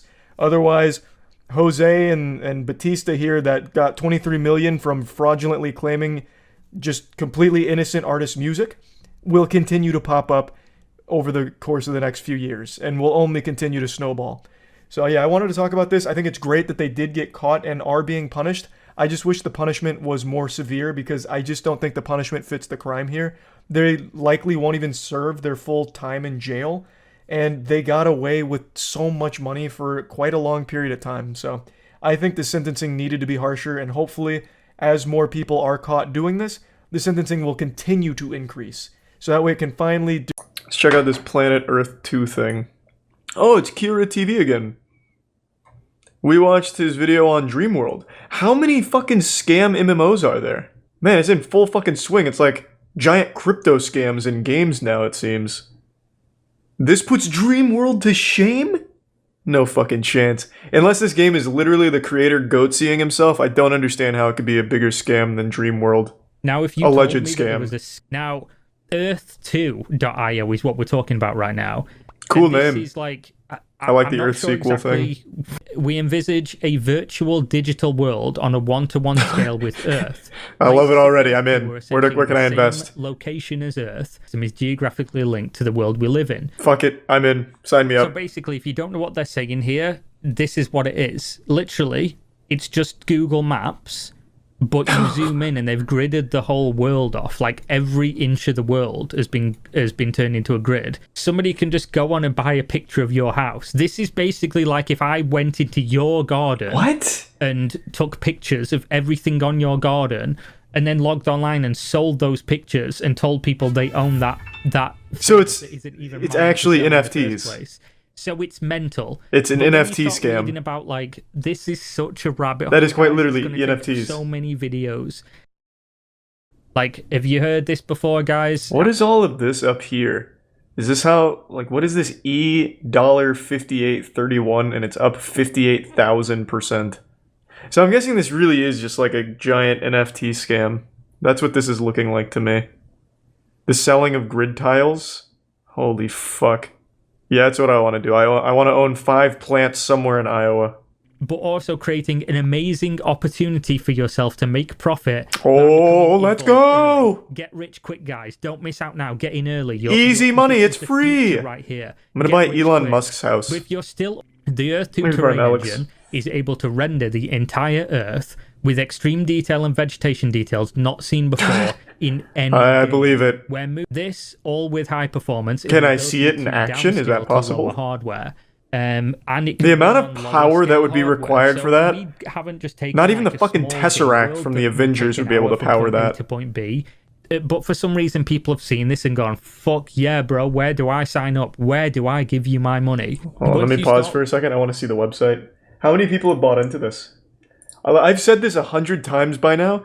This is the perfect day and age for scammers. It has never been so easy to scam people. It fucking takes a single tweet from like a 5-follower Twitter account and you'll have people buying into it. It is so easy to fucking scam people. Selling literal rocks out of a dumpster and calling them energy rocks and shit. It is an incredible time for scammers. I just want to see how many people have bought into this before continuing. Here's the leaderboards. Oh god, no. The number one guy, I don't know what this translates to USD. The number one guy here has $575,646 in it. Let's see, what is the exchange rate from a normal USD to an EUSD? Where is the exchange rate on here? About 1.2 million people have bought into it at the moment. Here, this seems fine. I'm just trying not to like show these people's information. Where do you see that 1.2 million people use this? Let me see their Twitter. This is a big project. I'm gonna scroll down. I'm gonna see my Council of Cock photo with the two Moby Huges and get banned like Mizkif. It is crazy. It is so fucking easy for people to get scammed. Well, no, so easy for scammers to scam people. People like to think they're so fucking smart and then they'll buy into a game that says they have one-to-one rendered the real world with more detail than you could ever imagine, with technology that our species can't even begin to comprehend. Fucking crazy. I just want to see the exchange from E-dollars to normal dollars. What am I looking at? These Beyblades, or is this like a flag? Oh, they're all flags. One dumb asshole over here owns a single piece of this highway. Who bought this? Oh, hold on, you can't even see it. Who bought this thing? Yeah, I want that one lane on that highway in the middle of fucking nowhere. Whoever this is should not be allowed to use money again. I just want to see the going rate. And then I'll go back to the video. Mountain View, California. Price per tile, $58. Available resources, fresh water, sand, limestone, iron ore, wood, coal, oil, and gold. What the fuck is this? Oh, I can actually see who owns it. Why? Fucking why? Chat keeps saying 1-to-1, but I don't believe that. I think they're getting confused because on the website, the scale is 1-to-1.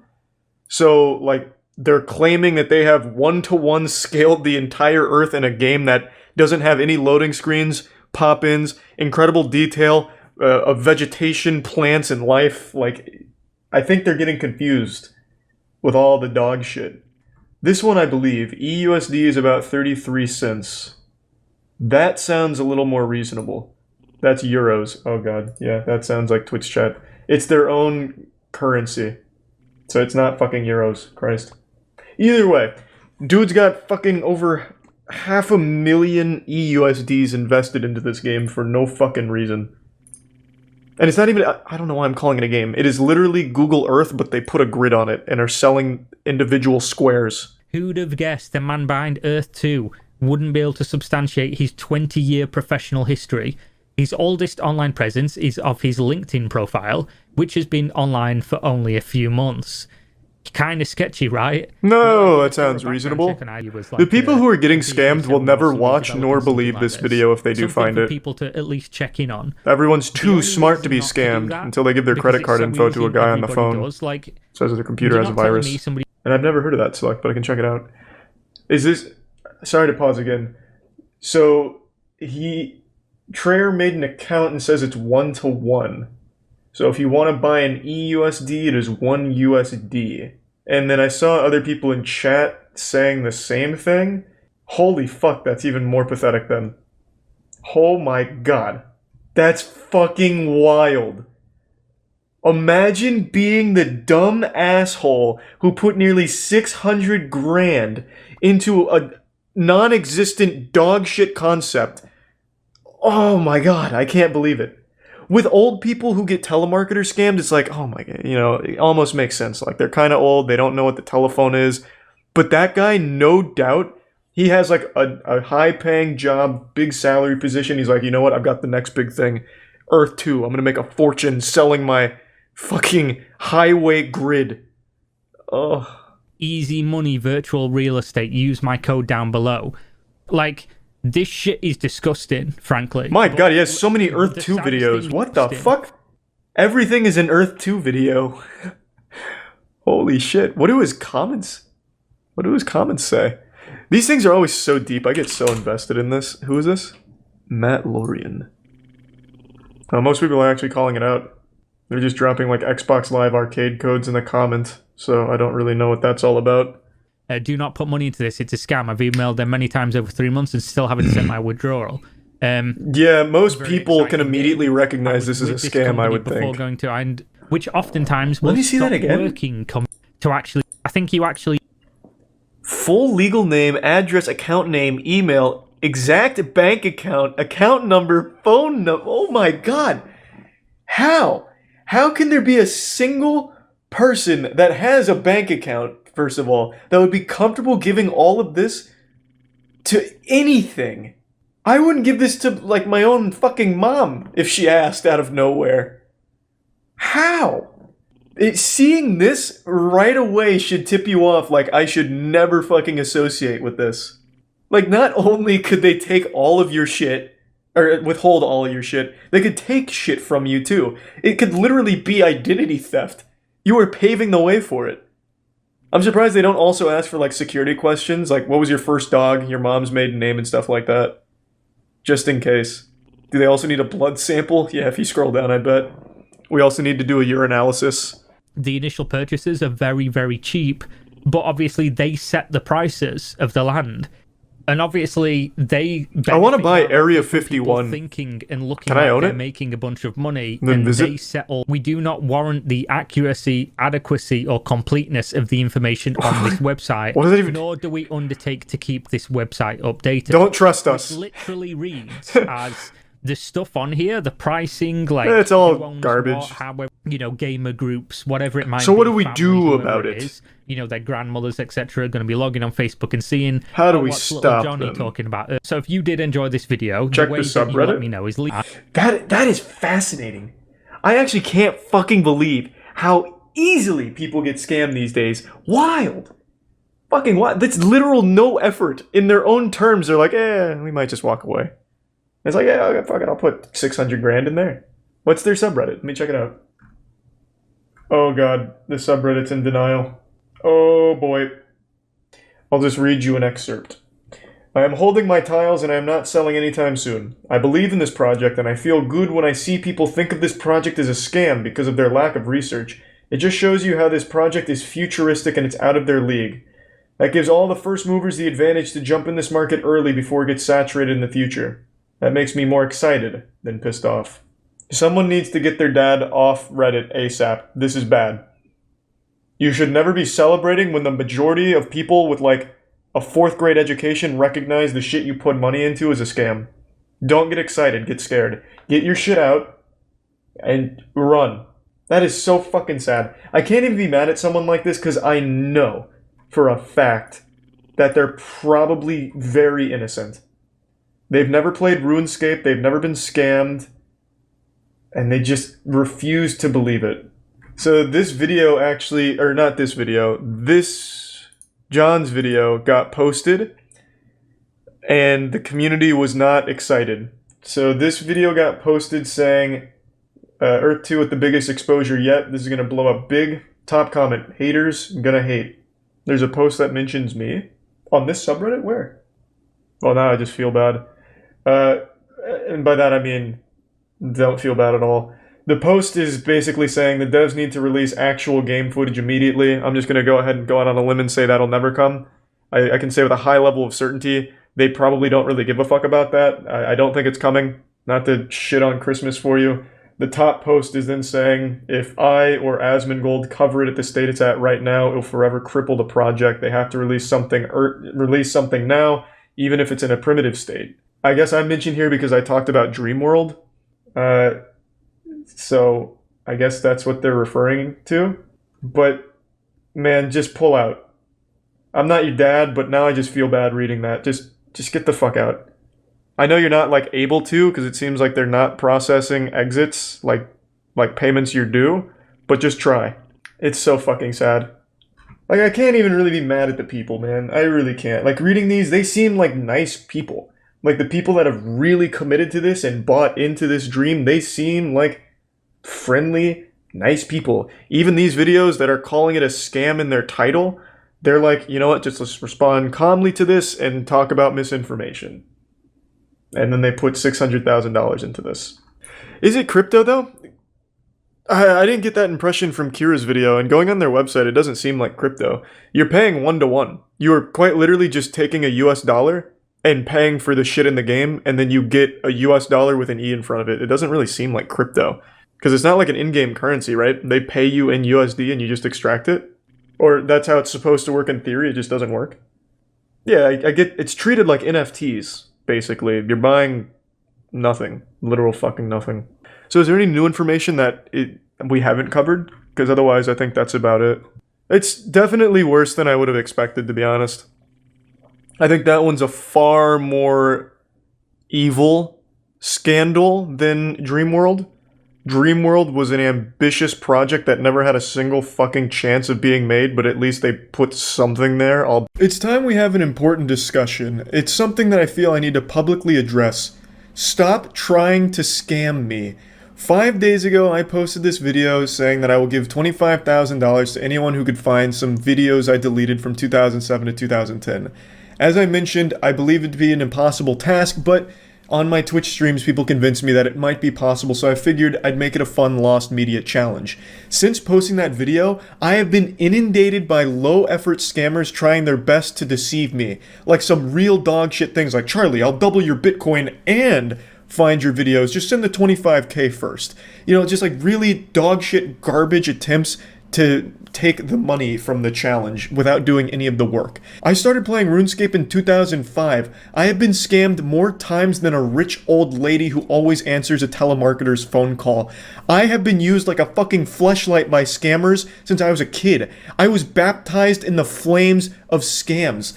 I understand scams, how to recognize them, and I'm not that gullible. I don't usually fall for scams anymore. However, the scammers are getting more creative and clever. I was almost fooled by one the other night, and I'll go over that in just a little bit. But first, let me just go ahead and talk a little bit about this Lost Media Challenge. I've received so many emails and messages from people saying that I owe them money because they found my first Gears of War sniper montage, a video that is currently still on my channel. People are literally just going to my channel and sorting by oldest and then saying I owe them money for finding those videos. You think I would pay $25,000 for someone to click 2 buttons on my channel? You think I haven't done that? Again, the challenge was finding the 500 or so videos I deleted from 2007 to 2010. And I'd mentioned I'd pay money per video that was found.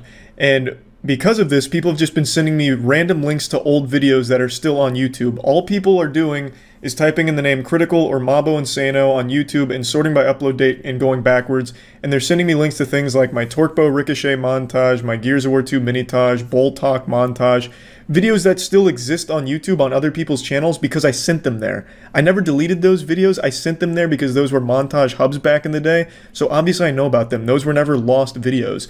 And what makes this pretty upsetting is in the initial video where I talked about this bounty, I even talked about that. I pulled up the Torquebow Ricochet montage saying, I know this is where people would immediately go to, you know, thinking that it's a lost video, but it isn't. And it makes it very clear that most people didn't watch the whole video or even watch half of it, because I even pulled up Gearsopedia content saying this is not lost videos, so please don't send it. And I have gotten hundreds upon hundreds of people sending me those videos and demanding that I pay them for that. It's fucking sickening. It is swamping up my ass real hard. Those aren't any deleted videos. You're not, hacking into the mainframe and finding these by just searching Critical and going backwards on YouTube. It's like when I posted that video, I lobotomized all these investigators. Like they just turned their brain off and scrambled to find anything to try and get money out of it. Obviously, I would have looked up Critical or Mabo Insano and sorted by upload date, or looked at old entries on other forums by Googling it. You can't find them like that, which is why I put such a high amount on being able to recover any of these videos. So please, stop just sending me links to YouTube videos that have been up for like 13, 14 years. I clearly know about them because they still show up when you search for them. Another thing people keep sending me is the archive.org dump, which has a lot of videos from my channel on it, and they're saying, look Charlie, I found all your old videos, so where's my money? But what they didn't even bother to do is looking at those titles to see if those videos are deleted. The answer is no, they're not. In that entire archive.org dump from my channel, all of those videos are still on my channel, except for a couple that got blocked from old copyright stuff. But they're not old videos. Those are like 2014 stuff that got blocked on that dump. So it's not what I was looking for, and no one even bothered to check, and they're still demanding money from me for it. So I just wanted to clear up all of that confusion quickly, alright? Like I said, it's not some easy lost media challenge. It would be something that would take tons and tons of work, and I don't even know if it'd even be possible, because like I said, YouTube can't recover them because this was before YouTube was bought by Google, so they don't have any archives of the deleted videos on their service anymore. So I don't think, like I said, I don't think it's even really possible. There's only been 2 people so far that have genuinely recovered some old content. One guy was able to find 10 seconds from an old glitch video that I posted, and then another guy was able to find an entire video that was deleted from another person's channel that had a commentary video of mine that I sent to them. From Pixel Enemy's channel, I made a guide for Star Wars Force Unleashed back in 2010, and that channel deleted it at some point along the way, and someone was able to actually recover it.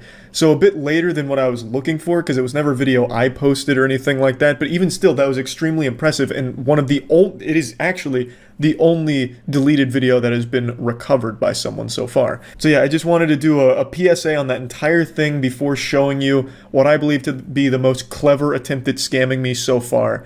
This happened on stream a few nights ago. I stream every single day at twitch.tv/moistcritical. Please stop in, put a few extra inches on your penis. We have a lot of fun over there. I'm probably streaming right now, and I would love to see you there. So come on in and say hello to me right now. Twitch.tv/moistcritical. I'll put a link in the description. I see. This is a pretty good thumbnail. Halo 3 Dark Venom's Lone Wolf game. Let's see. No! Someone did it! No way! There's hope! Someone actually recovered one of the deleted videos. Let's fucking go. Is there audio? Hold on, I have it muted. No fucking way! Wait, how? Yeah, send me either an email or a DM or something. And tell me what kind of work went into this. I'm pretty optimistic now. That's fucking big. So this was one that I deleted, like genuine, this was not uploaded anywhere else. At least not that I'd ever found. It wasn't on archive way back. No random channel, nothing. This was a fully deleted in the void video. So Mabo Insano Hunter, make sure to DM me or email me. Which one? Who put that in the chat? Let me see. And I need to make sure you were like the actual one that did this and didn't just take someone else's work. But yeah, I'll pay for this one. It's 25 grand for the entire bounty, like if you find every single one of them, but I'll go video by video. But I want to know what kind of work went into this. How are you sure this is your video? Because I absolutely remember this. This is the right map. This is the right song. It's the right length. I never went above like 4 minutes. Also back then, you couldn't go above 9 minutes. 9 minutes was the limit, so I kept everything super short. Let me see. Let me see if they show the Dark Venom name. Because maybe you're right. Maybe they did just somehow... It'd take a lot of knowledge to be able to recreate it like this, though. Oh, you might be right. I don't see Dark Venom there. Oh, fuck, you might be right. But how? How would they... Wait, this is very deep now. Everything about this was right, but there is no Dark Venom here. As far as I remember, he didn't have another gamer tag. Because you mentioned the song in your YouTube Bounty Hunter video. That is true, I did mention the song, but I never mentioned the map. I don't think. I don't think I ever mentioned the map. I can't really rely on like my memories of how the match looked, because that's not very reliable. Yeah, you're right. Ashy360 did post it first. Huh. That is very odd. There is no Dark Venom here.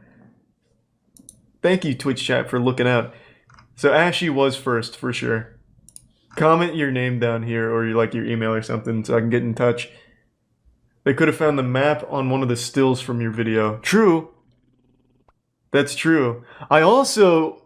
But this, again, I can't really rely too much on like my memory of the game itself. I don't think he even won the game. From what I recall, I don't remember him winning. I just remember him dropping a decent amount of kills, because like I said, we weren't good. We were never good. So him just doing well was like crazy to us. If you Google Lil John Paul 11, the guy's original channel pops up. Okay, let me see. The murder of John Paul I. That turned up nothing. You were right. That changed everything. I don't know what to believe, man. This has gotten very complicated. That means it's not recreated. That, again, that's why I'm saying it's very interesting. But if this was the Dark Venom game and he was, like, this is all genuine, his name wasn't John Paul. His name was Nelson. Not to throw the guy under, but I have good memory. I remember Dark Venom's name. His real name was Nelson. It wasn't John Paul. So I don't know why I'd have a Lil John Paul name. And I don't think he ever had another one because I only ever played with him as Dark Venom. And I'm pretty sure when I posted this, this was the title. He got the title right. He's missing an A. It was Dark with 2 A's, but this is it. This is what I titled it. I'm pretty sure he was Dark Venom in that video. I don't recall him being on the Lil John Paul account. What this also could be is someone just found an old gameplay free-for-all on this map and then set it to the song that I used back in the day, since I did mention the song. So they could have found this footage, but it's also not on this channel. So who would have posted this? One of these fucking milk-drinking children that didn't even drop 5 kills? Yeah, it is fake. There's a video by Perplexian Films. So this video is a video from Perplexian Films? Or is this just your channel now? You're right! Those goddamn ruffians! They tried to fake it. Nice. Chat. How did you find this? Actual fucking galaxy brain. That's low. That's pretty goddamn low. Thank you, chat. Huge. You can fool me. Well, I wasn't totally convinced either. I was the one that noticed the name, just saying. But you can't fool Twitch chat. How the fuck did you find this? So they took his video, pixelated it a little. Well, actually, they didn't even really need to drop the quality because it is a 2010 video. And they just put the song to it. Fucked up, man. That's fucked up. Yeah, like I said, I don't think it's ever gonna happen. I don't think anyone will ever be able to recover those old videos. That's even more so scummy for the money aspect, but also just it's so immoral. You know how badly I want these videos back? To play with me like that? Ugh. You found it because Lil Jon is subbed to him. We have like real detectives in here. Thanks to give Sub Spider and the Prime Horny. I wonder if I did contact them, what they would have said for how they recovered the video. Just fucking techno mumbo jumbo, just a bunch of jargon that doesn't make any sense. I tapped into the flux capacitors, vibrated at the correct kilojoules, recovered it from the ether. Everyone knows about Fyre Festival, one of the most catastrophic events that never happened. A giant scam, and creator Billy McFarland went to jail for it, and he still owes victims of it millions of dollars. Fyre Festival was hyped up to be one of the biggest music festivals ever created. It made outrageous claims about like the headliners that were performing, bringing in the biggest music artists of all time. Basically any artist with a pulse that ever cracked the Billboard Top 100 was slated to perform at Fyre Festival. Hey, we've also got a necromancer on staff and he just revived Elvis Presley, who just committed to performing at Fyre Fest. Get your tickets today, you don't want to miss it. All of the biggest musical stars are going. It's also the most luxurious event ever held. We also turned off gravity so you can float around. Like, it's got everything you could ever want. Get your tickets to Fyre Festival. But then when it was time for the event to happen, it didn't. All of the excited guests were greeted with nothing but a tent and some cheese sandwiches that I think Billy McFarland himself whipped up in his kitchen. Just 2 pieces of Wonder Bread and like a slab of government cheese. Like, that's all it was. It was a huge scam. Everyone lost their ass on it, and it sent Billy McFarland to jail for being a fraudster. But he's been released from jail. And you know what he's doing? Fire Festival again. He even tried to do a Crypto Island NFT scavenger hunt, but now he's just going back to calling it Fire Festival too. Fire Festival organizer and fraudster Billy McFarland announced a ticket drop on Monday for a sequel festival. After teasing the follow-up festival early this year, 100 pre-sale tickets went up for grabs on August 21st for $4.99 apiece. Tickets will continue to increase incrementally, with the last round selling for $7,999 each. For $1,500 or less, you could get 4 VIP tickets to Coachella with accommodations in a ready-to-go Lake El Dorado tent. If anyone buys tickets to this, you deserve to lose your money. You absolutely deserve to get scammed. Legitimately. You 100% deserve it. Those 100 tickets have sold out, according to an email from organizers and McFarland's social media, despite the event having no lineup of artist, exact date, or location. So he literally sold them nothing. He actually sold them nothing. All 100 people that bought this should be investigated. Like, that's criminal levels of stupidity and recklessness. It's been the absolute wildest journey to get here, McFarland said while wearing a white bathrobe, wireless headphones.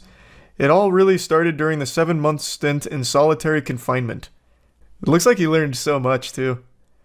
He continued that during his incarceration at Federal Correctional Institution Elkton in Lisbon, Ohio, he wrote a 50-page plan to parlay interest and demand into fire into new projects. There was a mention of a new Fire documentary and a Fire Broadway music festival.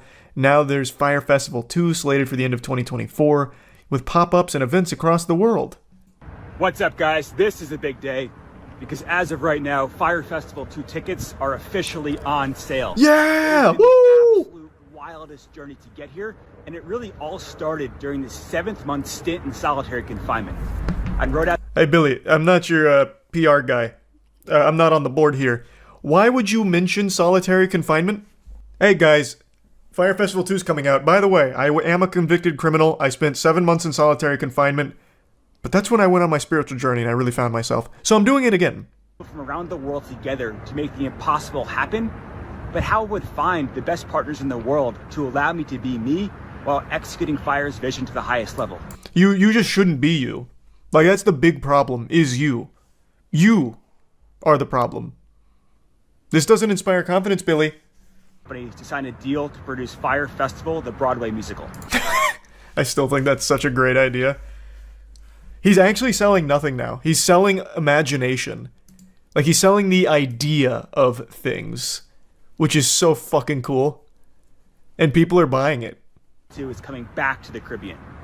We are targeting Fire Festival 2 for the end of next year, and in the meantime, we'll be doing pop-ups and events across the world. Guys, this is your chance to get in. Let's go. Everything I've been working towards. Let's fucking go. My man. Who wouldn't want to go? Billy, let me take a peek here. For only $7,999, I can go to a completely make-believe event. As I'm sure you've heard by now, the tickets sold out really, really fast. And this is definitely going to frustrate a lot of you. But we now have 6,900 people on the wait list for Fire Festival 2. I have gotten emails. Do you think this guy's ever told the truth about anything in his life? I don't think he's even capable of being honest. Like, he was made in a lab to only tell lies. However, today we are dropping Fire Festival merch. Here's one of our old hats. And I am picking 5 people who buy merch this week and copying you each 2 tickets to Fire Festival 2. Thank you guys for all the love. Thank you guys for all the hate. Together, you're creating the absolute perfect storm, and I can't wait to give the rest of you a front row seat as I fly right through it. 72 hours. Is there anyone less honest than Billy McFarland, I wonder? So he made a single hat. I think there's a 0% chance there's merch to buy, and if there is, if you buy it, it should be like some kind of litmus test that immediately identifies you as a potential, like, criminally stupid threat to society. Billy dropping killer deals is $600 a ticket for Fart Festival. Show some goddamn respect. It's $7,999 per ticket. Don't you dare make him sound like a cheapskate. Fire Festival 2 pre-sale the Caribbean December 6, 2024 at 12 p.m. Where's the merch? Here we go. $40 hat, $60 shirt, and okay, here. This is looking amazing, actually. I'm sorry to have not placed my faith in Billy McFarland and his team, and by team I mean Billy McFarland and his 6 other alter egos. So he's got great options here. The $40 festival hat, this badass shirt, beautiful hoodie. Hold on just a minute, sports fans. We've got a deal on our hands. $10 says he bought all of his own tickets and will scalp them. No. He didn't buy his own tickets. Are you out of your mind? You think Billy McFarland has ever spent $1 in his life? No. He is literally just lying. They don't have tickets. They don't have anything. There is nothing. He is making shit up. That's all it is. It's imagination. It's SpongeBob and Patrick in their box. That's Billy McFarland's brain. That's his whole life. It's all make-believe. There is nothing real about this. Or him. Did you hear God might be real? Yeah, and his name's Billy McFarland. This guy is making hundreds of thousands of dollars selling nothing. Actually nothing. He has legitimately made so much money selling nothing. Isn't that one guy that made the festival where the only food was some random-ass sandwiches? Yeah, among many other things, yes. Fire Festival is still to date probably the most disastrous event ever attempted. Hypothetically, if it was legit, would you buy a ticket? Man, no. Shit, no, I still wouldn't. Absolutely not. I still think DashCon and Tana Mojo's events tie for worst event. I don't know, man. At least with TanaCon, I can't even think of a single positive. At least with DashCon, some people had fun. The ones that were like ejaculating into the pool. That's DashCon, right? Or the ball pit. The ones that were coming in the ball pit. Fire Festival, no one had fun. It was just a scam top to bottom. I decided to look up who's actually buying these tickets and why, and it's pretty much what I expected. It's a lot of people doing it for the meme, and also a lot of people that for some reason are so delusional they think there's a chance that it might happen, and that's worth spending this crazy amount of money on it. But here, this is a couple that proudly is talking about how they spent nearly $550 each to be among the first buyers of Fire Festival 2. And they said, if anything, it'll just be a really cool vacation. Our main concern is that we don't know if big headliners will be willing to, take the risk to be in something so controversial. We're going to stay optimistic, but we're going to expect that there may be some cheese sandwiches. Why? You know what else would be a really cool vacation? Taking a really cool vacation that doesn't cost thousands of dollars that you give to a scammer who's just taking advantage of your stupidity. Like, I know you've seen the footage of the last Fire Festival. What about that screamed really cool vacation? You went to just the middle of nothing and had a tent and a cheese sandwich. What's cool about that? I guess just the bragging right to say that you went to the Fire Festival sequel and still got nothing. So maybe you get like 5 extra likes on your Instagram post whining about it. It's your fault and it's a stupid thought process. No one is going to be headlining Fire Festival 2. I'll tell you right now. There's nothing to be optimistic about. It is not happening. Billy McFarland is a scammer. He is legitimately, evolutionarily designed to just lie, make shit up, and exploit stupid people for money. That's it. There's no chance that this happens this time around. And it's not like while he's been in prison, he's somehow learned how to throw the Fire Festival 2 properly. It's not like he got better connections while in the slammer. So it's going to be even less possible than it was the first time around. Silly Billy still owes $26 million to victims of his first scam and has no actual plan of paying that back. This is a desperate attempt to get a very quick infusion of cash in another imaginary festival to repay the first batch of suckers that bought into it.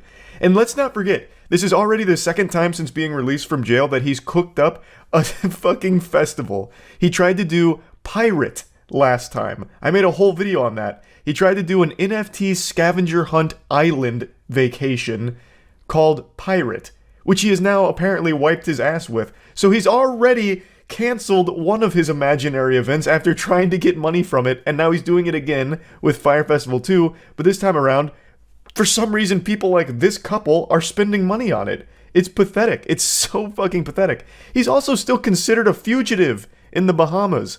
Like, no one is going to work with this guy. Absolutely nobody. So how could there even be a single thing to be optimistic about with Fire Festival 2? What you have done is just help a desperate scammer try and repay victims of his scam from the past. At that point, just donate to his GoFundMe, I guess. Why buy his Fire Festival 2 make-believe tickets? Like, I've never been someone that believes in demons or possession or anything paranormal for that matter until today.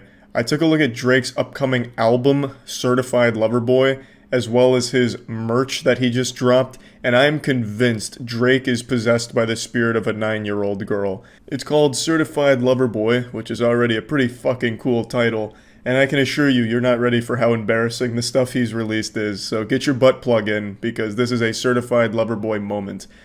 Did you see Damien Hirst did this shitty Drake album art? No way. No fuck. That is the most pretentious thing I've ever heard. Damien Hirst did Drake's album art? Certified Lover Boy album art designed by Damien Hirst. Is this the album? Oh my god, tell me this is the album. This looks like a Damien... This actually looks like a Damien Hirst piece. Take the most low effort thing imaginable, copy and paste it in different colors. All he does is polka dots or pill capsules. This is actually the album art, isn't it? Oh my god, I'm so excited. Holy fuck, that's actually the album. Drake fans have to be in shambles. You know how much Damien Hirst charges for a piece? He is the wealthiest living artist currently. And by a wide margin. He is worth almost $1 billion for shit like this. He took emojis and just kept changing the color. And Drake paid him millions. God, Damien Hirst. I used to hate Damien Hirst. I still do. But I respect the scam. Damien Hirst only scams rich, stupid assholes like Drake.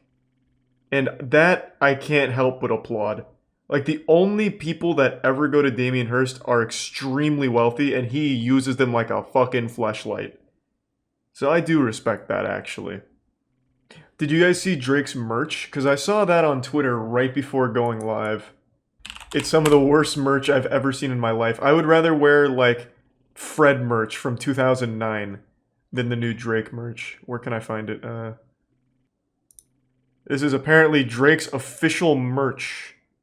This is so dangerous going on Twitter on stream. You never know when the Council of Cock might show their face. But, like, the front of it's fine. Like, the front looks okay, but then you get to the back. Oh my god. This is actually that shit you see on Facebook that truckers will wear. Like, I didn't fight in a war and drive this truck so you could look at my daughter. It's so goofy. It's so fucking goofy. Oh. Oh. Ooh. Why is that Matt's Twitter? He just never logged out, so sometimes I'll tweet from his account to scare him. If you can't handle me at my worst, you don't deserve me at my best. Certified Lover Boy. This is that kind of shit that'll get you bullied if you wear it in public. I am excited to hear the album. If it's not just Drake crying over every track, I'm going to be disappointed. After reading this shit right here and him hiring Damien Hirst for the album art, it better just be sobbing, weeping for 5-6 songs at least. Who would wear this? I have no idea. I have absolutely no idea. It is rough. Like, the front's fine. Like, I actually like this logo here, that Nike swoosh with the flowers and shit coming off. That looks good. But you'd have to walk around like Flats the Flounder from SpongeBob. Don't let anyone see the back of it because, my god, they're going to start shooting spitballs at you. It's so disgustingly awful. I have no doubt he consulted like a 9-year-old girl to make it for him. And the good thing is this hasn't dropped yet, so there's still time for him to change it, or make it worse even. I still think he should go with like something maybe garbage truck related, like I like garbage trucks, Certified Lover Boy. Something to really bring it home. What a fucking disaster. Damien Hirst album art and then Facebook Marketplace Redbubble shit here. Now, if you don't know who Damien Hirst is, I envy your ignorance. I would implore you to look up a little bit about him. He doesn't even make his own pieces anymore for the most part. He just has people make polka dots, and he sells those polka dots for millions of dollars. It is the most blatant money laundering I've ever seen in my life, and Drake just fucking hook, line, and sinkered into his scam. Like, he went into Varrock and RuneScape, and he was like, you know what? I know you're not actually trimming armor, but take it anyway. Fuck it. Like, it's crazy how anyone pays Damien Hirst to do anything. He gives you the worst shit ever. Like, for example, the first time I learned about Damien Hirst was actually on stream, where he designed a hotel room, which was like $100,000 a night to stay there because he helped design it, like all the art in it. And all it is he put medical waste in a bar. So he just took medical waste from a dumpster, put it in a bar, and then he put stickers on the windows that were just pills, and then he had a cabinet of pills. That's his art. He does a lot with pills. Like, he'll also just sell pill cabinets. Like, he'll just take cheap pills, like fucking placebo pills from birth control, put them in a cabinet, and it'll sell for millions of dollars because Damien Hirst's stupid fucking name is on it. And Drake hired that guy to make that album art, which is literally just emojis copy and pasted. It is a beautiful disaster just to start it all off. Now, Certified Lover Boy could come out and have absolute bangers on the album. I mean, that's certainly possible. But after seeing this shit, I'm expecting Certified Lover Boy's music to just be Drake on an acoustic guitar whining. Like, this just seems so sad. Like, the entire thing here is just goofy and embarrassing. And then, of course, the merch. The merch is on another level of silliness. I also love the position of Certified Lover Boy. It is an actual tramp stamp built into the shirt. Then with, like, Tumblr blog posts above it. It actually looks like shirts that would have been sold on Tumblr as a joke. And it's Drake's official Nike collab. Drake needs to just fire all of his friends for letting him go through with this. He needs to just get a whole new group of friends, and whoever helped greenlight this at Nike needs to lose their job. This is so embarrassing to look at. My God. It is a disaster on all levels. But I bet it'll sell extremely well because people will buy anything as long as a celebrity's attached to it. And I am excited to see these people wearing this out in public, just to have a little giggle every now and then. I think the shirts really will make the world a better place because if you're having a bad day or something and you go to the grocery store, you're like, fuck, I'm upset. I'm going to get this goddamn onion and bite into it just to feel a little pain and be mad. And then you see a Certified Lover Boy shirt walk by, you're like, it's not all bad. It could be worse. I could be wearing that. You know what I mean? So I'm not exactly mad about their existence or anything. I just find it super entertaining. And I just wanted to talk about this because this is probably the most embarrassing thing I've seen for an upcoming album.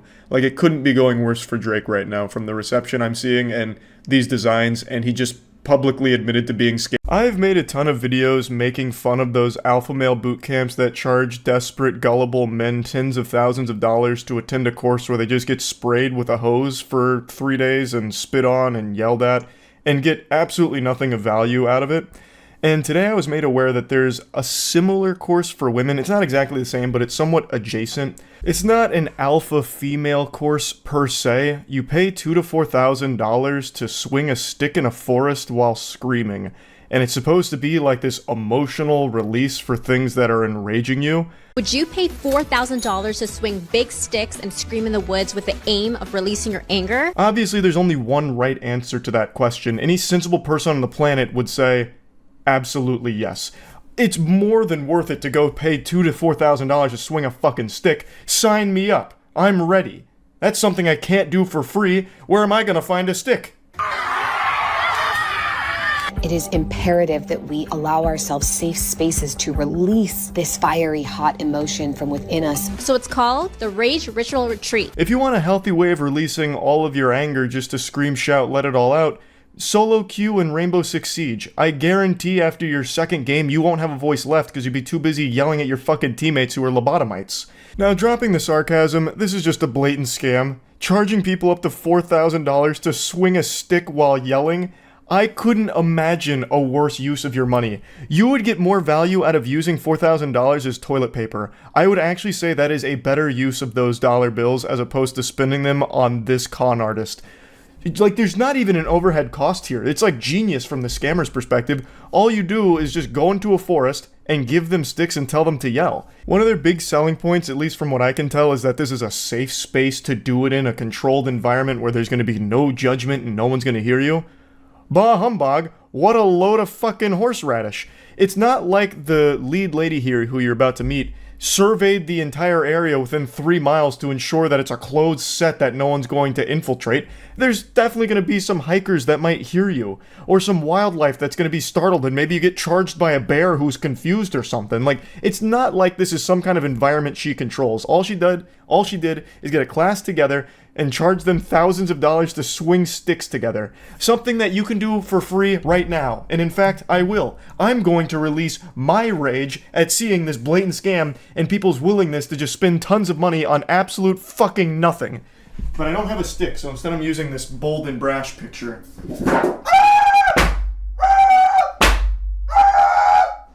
And the founder's name is Mia, and she describes herself as a spiritual fairy godmother and is known online as Mia Magic. You're gonna need big sticks. Right now I feel angry, right now I feel frustrated. Everything, whatever you're feeling, let it out, express yourself. Basically paying thousands of dollars for a guided anti-meditation class.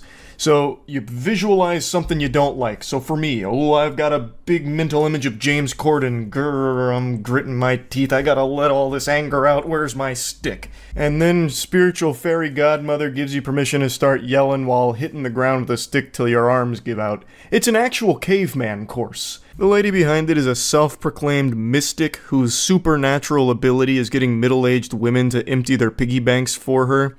And her rage ritual she describes as, when people do this and give themselves permission to release their anger, their capacity for joy actually expands.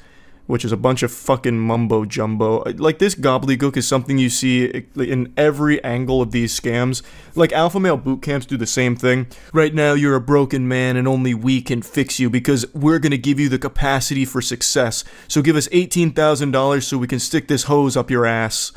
They're able to feel more happiness and pleasure, and they go home to their families with more gratitude and ease and peace. That's like the same goofy logic in the Purge movies. Alright, we're gonna make murder legal for one day, so that way you can get it all out of your system, and you won't want to murder anyone else for the entire 364 other days. This is like that same thought process. Alright, we're gonna go to the rage retreat for a little while, and you can scream a lot while swinging a stick, so when you go home, you're gonna be so much more peaceful, and you won't have any rage left, and you won't get angry again. As I've said in some of the alpha male courses where they have you scream into the instructor's bosom, literally just motorboating a dude's chest while screaming, I have said that it is definitely relieving to yell. Just have this big emotional dump. Ah! It feels great sometimes just to let it all out. I get it. And you know what the beauty of that is? It's free. You shouldn't be paying thousands of fucking dollars to do that. You can do it now. And I guess I should mention that she does have another more financially viable option where it's a one-day ticket at $222 per person. Now, just to put that in perspective, for 222 clams, you can just go to a fucking smash room right now, get yourself a sledgehammer or a baseball bat or your medieval weapon of choice, and just start breaking shit while yelling and screaming. That is like a full body release. It's very emotional if you want it to be, I guess. It's significantly cheaper, you're not getting scammed, and you get to have fun with it. Why not just do a smash room? Like, this has no advantages at all except you go into a forest for it, which doesn't do anything. And it's not even like she's trying to sell it as that, like, oh, it improves your connection to nature through like this, chakra realignment with the Earth's magnetic crust. Like, she's not even trying any of those weird angles that we see a lot.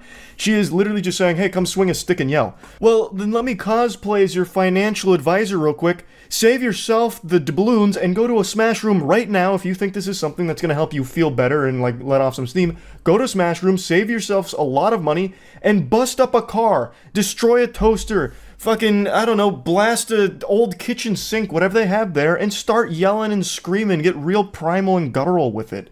Like, there is no reason anyone should be paying thousands of dollars or even the couple hundred dollars to do this rage retreat. It's just a scam. Now, participants are encouraged to scream, to think of people and experiences that have wronged them, and swing big sticks for up to 20 minutes or until they can no longer move their arms as a way to release their emotions. This is a place where we get to go full out without any feeling of restriction. Hey, it's me, Charles, again, your spiritual Gary Godfather, your spiritual fairy godfather here. Just go to a smash room instead. You don't have to pay me for this advice here. Wish granted. You want to blow off some steam and scream and swing a stick? Go to a smash room. It's not nearly as much money as this. Okay, fairy godfather out. Poof. Who has made me angry? Who has hurt me? Who has broken me? Who has cut me down? Now the rage rituals go down in the forest so that they don't have to worry about bothering people nearby. And if you're thinking of joining a rage ritual, the packages range from $2,000 to $4,000. And you know people online are sharing their thoughts on this creative therapeutic outlet. One user said, where is this? Asking for a friend. This has nothing to do with the rage ritual anymore, but the video that I was linked here, I just find it very interesting, the comments they pick out. So that one right there, that has no updates at all. That seems like a comment production might have left there just to seed something in here that's positive. Somehow they only found positive comments when I know people would be clowning on this. 100%. I know for a fact they are because I looked at other uploads and most of the comments are laughing at it.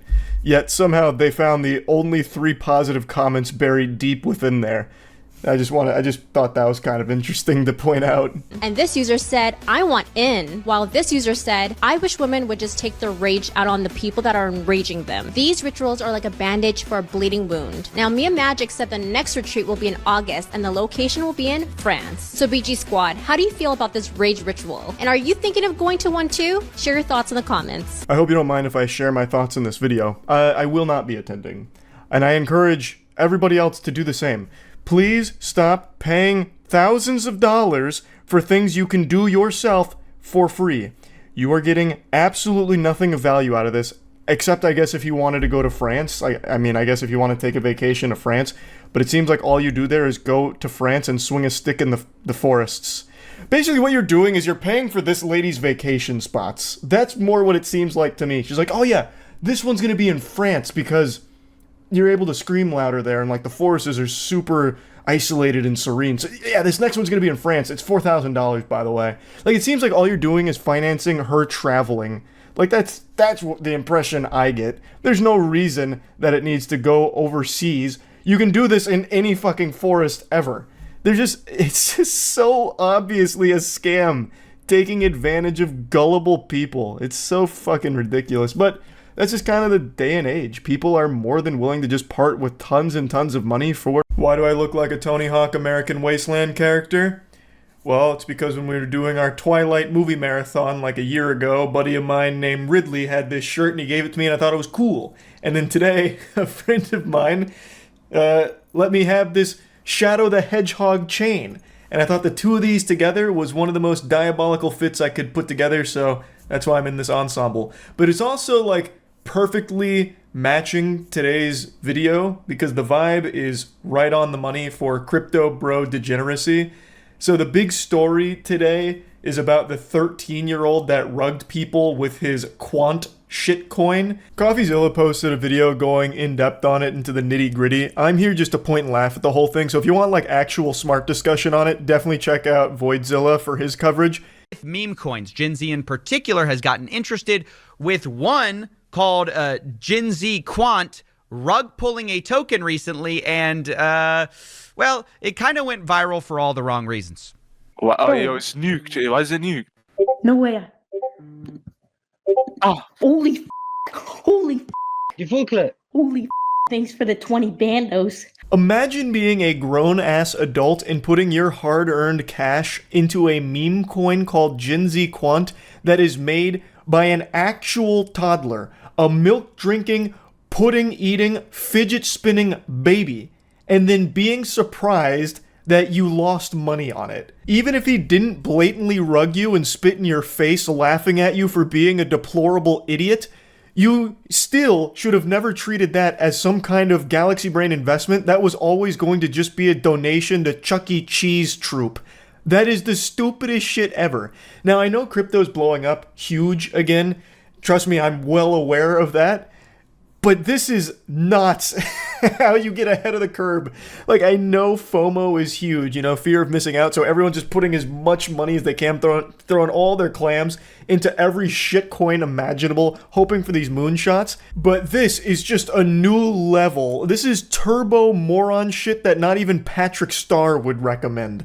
You would have had a better chance of making money if you took $1,000 and just asked a random person on the street to double it for you.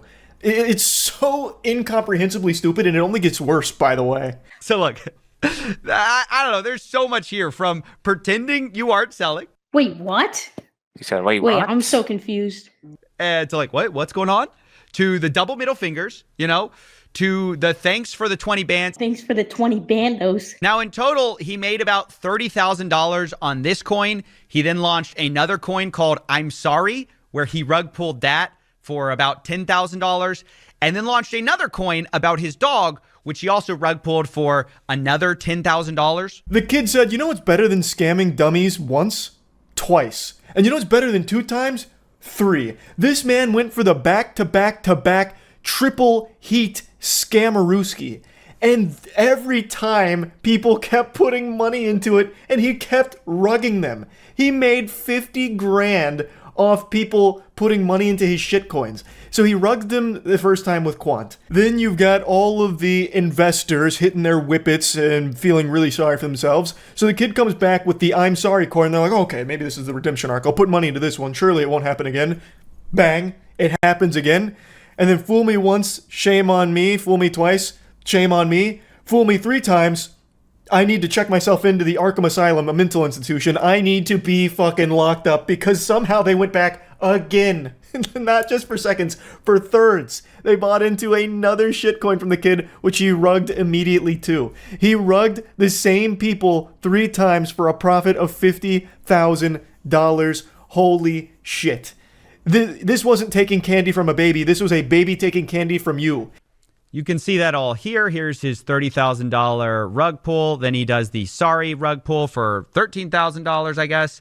And then finally, his dog Lucy rugs for $11,000. And I got to say, the third time, maybe you could have said the first time, he caught you. The second time, he got you. He said sorry, you thought it was real. The third time, you deserve that one. Actually, if you bought into this, you probably deserved all 3. It's very... It's embarrassing that this is like a popular thing. CoffeeZilla pins the tail on the donkey. You deserve all 3. 100%. It is beyond embarrassing. Being an adult with money and investing in a 13-year-old's meme coin on a fucking service called Pump.Fun, which, by the way, CoffeeZilla brings it up in his video, so I recommend you check that out if you want more insight on it. Pump.Fun is the one that makes all of the money from these, and your odds of actually making money from it are unbelievably low, to the point where you almost have the same odds of just winning the lottery straight up. Like, people go in there with the assumption that, oh, I'm here early, yes, it's probably a scam, but I will be the one that capitalizes off the scam. The data actually suggests, and CoffeeZilla goes over it, that is so rare because you fail to take into account the insider trading. You're not the one that's in on the scam, you are the victim no matter how much you think you're not. So, you will likely never be the one that benefits from the rug that inevitably comes with these shitcoins. Now, the story is still not over because the kid that created Quant, well, it actually didn't die with the rug pull. You see, some of the people that put money into it were so salty that they decided to run it up, and they brought the market cap to a crazy number. I don't remember exactly what the number is, but they drove the value through the fucking roof. Tens of millions of dollars of market cap. The kid's supply, they say, would have supposedly been worth, like $2 million or $1.2 million. You can see that here. His original holdings worth $1.28 million. And then they doxed the kid, which, is really bad. But I think it's funny. Like, people are like, ooh, we got you because you rugged us and then we made it worth a lot of money. But you would have never done that if he didn't rug pull you. I don't know. It's just so, it doesn't make any sense. And honestly, it sounds like cope from people who are trying to do a secondary scam where they got scammed and then they need people to buy in so they can get out of the token. Apparently the logic was they wanted to make the kid feel bad, like, you got 30 grand, but your supply could have actually been worth millions, That was the thought process there, like, make him feel like a fucking idiot for it. Not us, the adults that got scammed by a 13-year-old. But as CoffeeZilla said, it really feels like the reason they did that is because they lost that money, they got upset about it, so then they pumped it themselves in order to get other people to buy into it so they could get out. So that way they could get their money back from the scam. So the whole thing is a fucking mess. It is degeneracy from top to bottom here. And they doxed the 13-year-old as well. It's just craziness that grown adults that are capable of using a computer are not capable of recognizing that giving money to a 13-year-old's shitcoin is a bad idea. And then not only that, they do it again. And then they do it again. That is literally putting your hand on a hot stove 3 times before you realize that it's hot. And in fact, I don't even know if they came to that conclusion because he stopped at 3 shitcoins as far as I could tell. If he launched a 4th shitcoin, he could have probably kept doing this and continuously farming them forever. An infinite money glitch off of the same people that he initially scammed. Like, that's mind-boggling. So yeah, this is one of the wilder stories I've seen this year. It almost sounds made up, like a fake headline in GTA Online or something. It sounds AI generated by ChatGPT. It's hard to believe this is real. A YouTube couple has now just been sentenced and will receive prison time, at least for the husband, for a series of videos where they showcased blatant insurance fraud. Multiple videos of blatant insurance fraud. And the word multiple is doing so much heavy lifting here, it's a sin. Like, that is an understatement. Over 160 videos allegedly showcasing insurance fraud attempts or collisions caused by the YouTube couple in order to get money from their insurance. Also, road rage, as well as provoking road rage. Just like this absolute massive pile of horrible shit they were doing in their vehicle in order to get money from insurance. Everyone hates scammers, but the roller coaster doesn't stop there. It doesn't matter if you've already puked your guts out, here comes the encore. They're also facing, well, and have been sentenced for child abuse because they were intentionally causing these accidents with their kid in the car for some of them. And they would have got away with it too if it wasn't for those meddling internet points. This is the most on-brand shit for the modern landscape of brain rot clout goblin mentality. The father couldn't keep his hand out of the cookie jar of internet clout, so he started posting these dash cams of the collisions and insurance fraud attempts on his YouTube channel, and then shamelessly went to TikTok to accuse some of the other drivers that he got into the collisions with that he himself caused of being insurance scammers. What you see here, this is Jeremy Perales. He's about to set me up for an insurance scam. He's about to set up an accident.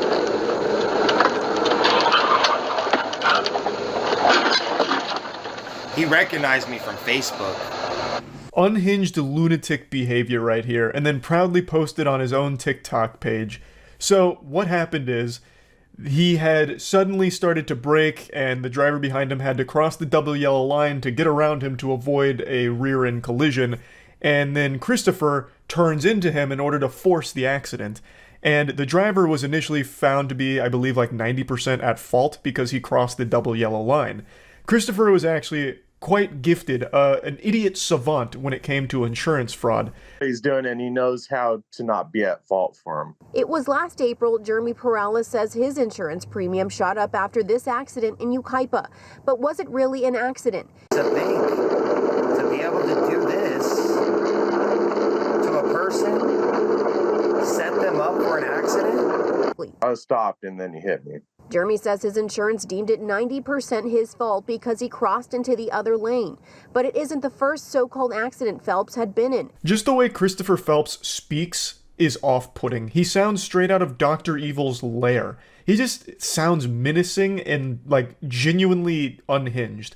And then he's talking about how, like, it's unspeakable how this man could try and set up an accident all because he recognized me from Facebook.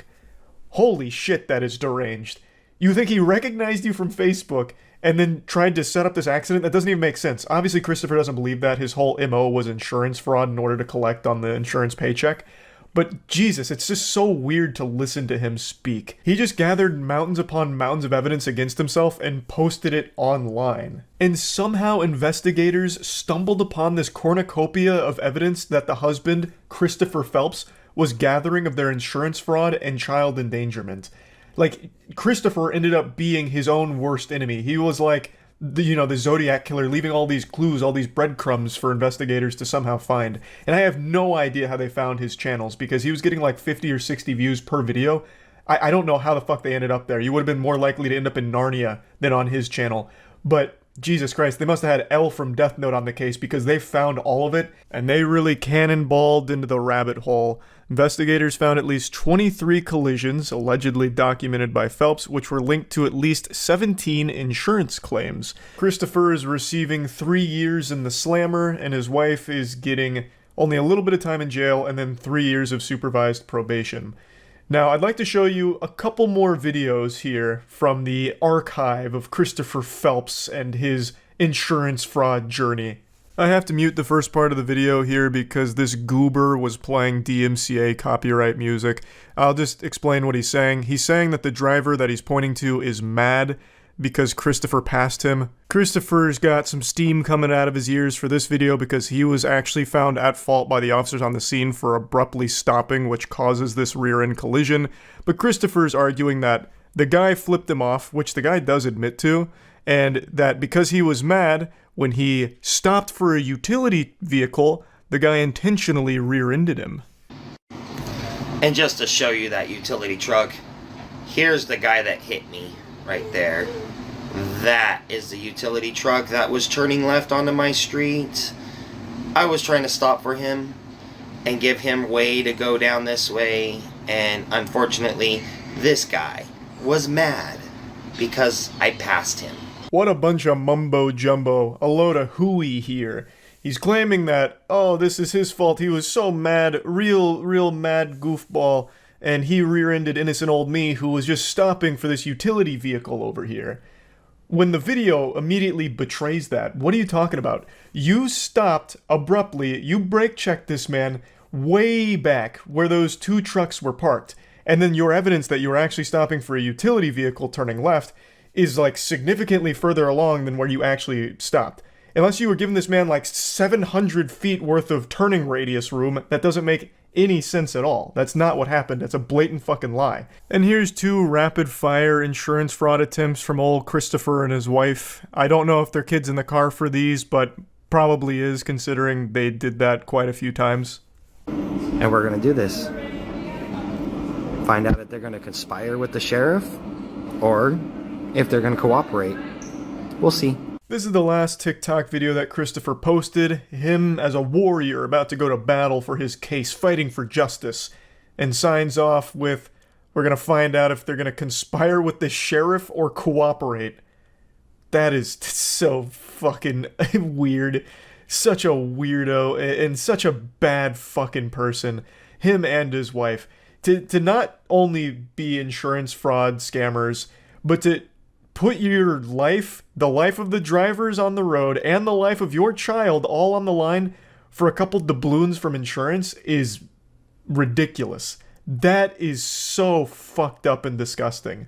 A scam that endangers your life, the other drivers' lives, and the life of your kid that you're putting in these situations. I think 3 years was way too light of a sentence for this guy, and his wife got off way too fucking easy here. I don't understand how they got such light sentencing for this shit. They even did get assault with the deadly weapon charges because they were using their car as a fucking weapon. They were just hitting other drivers on the road to try and squeeze some coins out of insurance claims. They were more than willing to not only endanger themselves, but everyone else, including their kid. Every day was bring your child to work day, basically, so they'd fucking strap their kid into the back seat and just blast into another vehicle to try and file another insurance claim. And if they unsuccessfully caused an accident, they'd then try and make a road rage incident out of it. It's crazy how little they got punished for it, relatively speaking. I think the sentencing is way too lenient on how often they were doing it. This is very clearly premeditated, and it comes at a high price to everyone around them. This could have been a lot worse. There could have been deaths. And even in its current state, many of the other drivers, they had insurance premiums be hiked up as a result of this because some of them were found at fault for the shit that Christopher Phelps and his wife were doing. The whole thing is just so fucking horrible, and I'm really pretty upset that they get off so easily from it. But yeah, I wanted to talk about this because I found it so fascinating. I learned about it from Otozi, who recently made a video covering it as well. It's so degenerate. It's so fucking ridiculous. It doesn't matter how stupid a scam might sound to you. I got your nose. Like, even that might have just sent someone into a panic. Doesn't matter how dumb it is, people fall for these kind of scams every single day. The most absurd, most unbelievable things that you ask yourself, who could possibly be that moronic to actually fall victim to it? Well, people do every single day. The reason why these scams exist is because they are successful. And today we're going to talk about one that just happened in my own backyard, Florida. More specifically, Bradenton, which is pretty close to Tampa. I could probably piss into the wind and have a golden shower hit this scammer here while he's mowing his lawn. Now, it's not just one scam either. This actually has quite a few layers. It's a deep onion of scams, and it's all the most unbelievable shit where you ask yourself, who could fall for it? And you're about to find out who. So the perpetrator here, the scammer, is a gentleman who looks like an unholy fusion dance between Larry the Cable Guy and Meatwad from Aqua Teen Hunger Force. Well, what started with a friend request turned into months of talking, and a woman in Frisco, Texas thought she'd hit the jackpot with her new friend, Elon Musk. He'd promised her a huge return for investing with him. And as Fox 13's Kimberly Quizon reports, the person behind the keyboard was not Elon Musk, but a man from Bradenton, who police say was ripping her off. This is actually the oldest trick in the book. I'm pretty sure this scam predates the birth of Jesus Christ. And it is a scam that a lot of elderly people fall victim to constantly, which is always sad, of course, and it's a scam that's existed for as long as communication has, with people lying to get money out of them, saying like, hey, give me money and I'll give you money in return. They pretend to be something that they're not with some kind of phony baloney nonsense. But with the internet, they've been able to like crank that shit up. They're going plus ultra on that scam, and it's been significantly more effective, which is very surprising to me, just how drastically the sentiment around online activity has changed in the older generation. Because when I was growing up, my parents and grandparents put the fear of God in me about like, don't post anything online that would be like an identifier, like don't post anything private online, don't trust anything or anyone that you meet online. Whereas nowadays, that notion is completely extinct. The older generation looks at you like you're weird if you don't have your fucking phone number posted on your Twitter account or something. Like, they're going hog wild, believing everything and everyone, ripping their shirt off, twirling it over their head like, yeah, Queef Wellington's revealing the truth. There is plutonium in the toilet paper. We have to go back to using leaves, raw leaves and poison ivy to clean ourselves. It's like, hey, well, let's pump the brakes a little bit. It just seems totally different, but maybe now it's just the access to information. You see more of it. Maybe this has always been happening, but man, it really does just seem like every 70-year-old is just waiting for a random Facebook friend request so they can send that stranger all of their money for no fucking reason. For a 74-year-old woman, a friend request sent and accepted on Facebook brought on a new and seemingly powerful friendship. She would communicate on a daily basis with him. She believes she was talking with Elon Musk, and he told her he had a plan for her future. A common misconception is that only old people fall for this kind of scam. Like, oh, you gotta be geriatric and senile to think that Elon Musk would contact you and say that he has a plan and that you should give him money. That's just complete fucking barnacles right there. Only, I think it was 2 years ago, maybe even less, and it still goes on today, there was that massive YouTube scam stream that got started up with a looped Elon Musk video that had a link to a Bitcoin wallet that was asking everyone watching the stream to send Bitcoin to that wallet and he would double it. And so many people fell victim to that. And you know 74-year-olds aren't using Bitcoin 2-3 years ago. So the main people that were victims to that were younger people. And that scam, the Elon Musk doubling crypto scam, still goes on to this day to wild degrees of success. You see the streams all over YouTube right now too. I guarantee you can probably find 5 of those bitches live at this moment, and there are people falling for them every single day, not just old people. So this scam of, I'm Elon Musk and I need money so that way you can make money, I'm here for you, doesn't just work on a 74-year-old woman. You give us $500,000, I can make you $55 million. She jumped at the opportunity. Without her husband's knowledge, she started investing with Elon Musk. It's kind of heartbreaking to see how trusting people are in a situation like this, where this 74-year-old woman receives a friend request from someone she believes is Elon Musk, and she thinks he's there to try and help her. He just needs a little bit of cash for that. He just needs, you know, a few tiddlywinks of doubloons. Maybe $500,000, $500,000, those wacky little numbers on the back of the credit card. That's all Elon needs in order for her to get fucking $55 million return. And she believes it. Somehow she knows who Elon Musk is, knows that he's worth billions of dollars, wealthiest man in the world, and she thinks that, oh, this is actually Elon reaching out on a random fucking Tuesday through Facebook to a random 74-year-old woman that he's never met.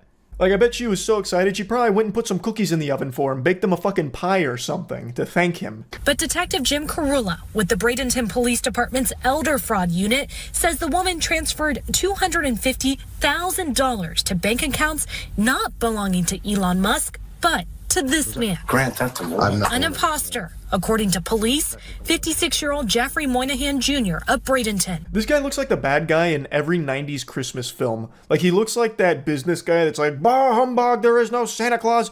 Like, he just has like this distinct look about him where it's like evolution knew he was going to be a scammer piece of shit, so it like molded his whole being into that caricature. It's shocking just how closely he imagines what I picture in my head every scammer to look like. We have an arrest warrant for your arrest. Detective Carula says the woman's husband says she gave Elon Musk, aka Moynihan, $600,000. He's continuing to track down where the other money went. What and who you see is not who's typing back at you. And I think these people, you have to realize that. Which should be a pretty obvious lesson that's becoming more and more rare for people to have learned. And I can't believe it's something you even need to learn. It should just be something you know.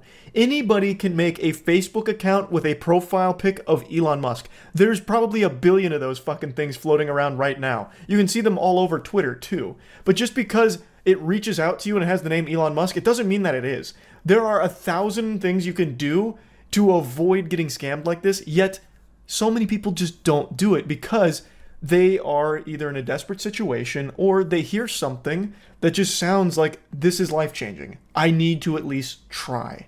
So then they fall victim to a scam like this. And in this case, she was so trusting, and what Elon Musk was saying was so good that she went behind her husband's back and sent 600,000 clams to a random Facebook account. But here's where things take a turn. It appears Moynihan may have been the target of a romance scam as well. Mr. Moynihan stating that his girlfriend is the mastermind behind it and that he had no involvement. He is stating he's never actually even met his girlfriend. Bang! I bet you didn't expect that. So the scammer who was pulling off the impersonation Elon Musk Dublin money RuneScape scam is actually, potentially, the victim of a romance scam himself. He is the victim of the same scam he is doing to the 74-year-old woman without recognizing that. I think is the angle he's trying to play with that.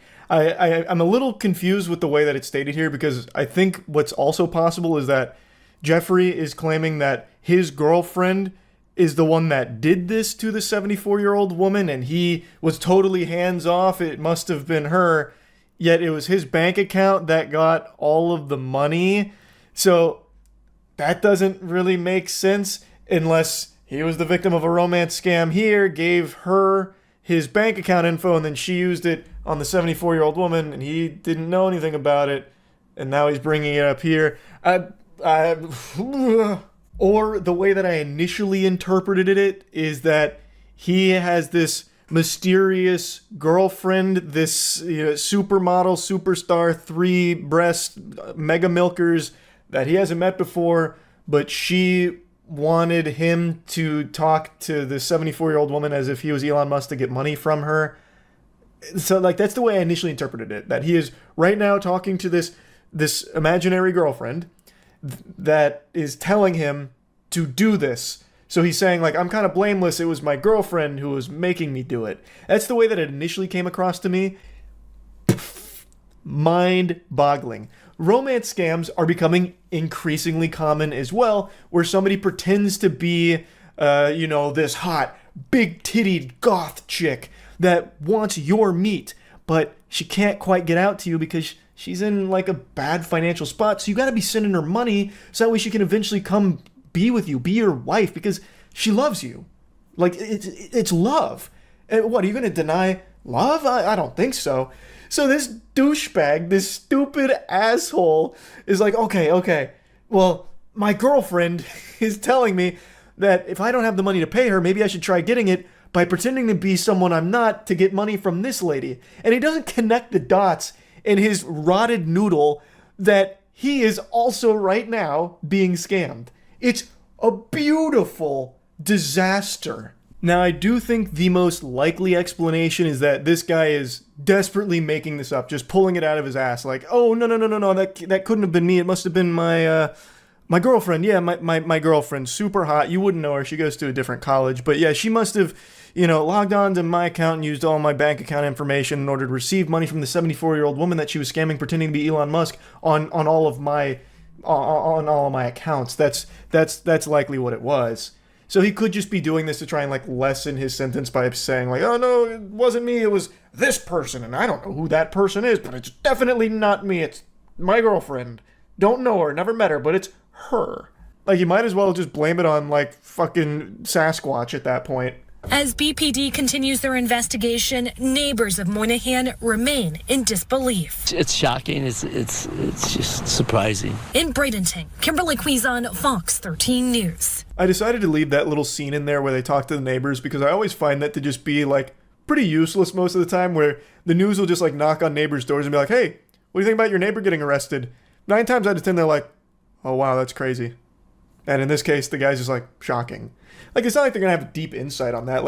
What's this guy going to do? But oh no, actually, this doesn't surprise me even a little bit. This doesn't even have me raise an eyebrow, because actually one time, Jeffrey came over knocking on my door with a voice changer, pretending to be Marilyn Monroe. So, I always knew he was capable of impersonating someone. It was just a matter of time before he found a sucker to give him money. That's just not going to happen. Why even leave that part in? Here's what the neighbors had to say. Whoa. All right, anyway, back to you. Grand theft of what? Was that? Grand theft of what? I'm not the one that wrote the warrant. When the detective comes out here, he'll explain it for you.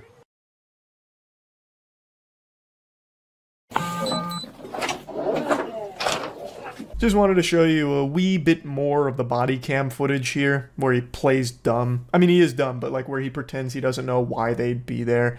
And he doesn't have a shirt on, which had me giggling a little bit, because this man got interrupted 15 beers deep by this and didn't even get the chance to put a shirt on in time, so he's just walking around with cold hard nipples in the police station. And anyway, hopefully the victim gets her money back from this. Hopefully they're... Yeah, unfortunately the title of the video is not misleading. Mr. Lonely himself, Akon, is behind a massive scam. If any of you watching grew up in the 90s or early 2000s, I'm sure that name rings a lot of bells, because Akon is an artist who was responsible for some absolutely iconic boner jams back in the day. And a few years ago, he decided to pitch a city, Akon City, which would be powered by the blockchain and have their own form of currency called Acoin. And I've got to tell you, the design documents here, the blueprints, the renders of what Akon City could look like are so outrageous it almost makes the Willy Wonka experience look like a good idea. I feel like everyone who takes even a glance at the proposed Akon City documents will immediately write it off as being impossible and just a load of baloney. And they'd be 100% right in that assumption. This will never happen. This city looks like something out of Final Fantasy. It's just not really feasible. Yet, Akon, as well as other collaborators, are doing their best to try and make it a reality. Though after years of work, the only thing they have to show for it is a single welcome center that has a graffitied picture of Akon on the side. And it doesn't really welcome you to anything because there's nothing to show for it. It just welcomes you to something that's emptier than my colon after eating Greek yogurt first thing in the morning. It takes you to basically just an empty field, though there is a single building skeleton there that has a staircase and that's it, and then just a bunch of cattle roaming freely. So there is no real progress being made on Akon City, and it really seems like from the beginning this was supposed to be just either a full-blown scam or just a narcissistic ego piece for Akon. Because it makes no sense why Akon would introduce a cryptocurrency to Akon City when a lot of African regions already use cryptocurrency in their day-to-day lives. If he was really trying to make this a real thing that wasn't just trying to take advantage and exploit people, it would have made more sense for him to just use the already established Bitcoin or Ethereum, which is prevalent throughout Africa. But instead he introduced his own cryptocurrency and said, I am the bank. He also is the douchebag behind Akon fucking a ton of early investors. So they actually did sell Akon, and a lot of people bought into it, and then it immediately collapsed. It went from a 132% gain to a 60% loss, and then started offering refunds.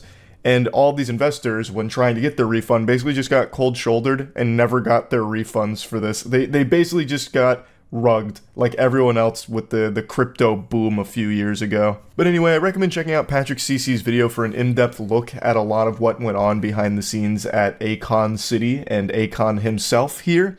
I want to show you what Akon City was supposed to look like and how fucking stupid this entire project seems just from like an outside perspective. It really looks like an impossible to complete task that somehow Akon promised would be done by 2024, and yet all they have right now is like a bare bones welcome center and like a single like skeleton of another building. That's about as bad as the Soulja Boy Game Boy.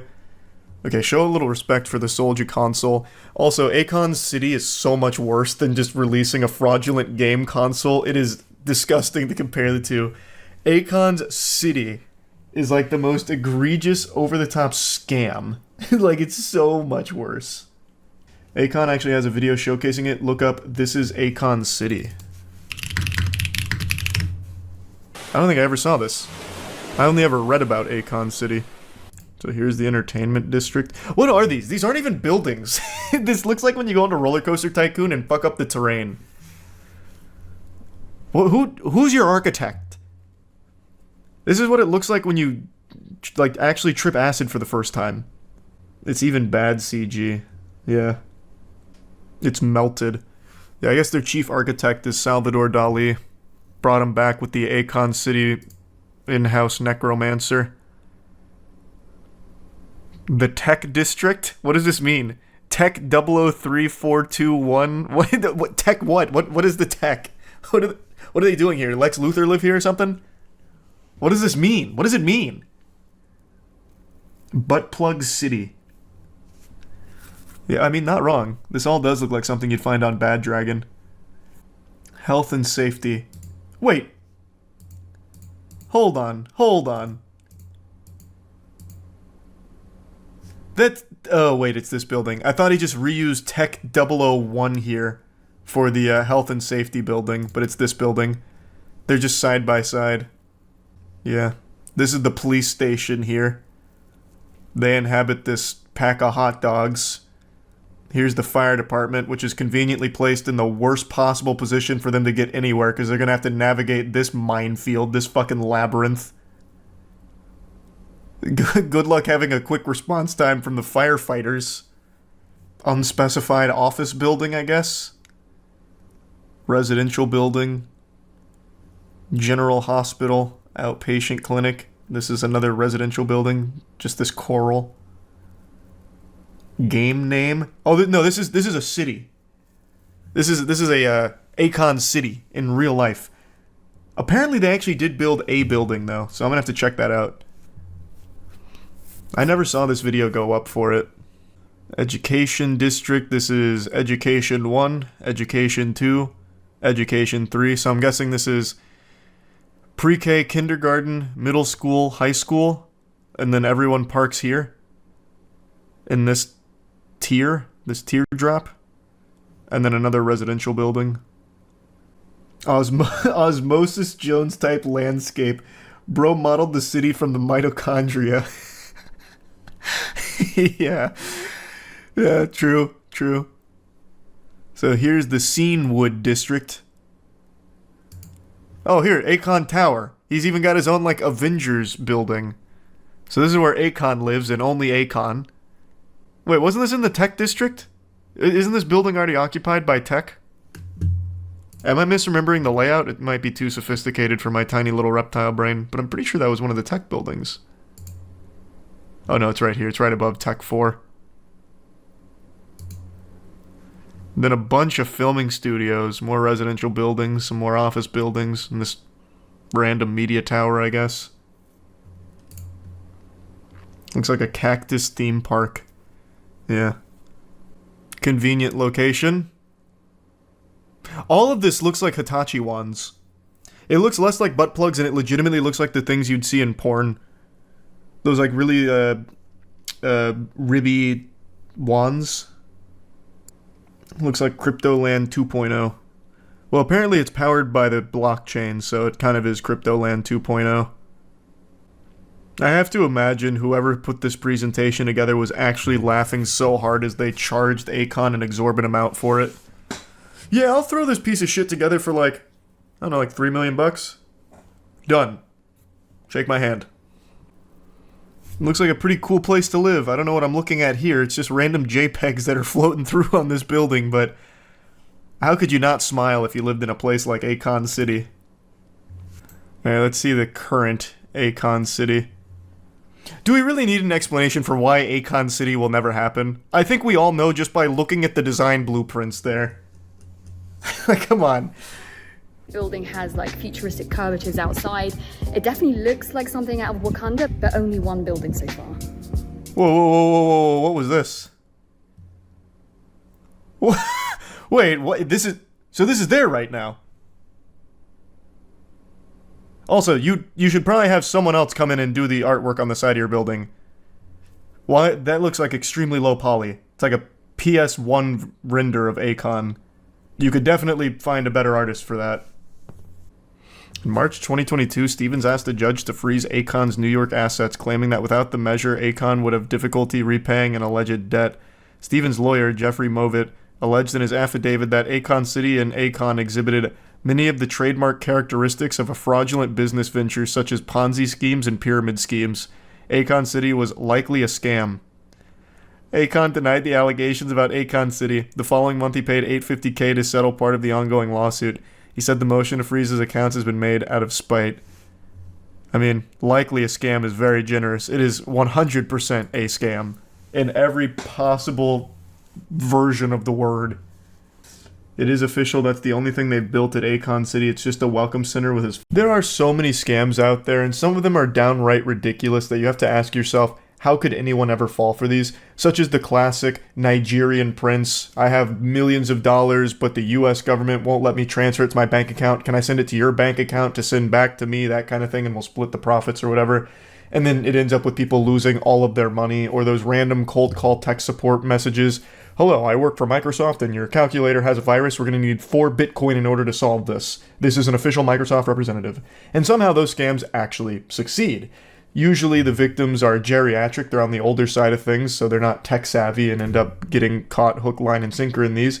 But there are oftentimes scams that do hit a younger generation, like crypto scams or RuneScape, God rest all of the souls that fell victim for the free armor trimming or money duping scams. I myself, even well into my adulthood, have fallen for RuneScape scams. But today I want to share with you, by far, the stupidest scam I have ever seen. And this one was trying to target insurance companies, which is like trying to scam on Ultra Nightmare mode. 2 intellectual scholars hatched the genius scheme of intentionally giving one of them frostbite in both of his legs so that they need to be amputated and claim over $1 million in insurance money. They hatched this plan where it was an accident, something had gone wrong and he lost both of his legs, and thus insurance would need to give them a huge, fat, chunky payday, tons of doubloons. But as you'll see, things didn't quite go according to plan. And even if they did, it's the stupidest plan in the world to intentionally get rid of both of your legs to try and scam the insurance company and then split that money. That's the second time someone mentioned that guy. I'll look it up. So it was a college student who amputated his legs on purpose by getting frostbite for an insurance scam. Student alleges friend convinced him to amputate legs to claim $1.7 million in insurance money. The 23-year-old kept his feet in a bucket of dry ice for 10 hours and later claimed the frostbite was a result of riding a scooter at night. 23-year-old university student in Taiwan has had his legs amputated in an alleged insurance scam gone wrong. Seems like it went right. That was like the whole plan. This went all according to the scheme. In fact, it couldn't have gone more right for him. Taiwan's Criminal Investigation Bureau recently announced the student, identified as Chang, has been charged with insurance fraud as a result of the scheme. According to local media reports, Chang allegedly kept his feet in a bucket filled with dry ice for 10 hours, leading to severe frostbite and necrosis below the knee. He applied for compensation from 8 insurance policies after the amputation, allegedly hoping to pocket $1.7 million, and claimed the frostbite was the result of riding a scooter at night. I really feel like $1.7 million and losing both of your legs is not worth it. You should at least be going for 8 figures. Like, 1.7 million is a ton of fucking money, but that's not like set for life type money like generational wealth or anything. Especially to give away both of your legs. Man lost both his legs and got a felony charge. Yeah. Yikes. Doctors since something was off, though, noting an absence of shoe or sock marks and the symmetry of his injuries. The weather conditions on the night of the alleged incident were also not consistent with frostbite. Beyond that, Chang had taken out multiple insurance policies just days earlier. Chang allegedly worked with a co-conspirator, also 23, and identified as Lau. Chang claimed Lau was the mastermind behind the scheme, concocting a story that gang members were after him for an outstanding debt, when in reality, Lau had incurred financial losses from trading cryptocurrency. Oh my god. Is there a bigger clown on the planet? Could there be a bigger clown on the planet? This is worse than getting cucked. This is like 10x in terms of humiliation. You let your crypto bro friend convince you to get your legs amputated so you could make up for his financial losses? What a waste. What a fucking buffoon. The duo were originally high school classmates. The indictment reportedly states on January 26, 2023, Chang and Lau rode scooters to purchase dry ice in New Taipei City's Shangchong district. They later returned to Lau's residence in Taipei City, Zongshan district, where he used cable ties to restrain Chang to a chair while he immersed his feet in dry ice from 2 a.m. until shortly after noon. Wait, this no longer sounds consensual. He tied him to the chair and left him there? Lau took photos and recorded some of the incident on his phone per the indictment. What? Why would you do that if this is supposed to be a fucking insurance scam? You're recording evidence to the contrary. How dumb is this guy? How stupid can you possibly be? There's photos of it on Reddit. Hold on, I've got to take a peek. It's not like... So the pictures aren't like gruesome or anything. It's just a picture of his friend tied down with zip ties with his legs in a bucket of dry ice. What in tarnation? Why was he tied up if it was consensual? It's probably like one of those things where even though you go into it knowing full well like you're committing to it, you're going to try and let it rip. When you actually get in the crucible in the Thunderdome, you start panicking and freaking out, like, and run away or whatever, fight or flight response. So maybe this was to prevent that, and he agreed to it. I don't know. Honestly, probably the dumbest plan I've ever heard of in my life. Chang went to the hospital on January 28th, and his legs were amputated below the knees following more than a week of treatment. While he initially obtained nearly $10,000 through insurance claim, that money has since been seized by prosecutors, and both Zhang and Lau have been charged with fraud and embezzlement. Somewhat unbelievably, a similar insurance scam unfolded in Missouri in November. What? How can there be multiple people this stupid on the planet? What?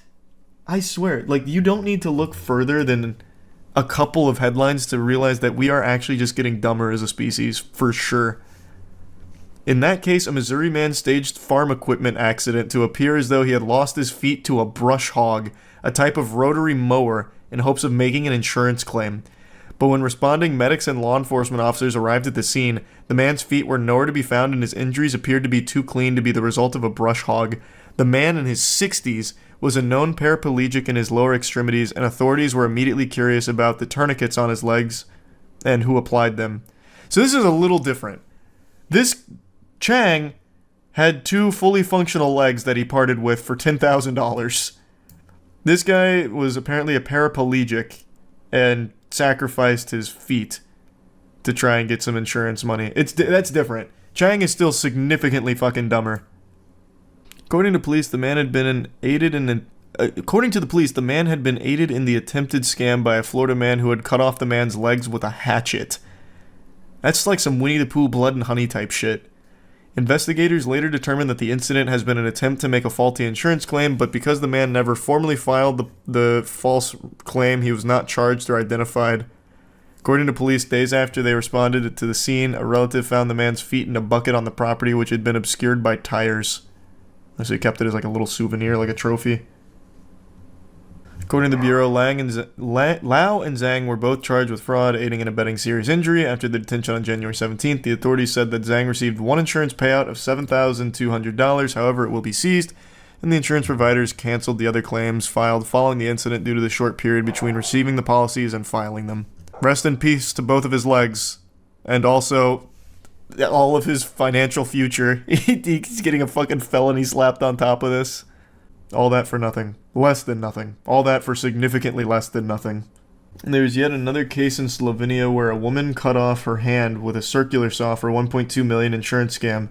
She's now serving a 2-year jail sentence. Are insurance scams even easy in the first place? I feel like they probably were a while ago, but it became so common with people faking insurance claims after getting hit by a car that they probably cracked down on it in a big way. I feel like it's probably pretty fucking tough these days. You were the victim of one? That's called ambulance chasing. It's not necessarily the same thing. I'm talking about like the classic fucking red-blooded American good old-fashioned insurance scam where you run in front of a car that's barely moving, throw yourself on it, and start hooting and hollering. You know, that's true. Maybe with the rise of dash cams and just general cameras everywhere, it might be just harder because of that. Back in 2001, there was a guy who charged people $20 to watch him cut off his own legs with a guillotine. Look up "Cut Off My Feet" if you want to read about it. $20 admission to watch a man cut off his legs? What? Oh, Wang made a video on it. "Cut Off My Feet, Tales from the Internet." Yeah, he's got a whole video on it. Man, here's an article from it in 2001. Man cut off his feet live on the internet and charged $20 for it. A disabled American man says he's going to cut off his own feet by guillotine on live pay-per-view. Again, this is another person who's, much like the Missouri man, did this when he didn't have his legs functioning. Very different from Chang, who took his own legs for the sake of insurance money. Mr. Paul Morgan from Mississippi says he needs prosthetic feet because a lower leg injury made it impossible for him to walk. But he says medical insurance will not cover the cost of surgery, so he's asking web users to pay for the privilege of watching him do it by guillotine. Mr. Morgan has launched cutoffmyfeet.com to publicize his unusual venture. Of the 150,000 people who have visited the site, so far only 10 visitors have paid $20 to witness the event. Oh no! Oh no! It was a flop! Damn! Damn! Sold more tickets than Madam Web, but still, damn! According to the site, Mr. Morgan was injured in 1986 after he fell from the back of a truck and was run over by a boat trailer being towed by a vehicle. God damn. I mean, he made a whole spectacle out of this. He said a local anesthetic will be used during the procedure and an ambulance will be on standby. When asked if he was looking forward to pushing the button on the guillotine, he said, "Yes, the sooner this is done, the sooner it's over and new feet come." This man turned this into like a fucking creator clash level event. We got the anesthetic and the ambulance on standby. We've also got this truss put up with some lights above it so it'll be like a WWE match. It seems like he was going to do it one way or the other because insurance wouldn't cover it. So I imagine he did it. Boo! Quick jump scare. I just want to quickly shout out Starforge Systems, the best PCs in the universe. It's a company I've been a part of since the start.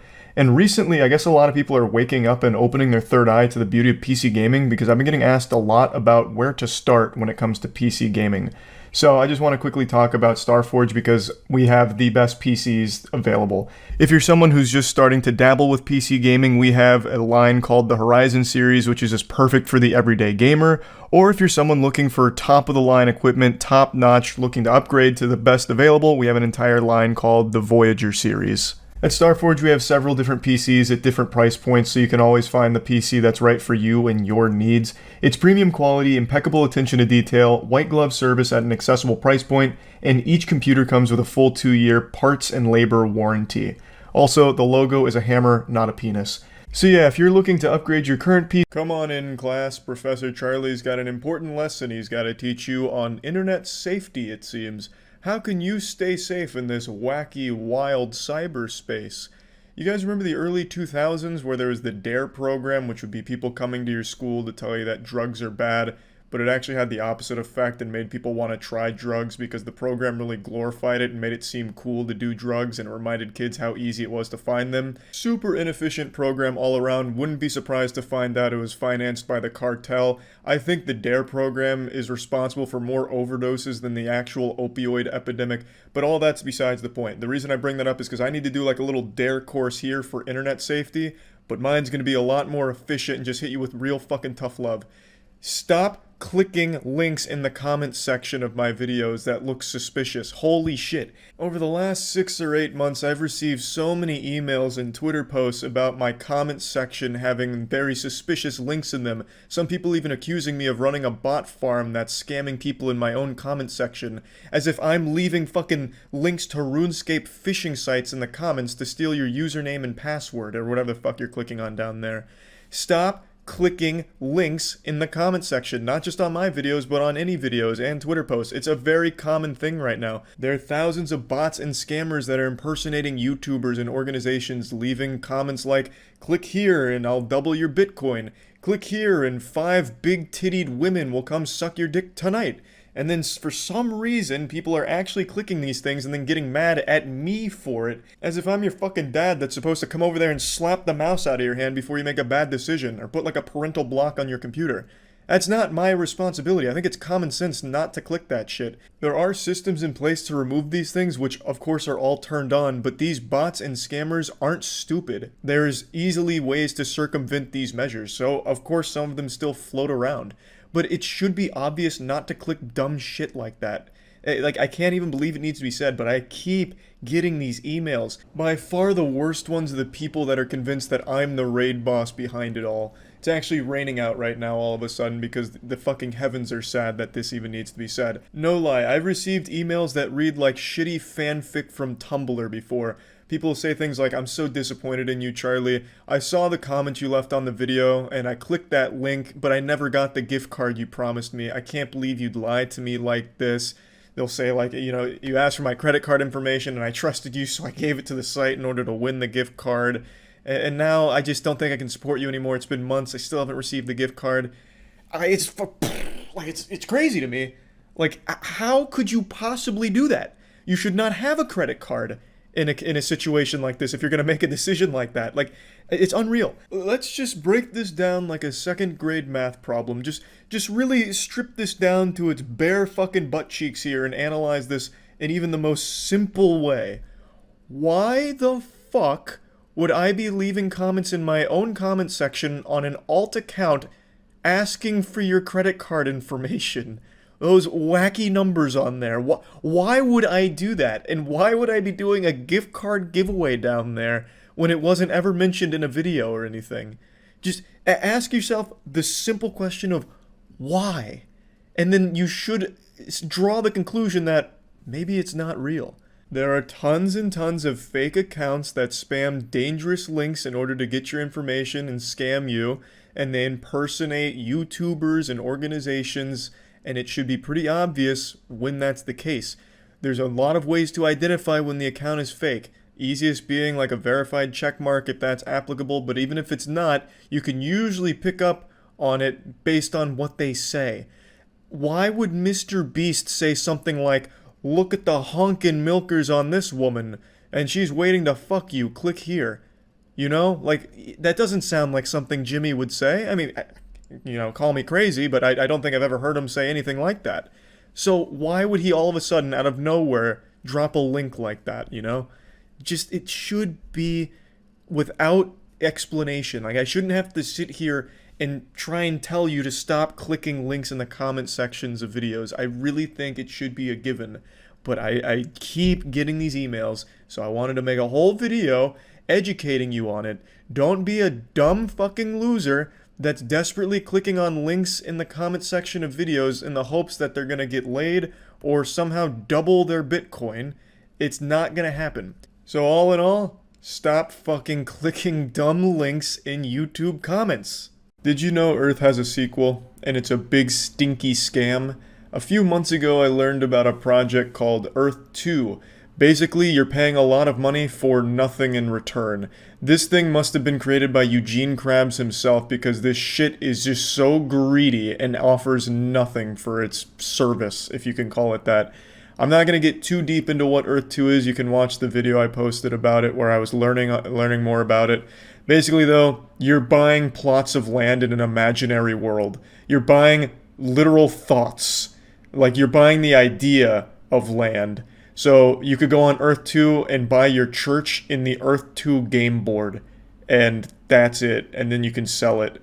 That's not what I'm here to talk about, like going deeper into why it's a scam. I think anyone with like a functioning brain can recognize that it's not real and it is just there to take money from idiots. It's a project hatched from the asshole of some douchebag who is trying their best to capitalize off the confusion in the crypto space. They've been able to brainwash these people into spending money on something that doesn't even exist, nor could ever exist in the capacity they advertise it as. But these fucking hemorrhoids have convinced very gullible people that they're going to miss out if they don't get in on Earth 2 right now. This fear of missing out has driven people insane, just genuine lunacy when it comes to spending money because everyone wants to be in on the next big crypto boom. I've read a lot of posts from community members at Earth 2 and my god, it feels like watching an ASPCA commercial looking at abused animals. I just feel bad, I get sad, I get a sinking feeling in my stomach seeing people genuinely believe some real awful things. There are people talking about how Elon Musk is going to start tweeting about Earth 2. They're calling Earth 2 the next Dogecoin. The delusion is painful. There's a higher chance Elon Musk tweets out one of my dick pics than anything about Earth 2. But anyway, I'm not here to focus too much on the scam component of that. You can look into it yourself if you're curious. I'm here to talk about something in particular. Since I posted that first video about Earth 2, they've begun using me and my content as advertisements for their product. If you can even call it a product. It is literally fucking Google Earth that they put little tiles on and you pay for tiles on Google Earth. It hurts. It fucking hurts how stupid and blatantly obvious this scam is, and yet it is still somehow making a lot of money. But again, I'm focusing on them using me to advertise that dog shit. Mainly on TikTok, so I want to show you some of that. Again, don't go harass their TikTok or harass any of the Earth 2 community. I never encourage that shit. But I do encourage you to go check out the Huge Charles channel I just recently made. The support on there has been wild, so thank you so much. And please go check it out if you're interested in seeing some more content and some more interesting shit. I'll put a link to Huge Charles in the description below. So here's just one of their TikToks. You'll see that it's like the goddamn Avengers came together to all of a sudden start promoting Earth 2, apparently. They've got clips from a ton of familiar faces. There's good old Elon Musk right there, Dhar. I mean, the gang's all here. Logan Paul. And they just take random clips and start putting like Earth 2 promotional things over it, like this right here. What is this? What the fuck is this thing? This looks incredible. What is this? What the fuck is this thing? Sometimes it's not even like moments that fit. Like here, for example, they actually just took a clip of me insulting the game and used it to promote it. Almost 1 million views here. What am I looking at? These Beyblades or just like a flag? Oh, they're all flags. One dumb asshole over here owns a single piece of this highway. Who bought this? Oh, hold on, you can't even see it. Who bought this thing? Yeah, I want that one lane on that highway in the middle of fucking nowhere. Whoever this is should not be allowed to use money again. What am I looking at? I don't know if these channels are like an official channel from the team at Earth 2, if there even is a team at Earth 2. I'm pretty sure it's just 1, maybe 2 guys. I don't think there's like a real staff there. Or if these are just managed by fans that stole their mom's credit card to buy V-Bucks and tiles in Earth 2, and now in order to prevent buyer's remorse, they're trying to get other people to buy on board by making TikToks like this. I really couldn't tell you if they're official or just stupid people that bought into it. But either way, it's still awful to see. It just sucks knowing this group is using my face to promote their scam to try and get people to go on board. And not just me, obviously you saw a lot of other people there too. It's just fucking horrible because there's definitely going to be someone out there that knows nothing about this project and they'll see like their favorite TikTok creator or they'll see Dhar, Logan Paul and be like, oh, well, if they're backing this, I might need to look into it and then fall for this. It sucks. It's horrible. This isn't the only company to take my content to advertise their product without me knowing about it, but at least the other ones do it in a respectful way. For example, this company sells dick enlargement pills and they advertise on porn sites. And this looks cool, you know, I'm not mad about this. I don't think the product works. I don't think it's going to give you the Thor's hammer dick cock wiener. But, you know, at least I'm not, like, offended by it. I don't know what it says. You know, maybe it says, like, this ugly son of a bitch is fucking your wife right now. Find out how by clicking here. And that hurt a little bit, being called, you know, an ugly bastard or whatever. But, you know, this is a lot better than being used to advertise Earth 2. I would much rather me and my Moby Huge be used to advertise fucking placebo cock boosters than Earth 2. So yeah, I just wanted to make this to let you all know I'm not actually promoting Earth 2, despite what that clever marketing would have you believe, even though it's really transparent that a 90-year-old dude is behind that, like some geriatric octogenarian is making those TikTok posts, because I don't think anyone would actually see that and be like, oh, it looks like this guy's really into it, considering in one of them they used an actual insult that I was putting against the product. So I just wanted to clear the air. I'm not endorsing Earth 2 by any means, nor the Hammer of Thor. Have any of you heard of this? Mellow Mint? I'm curious. Overwhelmingly, no. And one guy who's lying saying yes. I saw this yesterday, and it is one of the most fascinating projects I've ever seen. So I want to take you on a little journey through this project here. So it's basically nothing.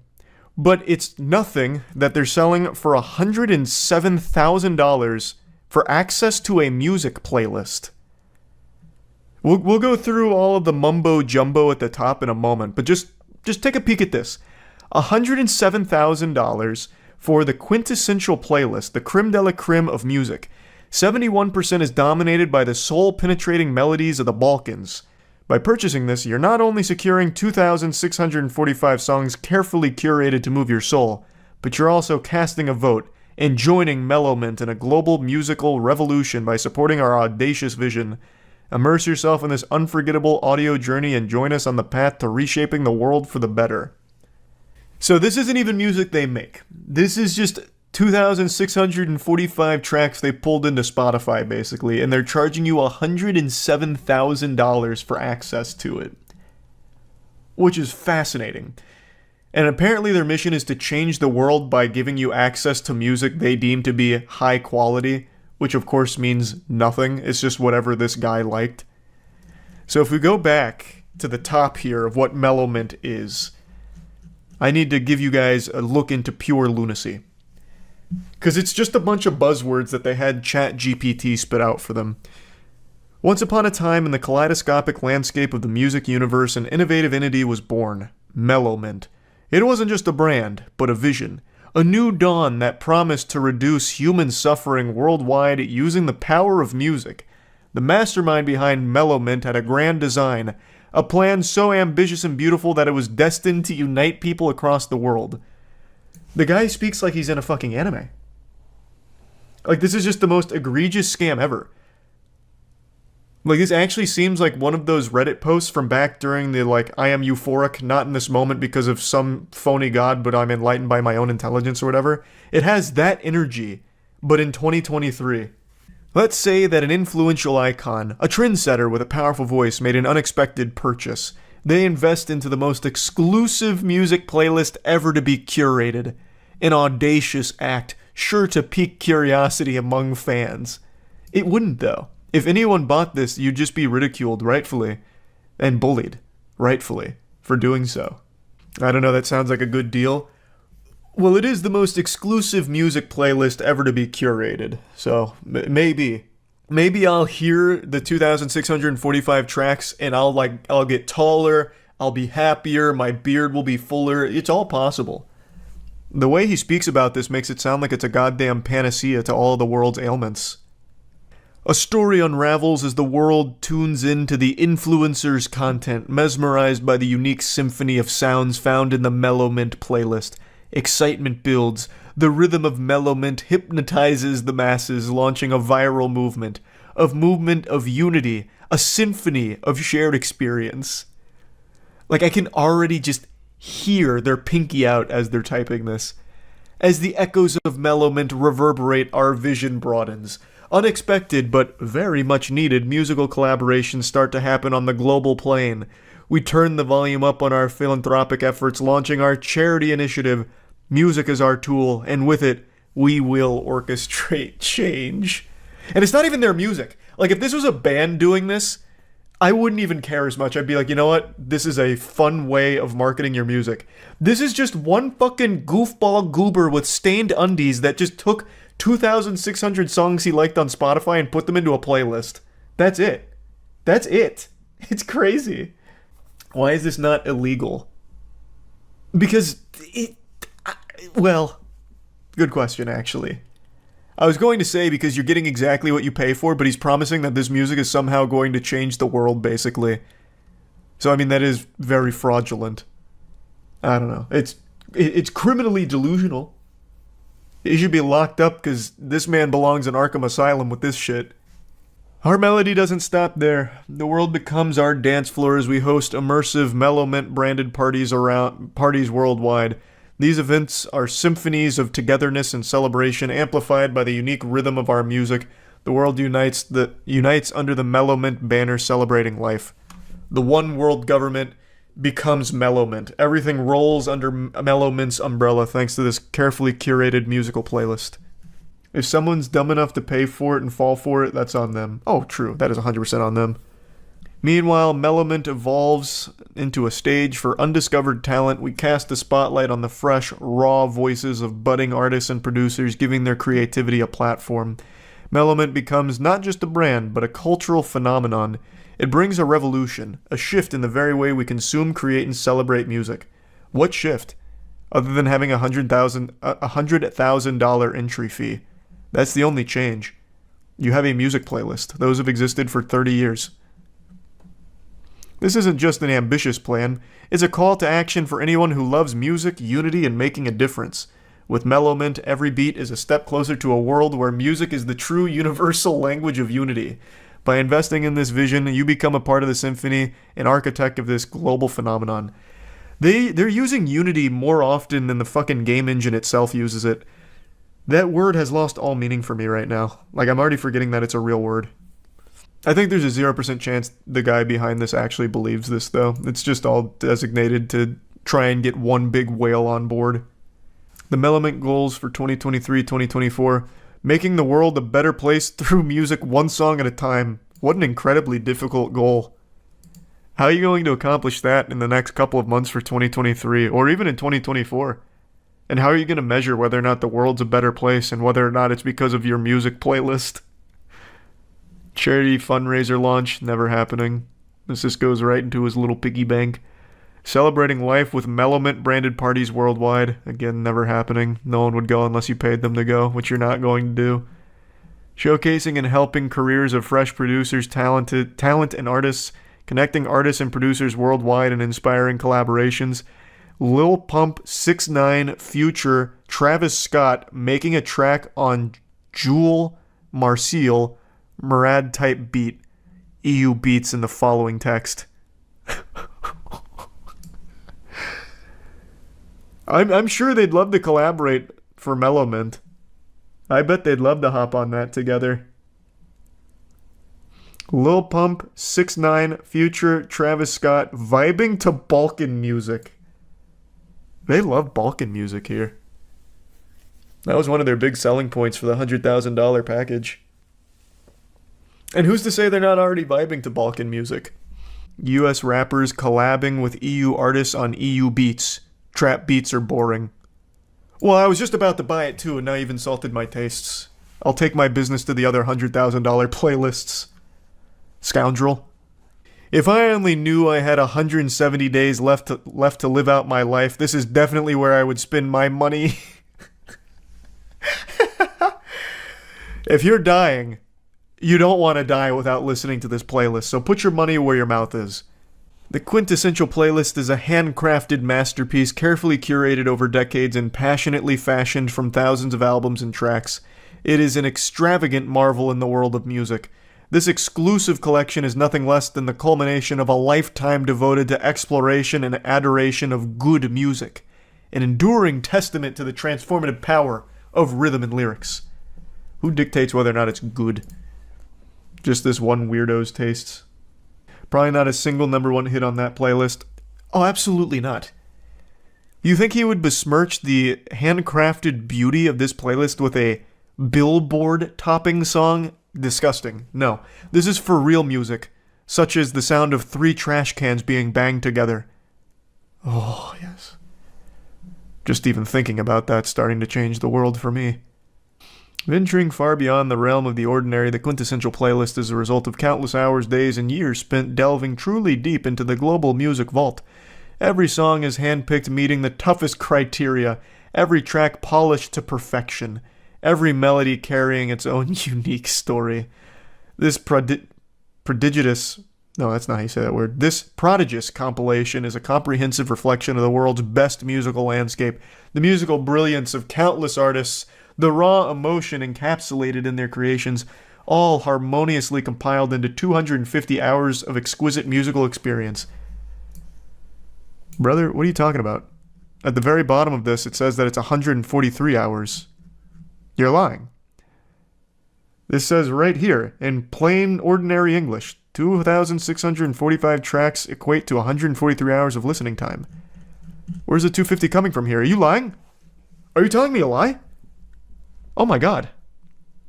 How am I supposed to trust them now with my money? But yeah, I saw this project yesterday and I was just blown away by just how shameless it is. With a quintessential playlist, you don't just listen. You connect to the world and reaching a global audience. It's about bridging the gap between continents, cultures, and individuals, about resonating with the collective heartbeat of humanity. Experience the influence, the reach, the significance, the quintessential playlist. If there's no The Gentle Men on it, then this whole playlist is worthless. And here's the party they're talking about that's never going to be thrown. I actually feel like this is made by the guy who made Firefest, and I already forgot that fucking goofball's name. But it's basically just like the same thing. You're buying a ticket to the once-in-a-lifetime event that mirrors the vibrancy and energy of the music it celebrates. It's just a blatant scam. That image was generated by AI, was it? Oh yeah, it was. The hands are fucked up. This actually is just an AI image. Cute. Well, I mean, he's not saying the party's been thrown yet. It's just, it's coming. And this is them showing you that. Oh! I never even scrolled down this far. There's a $35 taste test. Not ready to commit? No worries at all. The taste test will change your mind. Dip your toes into the boundless ocean of music with our sample offering. A finely curated selection of 17 extraordinary tracks gives you a small yet immersive glimpse into the Mellow Mint universe. Soul-stirring heart of Balkan tunes, electric energy of European rap pop, and an intoxicating whisper of sultry reggaeton. If you pay $35 for a fucking playlist, you deserve to go to jail. Straight up. And if you pay $107,000 for access to a playlist, you deserve to go to hell. Like, I don't know what to tell you. This is tragic. Very cool, though. That's the Mellow Mint difference. We might start seeing a subtle change in the world for the better, and we'll know who to thank for it. But he's delivering on everything he promised. It's most certainly life-changing being $107,000 in debt. Oh, this, I would not have expected this. Here, the first thing that comes up when you go to the Mellow Mint Twitter is this tweet. The carbon emissions and global warming agenda is a globalistic construct. The climate is a dynamic system and there's so much to it. The Earth naturally cycles between hot and cold periods, which have been documented. It immediately goes into, like, this is all a globalistic agenda. When it's all about, listen to the Balkan music for $107,000, we're changing the world. Unity. I still haven't been able to fix this webcam. I know the video looks like I'm trying to catfish you off Tinder with a filter on my pictures, but I can't do anything about it until I go get another one, which I haven't been able to do today. So for now, we're just going to have to deal with this here. I want to talk to you about what I consider to be the most embarrassing crime ever committed, and also leading to significant jail time. A man in Georgia was recently sentenced to 3 years in prison for using his COVID relief money to buy an expensive Charizard Pokemon card. This is actually a story I've been following for quite some time. I'm not exactly Dick Gumshoe, but I was able to sniff out the truth in this case pretty early on and knew for a fact this would be a disaster he'd regret for the rest of his life, just like all of those dumb characters in the Dhar universe. This guy made a really stupid decision that he is now paying a big price for. 3 years imprisonment. In October of last year, he actually pled guilty to a count of wire fraud after reportedly filing false information to the U.S. Small Business Association. He claimed that he had an entertainment service that employed multiple people and brought in like $235,000 before the pandemic. He applied for a COVID relief package for some money to keep the business going, and he got $85,000 from it, and then spent over $57,000 on the Pokemon card. Now, there's a bit of a discrepancy on what card he exactly purchased. Some people are saying it was a PSA 9 Charizard. Other sources were claiming that it was a Beckett 9.5 Charizard. It depends on who you ask and what dumpster behind Walmart you're talking to your dealer at. But the one thing that's for certain is he bought a graded Charizard card because at that price it had to be a graded card. If he just bought a raw Charizard, no rubber, it'd be like $3 or $4 or something, depending on how beat up that shit is for a first ed Charizard. So he spent the majority of his COVID money on that card, and he didn't have that entertainment business he was claiming to have, unless of course he's still keeping that a secret and the entertainment was like giving over the pants hand jobs at massage parlors or something. I don't really know, but when he got busted, he had to give up the Charizard. So in the end, after all of that work and committing a crime, he still didn't even get to hold the holy grail of collecting for very long. He led them to a treasure he himself couldn't possess. Now, of course I don't agree with what the guy did, but I can kind of understand where he was coming from. As most of you know, I used to suffer from the cardboard rot as well. The addiction to collecting shiny cardboard. My fucking caveman brain just loved it. Still do. But I understand how to control myself. As you all know, I'm a recovering addict. In fact, the Charizard card that he coveted so much to go to jail 3 years for, I have right here in this nice little frame. Framed it myself. It's a first ed Charizard. This shit's probably like a PSA 2. I'm sure the owner of this used to wipe their ass with it because it's in bad shape. But I don't care, because I do it for the love of the sport and also a mental illness. So yeah, I followed this story closely. It's something that's near and dear to my boners here because I also love to collect cards, still do. And when I read this story initially, I was like, fuck, that could have been me. Like that mugshot, it could have just been me staring back at you if things had just gone a little differently along the path I took in life. So, I mean, the story's sad because he's losing 3 years of his life to a really stupid decision. I don't know, like, his whole history, but this is obviously a really stupid scam to have tried. He's trying to scam the government. I mean, he succeeded for a time, and now he's going to jail for it for 3 fucking years. And I don't think smuggling Pokemon cards in your butthole is going to do him any good in there. I know cigarettes are often used as currency in prison, at least what movies and TV shows would have me believe, as well as like a couple of things I read. But maybe this guy could be a real pioneer, an innovator, and bring the joy of collecting Pokemon cards to jail, and he could be like the kingpin in that case. But anyway, I do find the story sad, because it's obviously sad that this man's losing 3 years because he bought a Charizard. But I mean, this is the dumbest scam you could have done. If he had just stuck to crypto scams and NFT scams like the rest of them, he would still be out there today funding his addiction to rare Charizards, and he'd still be shitposting on Twitter about his new Bored Ape that he's trying to peddle, and it would have been fine. But instead, he chose old Uncle Sam to go after, and that was just a recipe for disaster. So yeah, I just wanted to talk about this because I think it's probably the most humiliating crime that has led to significant time in jail. And yeah, not a very happy ending here, but it's a story Okay, I'm just gonna watch the fucking breakdown video because the Reddit threads and reading the comments, they're starting to like compile into this multi-dimensional argument with different theories going on. Who made a video about Blue Box? I know Mudahar talked about it on Twitter. Oh, wait, literally as I'm making this video, I'm seeing this new tweet. Thanks for resub. The patch is Vulcan now live. and Coin. Oh, he's gonna... Yeah, this is a good trailer. I just watched this with you guys. This was nuts. That's it. That's the whole freaking thing. Blue Box Games That Studios. walk cycle this is nutty, though. allegedly an indie game dev studio that has been embroiled in conspiracy as people suspect that their upcoming project Abandoned might actually be related to Silent Hill or Metal Gear or just something Kojima related. The creative director of the Abandoned project, his last name translated from Turkish to Japanese is hideo, as both words mean hero, and so that one especially got. This is a big, flames for those that this don't know, this is conspiracy like a theory big going, scam not thing to that we're mention trying to Blue learn Box about. At one point tweeted out, while I sympathized with them at first, then they decided to release this tease, a tweet that reads, "Are you ready? We are," and you get the abandoned logo here that uses a font that is damn near identical to the one used by Metal Gear Solid 2, Metal Gear Solid 3, Portable Ops, Peace Walker, and the Metal Gear Solid Legacy collection.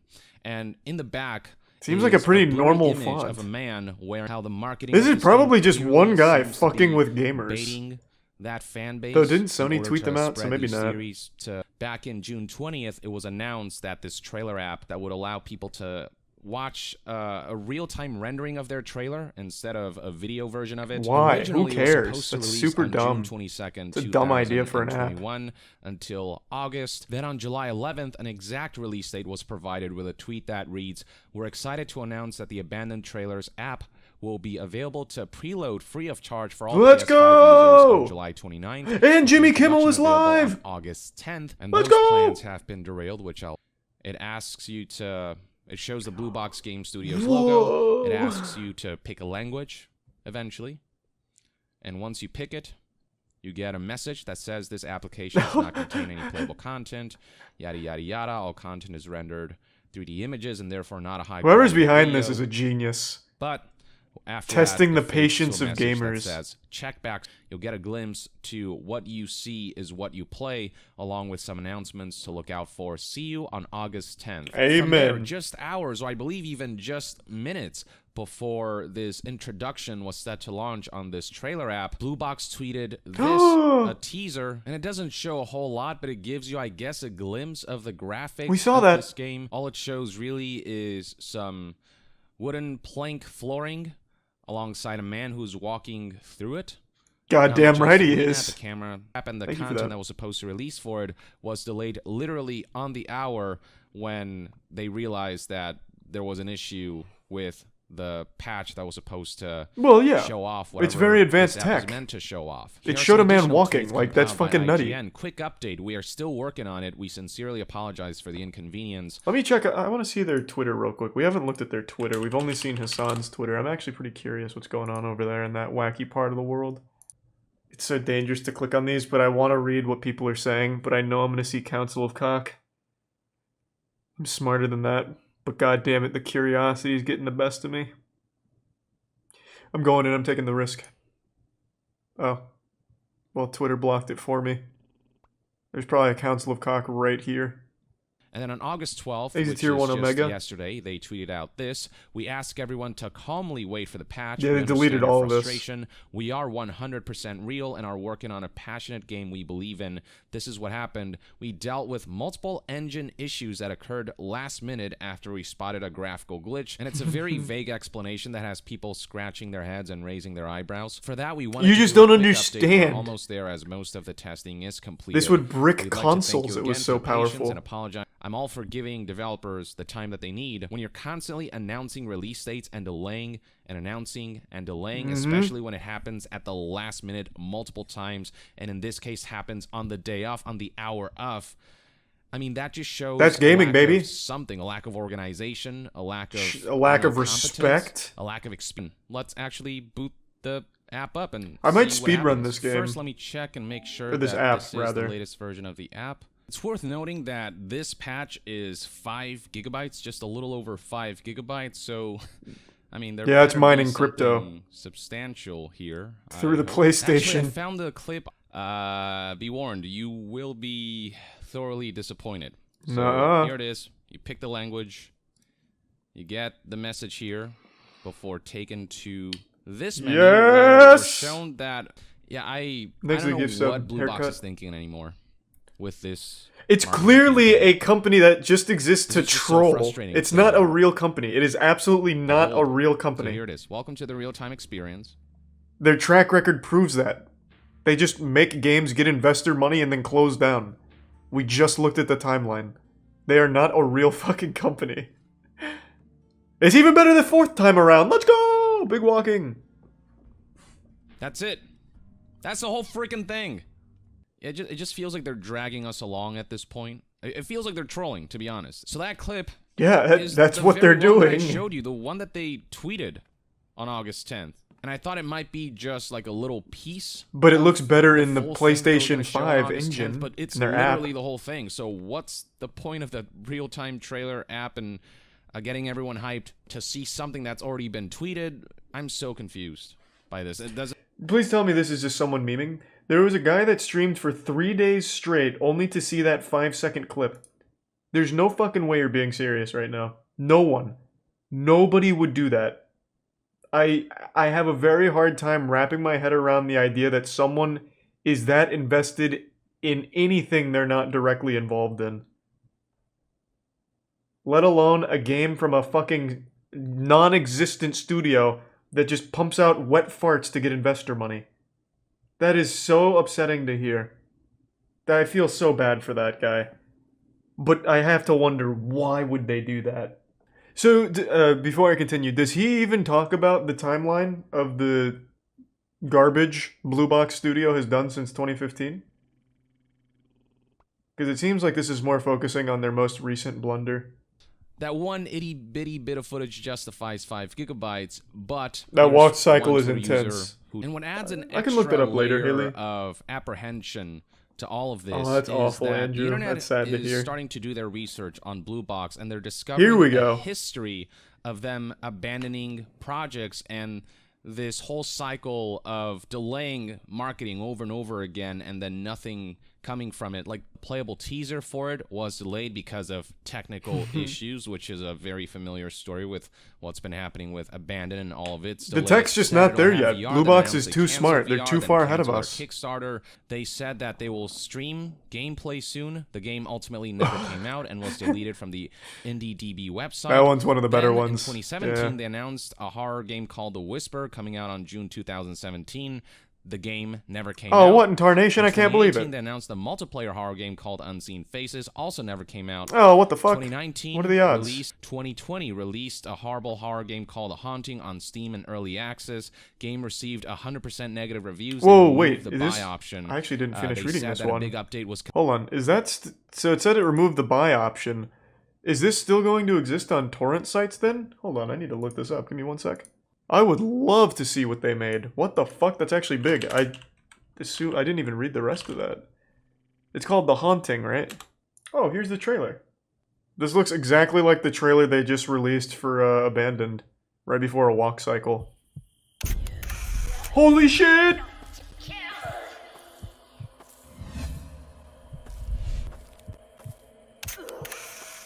Wow! Do you think this was made in collaboration with Hideo Kojima? Damn, he's got her stun locked. This is not Fatal Frame, you swine. This is clearly The Haunting. They can't even almost make this look interesting in the trailer. It's just the same location doing the same thing. Holy shit. Oh, you fucked up. It looks like you can't actually lose the game. But you can win. Oh my god. This has everything you could ever want. Why even play another video game when this exists? I'm gonna feel really bad if this isn't actually theirs, because a couple different games came up for The Haunting, but this is the one that stood out to me. It's on Steam as Haunting Bloodwater Curse. Oh, let's go!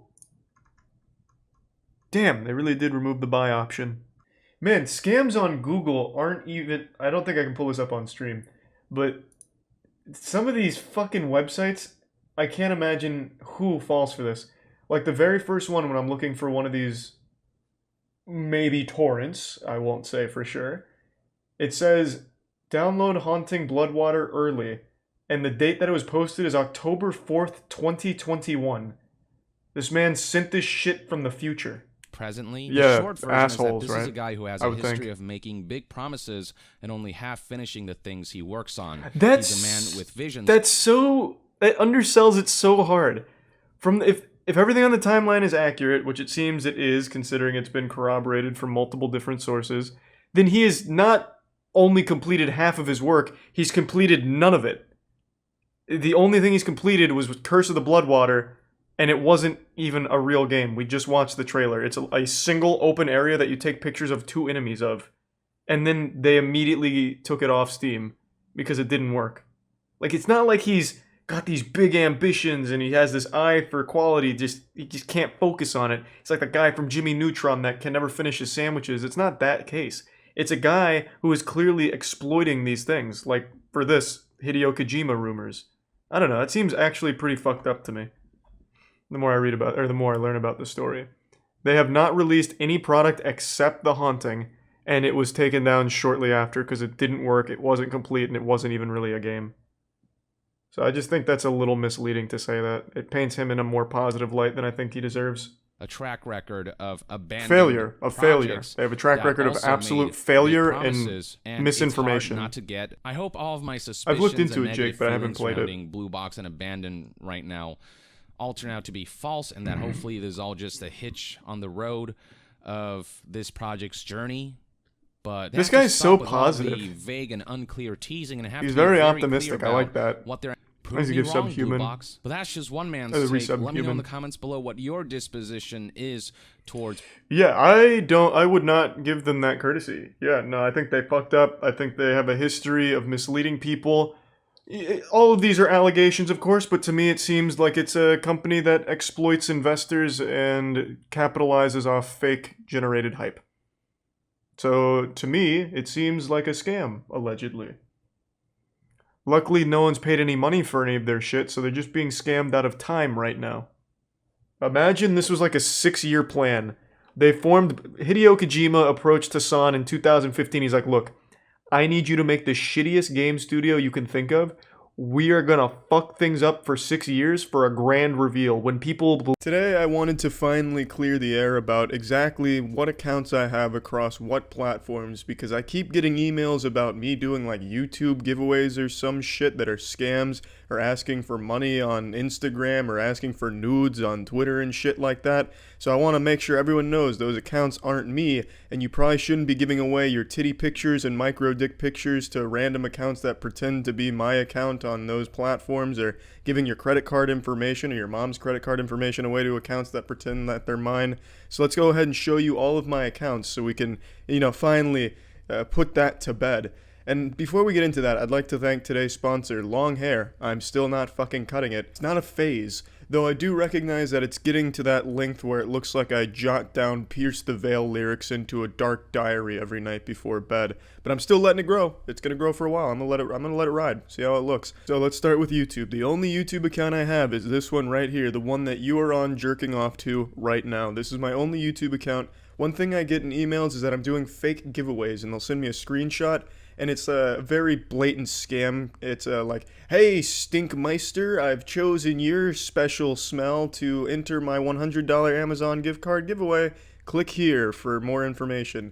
Obviously a scam. I shouldn't even have to tell you that's a scam, but some people, I guess if they're new to the internet, I suppose, wouldn't know it's a scam. And the dead giveaway is that the account name isn't even my account name. It looks kind of similar, but it has some very clear spelling differences. And another dead giveaway is anyone using the YouTube messaging system in 2019. Are you fucking kidding me? Are you a caveman? You some type of fucking troglodyte using the YouTube messaging system? Stop.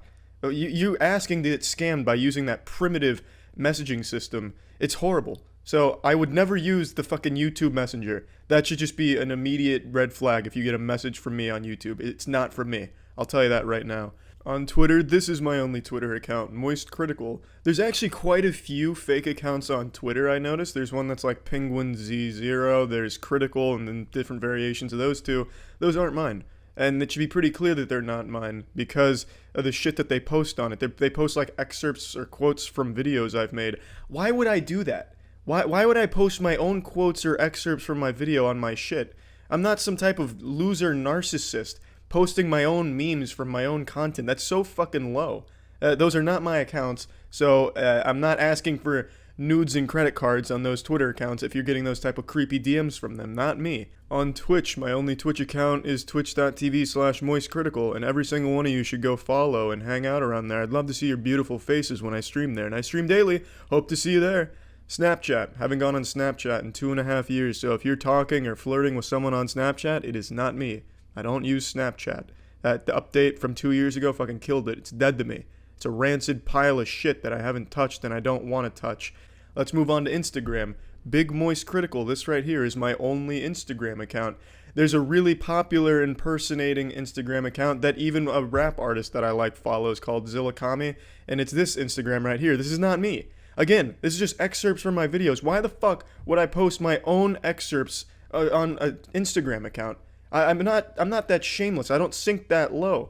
I post some fucking bangers on Instagram, such as pictures with my dogs, and that's about it, really. Let's move on to Pornhub. My only Pornhub account is The Biggest Moist. I have 2 videos on it, which was the Second Life one that I made, and then the How Bud Light is made. Those are the only 2 things I have on there. I did, however, stay logged in during a porn binge one time, so there's a lot of different lesbian porn that I have on my saved in there. So, I mean, those are the only things you're going to find there. That's my only Pornhub account. I'm not going around commenting on videos saying, hey, who's this actress and what's the diameter of her butthole? Couldn't tell. What's the hypotenuse from her titty to her butthole? Couldn't tell. I'm not commenting that shit. I don't really use that Pornhub account anymore. I only use it to post a couple of things, and that's about it. Now, moving on to merch. The only merch I have, and I don't like calling it that because I think merch fucking sucks because it's just like inside jokes. Yeehaw, that's something I want to wear around that like maybe 3 people would get out in public and it doesn't look good. The only merch I have is wetware, which I'll link to again, and that is the only merch I have. All of the other shit you see with, you know, words on it or quotes from videos are not mine. That's not my shit. You're just buying someone else's shit, and that's fine if you like it. I don't mind that people do that. It's really not that big a deal to me if people like that kind of shit. I mean, by all means. But the only one that I actually have is the wetware. And last but not least, the last one I can think of is TikTok. And I'm genuinely insulted that some of you thought I used TikTok. I don't have a fucking TikTok account. I'm not a child predator going on TikTok. I don't use that platform. I don't know who does that's older than 15 except for goddamn criminals. So no, I don't have a TikTok account. It's not me that's flexing my chocolate starfish in a TikTok video set to some fucking pop song. I don't use it. I don't go on TikTok. So I hope all of you have now learned what accounts I have and do not have. Do with that information what you will. You know, you can go follow me on all that shit if you'd like or not. I'm not your dad. I'm not going to hold you hostage to go follow me on twitch.tv/moistcritical, though you should. So don't get scammed. Don't fall for like gift card giveaways or asking for weird shit in DMs. Now you know what accounts I have, so please don't fall for that kind of shit anymore, because it's goddamn dangerous on the internet. And not just with people impersonating me. I'm a fucking Z-list internet loser. And there's a lot of other big ones out there. I know Mr. Beast had quite a few that were scamming his people. So just be careful. Do a little research first, see where the shit's coming from, and don't fall victim to some type of shit like that. Be careful. And thanks, everyone. When we were kids, our parents taught us important lessons, one of the most important being don't accept candy from strangers, and if you see a big white van, just start screaming, because nothing good ever comes from a big white van. But now, I think it's time that I impart some wisdom on all of you for internet safety for adults. When you hear an internet creator mention a free giveaway, or I made a cryptocurrency, you should treat that the same way you would a scary white van, because that shit should have you running the other direction in fear. The reason I bring this up is because one of the channels on YouTube that would post clips from my streams and videos went full fucking FaZe Clan with a crypto scam where they pretended that it really was me behind the account, and they started making community posts about a cryptocurrency they created, a shitcoin so powerful it would overthrow the US dollar. If you invested in it, you'd be a multi-millionaire, your parents would get back together, the divorce papers wouldn't get signed, that hamster you loved when you were 12 will get revived. It just all of these wild fucking promises about this pumpy-dumpy shitcoin, obviously. And I don't know how many people actually believed it or bought into the coin, but I have to imagine at least a handful of people did, since people buy into literally anything these days. Just look at NFTs. People are still spending thousands of dollars for just a screenshot of a tweet, because it has the word blockchain associated with it. So I have no doubt some people put money into that shitcoin based off those community posts. Now that channel has been removed, but this whole experience taught me something. Like a very powerful Dhar Man video, I learned something today. I've never had a problem with anyone re-uploading my content or trimming it up and creating a clips channel for themselves or monetizing my content. It doesn't matter to me. For me, the most important part about creating content is just seeing people enjoy it. If people are enjoying it, I'm happy. I don't care if I'm getting credit for it or anything like that. That's never bothered me. But what I never stop to consider is who runs those accounts. Who's the person actually behind it making those channels? Because it could be literally anyone. It could be some fucking criminals. It could be Harvey Weinstein behind one of the accounts. Dan Schneider, who then starts using it to solicit feet pics off the subscribers. Could be Drake Bell, who made a Clips channel and then just starts using it to promote a upcoming tour across elementary schools around the nation. You know, I never stop to think that it could be a bad person who makes the channel and then starts using it for a really fucking sketchy reason. So that's what this taught me. Like I said, that channel's removed, but I don't want to take the chance of something like this happening again. So I've hopped in the driver's seat with Swamp Ass and decided to take control here. So I've created the only official channel for clips and short videos of my content. It's called Huge Charles. I'll put a link to it in the description below. So definitely subscribe if you're interested in that kind of content. It's not only going to be highlights and short clips from existing videos or streams of mine. I'm going to be posting exclusive content to it as well. And I'm just going to be pretty active and post pretty often over there, so if you're interested, definitely check it out. This isn't the only thing I wanted to talk about today, but this definitely was the main thing because Krampus came here and took a shit down the Christmas tree, and I still want to make it clear, I don't have any problems with people re-uploading my content or anything like that, but I don't want anyone to ever be misled into thinking that any channel other than this one and the Huge Charles channel actually belongs to me. I am not associated with any of the full streams channels or the other like stream highlight clips moments channels. None of those belong to me. So if they ever send you a weird message, maybe asking for toe pics, it's not me doing it. And I know that's exactly what a toe pic fiend would say, but trust me, it's not. Now the next thing I want to talk about is going to be very brief. It's about Godslap. All of the posters and all of the Issue 0 comics have shipped out now. So all the teaser comics and posters are on their way to everyone that purchased them. It took a little longer than we would have liked it to, but we also weren't expecting the incredible amount of support behind it, so it just took a little bit longer for all of the shipping to go out. And you will be getting the posters first and then the comic books because that's just the way they had to ship them. So they will get the poster probably a day or two before the comic. I don't want anyone to be confused like, oh my god, the comic got lost, the post guy fucking stole it from my package, all I have is the poster now. No, it just went out like a day or two earlier. Also, I've been hearing about an issue some people are having where they're not getting tracking information emails. Some people have already got their poster and Issue 0 comic without ever having a tracking number, which is weird because all of that got sent out when the shipping went out. So either it got lost in people's emails or there's a glitch in the pipeline and there's some fucking cyber terrorist really putting the kibosh on the tracking emails. But either way, if you made a purchase, if you placed an order, you will get it, even if the tracking information email got lost somewhere along the way. So I just wanted to reassure everyone of that. And then just the last quick thing I wanted to mention, Moist Esports, the biggest name in professional gaming. We're 4-0, baby. 100% win rate. Cola has won all 4 of the tournaments he's entered since being part of Moist Esports. So, Moist Esports stocks are through the fucking roof right now. Soon, we will be the next, yeah, I can't think of like the best gaming org ever. Did you hear about the former bank robber who scammed collectors out of $2 million with fake PSA graded Pokemon cards? I imagine a lot of PSA graded cards that get sold on like eBay and shit are just completely fraudulent. But no, I didn't hear about it. Let's go here. Let's look it up. Former bank robber accused of faking PSA gradings for Pokemon cards.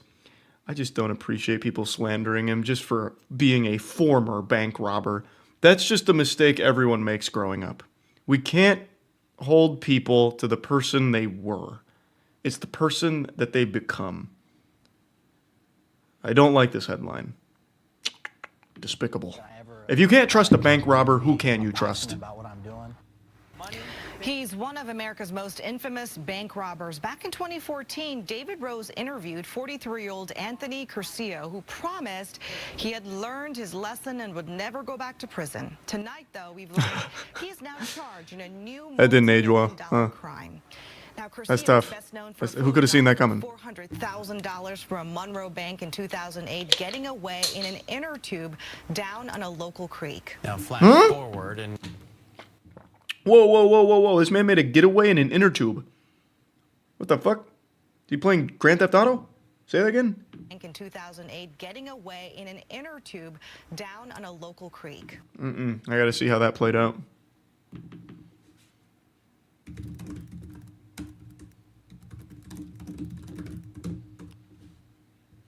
Bizarre bank robbery uses inner tube and Craigslist, 2008.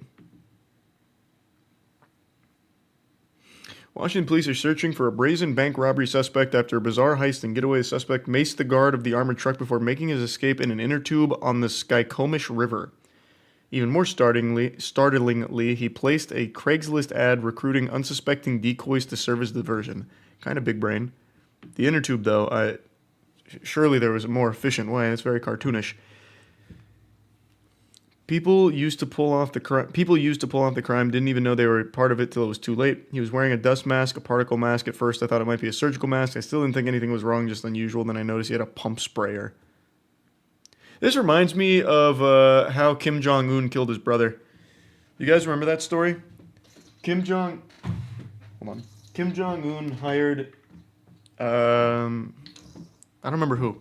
He hired like just two random people, or it might have been one random person. I'm a little foggy on the details, to walk up and touch his brother on the neck with a poison-laced glove that pretty much killed him immediately. No, it was his brother. It wasn't his uncle. I'm almost positive it was his brother. That fact I don't think I got mixed up. But they had this whole plot, which was, I mean, it worked. They had this crazy nerve toxin, I think it was a nerve toxin, a neurotoxin, something. They put it on this glove. They had the person wear it, and they had him go up and like brush against his brother. He immediately knew he got poisoned, tried getting help as quickly as he could, but died too fast. Yeah. Kim Jong-nam, the older half-brother of dictator Kim Jong-un, was assassinated at the airport in Malaysia. No, he fed his uncle to starving dogs. Yeah, see, that's super different. This is far more civilized. He learned from killing his uncle how to do it like a YouTube prankster way. With gloves and a tiny little slap to the back of his brother's neck, I think it was. Oh, he also killed one of his other uncles with an anti-aircraft missile. At least that's one of the rumors. Is that one true? I've never heard that. Kim Jong-nam death suspect thought she was in a TV prank. So this guy just pulled a page out of Kim Jong-un's playbook here, and it worked for him. Actually, Kim Jong-un copied him. He was riding his coattails, because this was 2008, and the assassination of his brother was in 2017. So, this guy is kind of the progenitor of the tactic.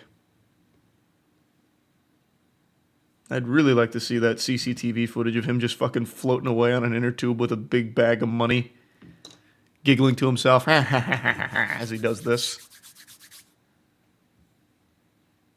Curcio's past and spoke to people who helped build this case. Money, things are not the most important in this world. I promise you that. What is? Curcio, the former high school and college athlete, convicted of pepper spraying an armored truck driver and stealing nearly $500,000. For the last decade, Curcio has been on the up and up, speaking to kids about his mistakes, even authoring children's books. But now a huge difference to get a 10.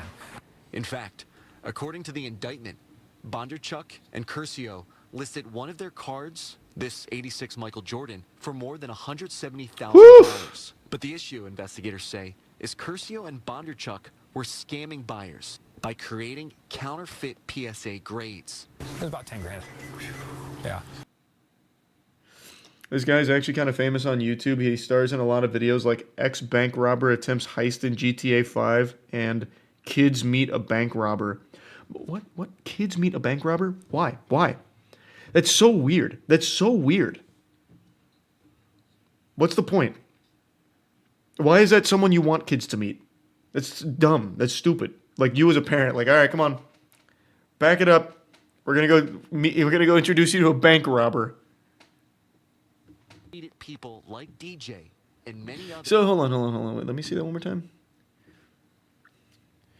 After being put on notice, the cards and grades and labels were fraudulent. Curcio and Bondarchuk repeatedly attempted to and did sell these very same cards to subsequent victims, again with fraudulent labels showing an inflated grade from Company 1. Interesting.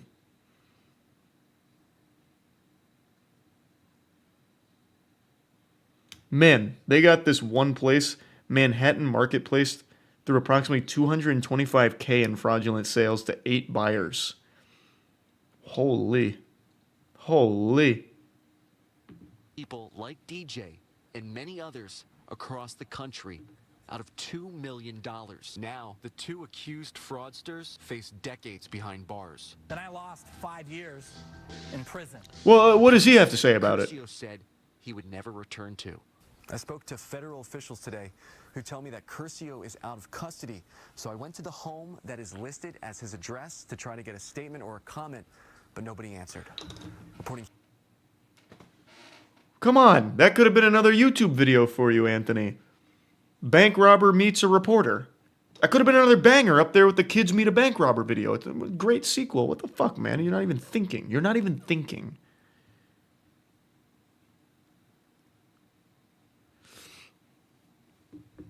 I bet this is happening far more often than people want to admit, though. Him and Banderchuck are certainly not the only ones doing this. Watcher even made a video covering his bank heist. It's called Unhinged Bank Heist of DB Tuber. That's a banger name. Fuck me, that's a great title. Rob a bank, 5 years in prison, sell fake Pokemon cards, decade in prison. Well, it's a repeat offense. So it's scaled up. Plus the amount fucking 4x'd almost. Well, actually more than 4x'd. Well, how much did they steal from the bank? I already forgot. But this is significantly more than they got from the bank, and it's the second time he's done it, so obviously he's going to get fucked harder in the face for it, rightfully so. Just a scumbag. He's just born to be a scumbag. He stole 400 grand. Oh yeah, fucking 5x'd it then. I found his children book, by the way. It's called My Daddy's in Jail. No, you're lying. You're fucking lying. That one I'm looking up ASAP. Give me 1 second. He called his children's book My Daddy's in Jail. No. Let's see. No, My Daddy's in Jail is a book by Janet M. Binder. So unless he's pulling like a J.K. Rowling, it's not... Wow. He's the illustrator. So they didn't trust him enough to write it. He did the art, though. Let me see this. Actually, maybe someone did like a read-through. Oh, well, that's sad. I don't know what I was expecting there. I thought this was just going to be the book. But the first result is My Daddy's in Jail and I miss him. Sorry to hear that, Sprout. That's no good. That's not good. The night Dad went to jail. Oh, God. But here, Anthony Curcio even made a trailer for it 8 years ago. Oh, my God. What in the fuck is this? Written by an ex-con, endorsed by PhDs, school principals, and judges. Awesome book with inspiring message. Holy shit.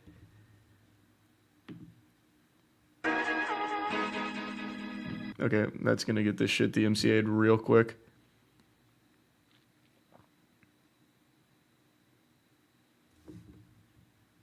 Coming at you straight out of the birdcage. It's tough for here, G, but me and the homies riding hard, and it's all good. We ballin'. Anthony. Oh my God. Oh my God. Holy. How did this guy get away with this shit for so long? Robbing banks, writing these weird fucking children's books, scamming Pokemon card collectors. Holy shit, this guy is is legitimately like biologically engineered to be a scumbag. From the womb to the tomb. God damn. Cool art. It was a mistake. I'm a good roach, I promise. Jesus Christ, Anthony.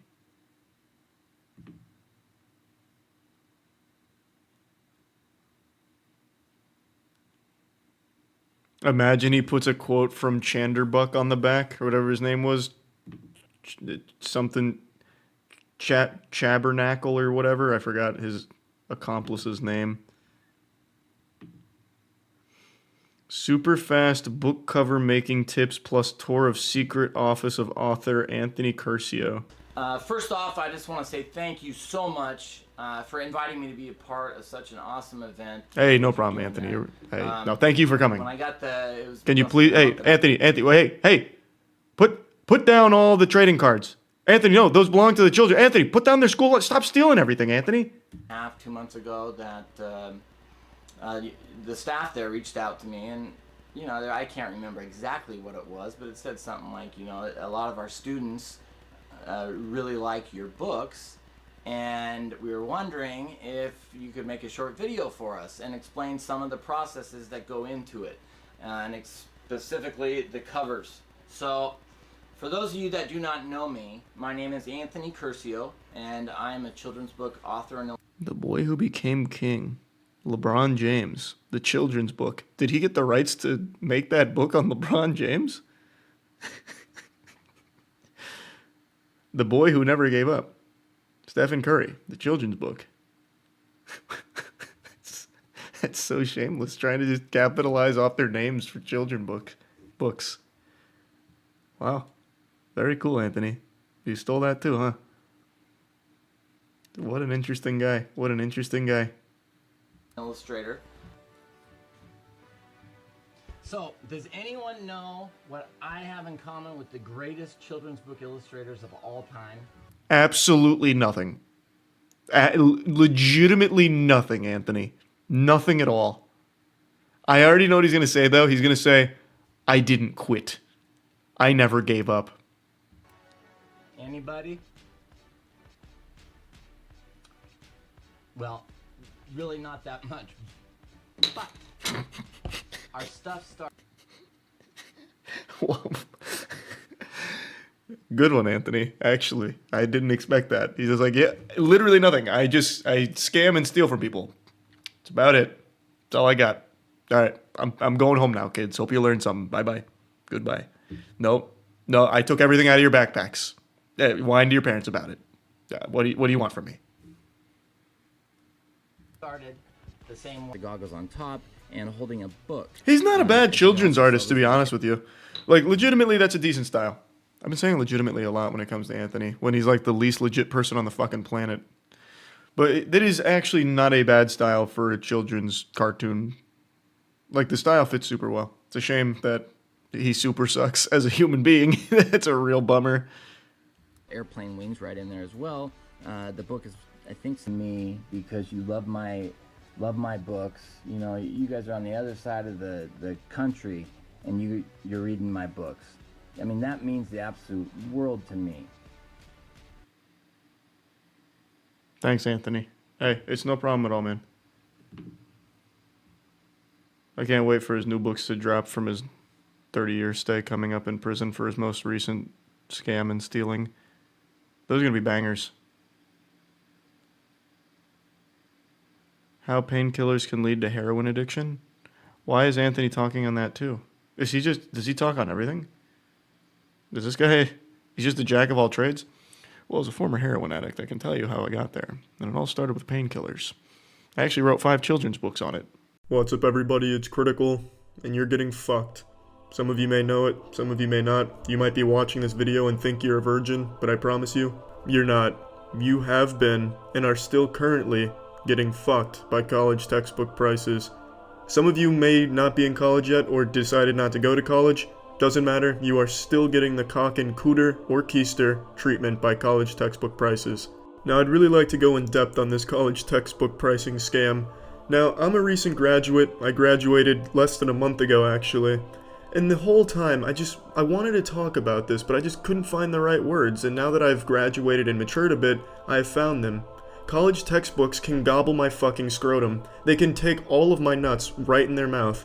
It's absolutely fucking absurd. Now, I've done a ton of research on this throughout the 4 years I was there, and I think I've kind of compiled a lot of information here that I'd like to share with all of you and talk about. Let's turn our attention to Figure 1. This is from Mark Perry of the American Enterprise Institute. He looked at the price of various things from 1978 to 2013, one of them being the price of college textbooks, and he found an increase in college textbook price of 812%. That is absurd. That is absolutely ridiculous. So how can they get away with charging so much for college textbooks and constantly raising the prices of them?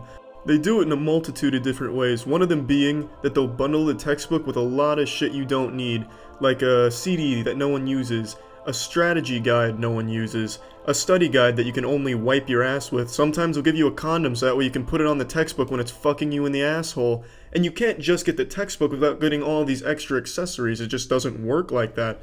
Now, speaking economically, what you would expect to happen with all these price raises is people would stop buying the textbook because it's too expensive. It doesn't make sense to keep spending all of this money on the textbooks. But the problem is, in a sense, it's an inelastic good, meaning you have to have that textbook for the class. For instance, my university, the University of Tampa, required every class to have a mandatory textbook, and it had to be the latest edition. You couldn't use older editions for whatever reason. I'll get into that in a minute. But my point is here that you are a hostage to the curriculum, the syllabus. You have to have what they tell you need, and you have to pay for it. It doesn't matter the price. You need it, so you're going to have to buy it. So they don't have to worry about losing customers because you need the textbook. Now, that's not an absolute. You can get by without getting the textbook. For instance, I went through the sophomore year to my senior year of college without ever buying or renting a textbook. I did in my freshman year because I just didn't understand that it was a huge scam, so fell victim to that and lost like $1,000. Oh yeah, speaking of which, the estimated cost for a college student per semester on textbooks is anywhere from $655 to $700 on top of the tuitions. That's a lot of extra money for absolutely no reason. Now, I know I'm kind of jumbling all my points here because there's just a lot I want to say, and I'm just kind of verbally shitting it all out at once, but the next thing I really want to talk about is the editions. They make you get the newest editions and won't let you use older ones, effectively destroying the used book market because it would have been cheaper to get an older edition, but my university, for instance, wouldn't let you do that. You needed the most up-to-date version, which cost more, and if you got it from the bookstore, you were just putting a fist in your anus because they jacked that shit up so much more than anything else. And the reason for that is because a portion of textbook profits that are sold in a university store go right to the university, so they get a larger cut if they sell it from their store, which is why it's a lot more expensive. But let me go back to the editions thing. Last semester, for my kinesiology class, I needed the 19th edition of this book right here. But I like I said, I kind of got by without textbooks, but I wanted to see something. So I went online and I found the 18th edition completely for free, and I decided to scrub through it and compare the two editions, and I found that there's so minimal differences between the two editions. The only difference I could even spot were a few chapters were a little out of order. They were ordered a little bit differently, but that's it. There was no new information, there was no big revisions, nothing at all. So you would pay $100 more just to get the same fucking shit slapped in your face for no reason. It's just absolutely ridiculous. And according to a lot of other people who study this, the frequent edition updating is absolutely unnecessary because year by year there's not any huge breakthroughs every single year. So what's the point in going back and trying to reorder it to sell it for more? It's just to make more money off it and to keep profits flowing. And that's not some big conspiracy bullshit, that's actually what it's for. They keep revising this because you're gonna keep buying the newest edition for more money for no reason.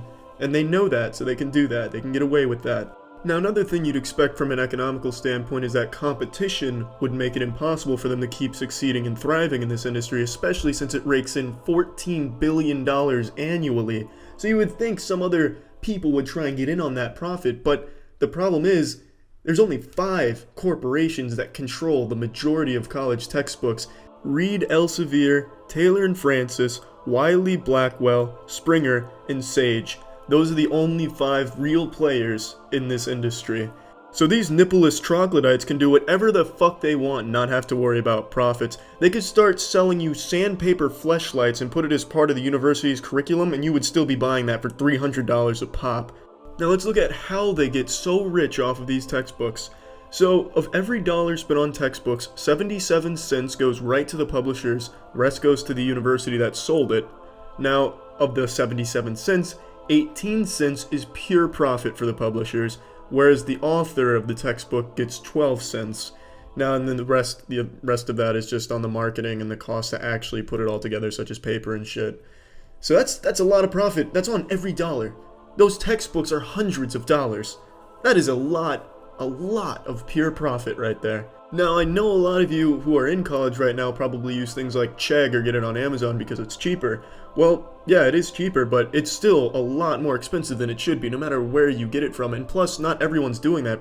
Some people do go to the university bookstore because it's more convenient and it's just easier that way. And some universities require you to buy a specific edition for that university. That's right. Some textbooks actually have custom editions for the university, so that destroys its resellability. So you're stuck with that shit for life.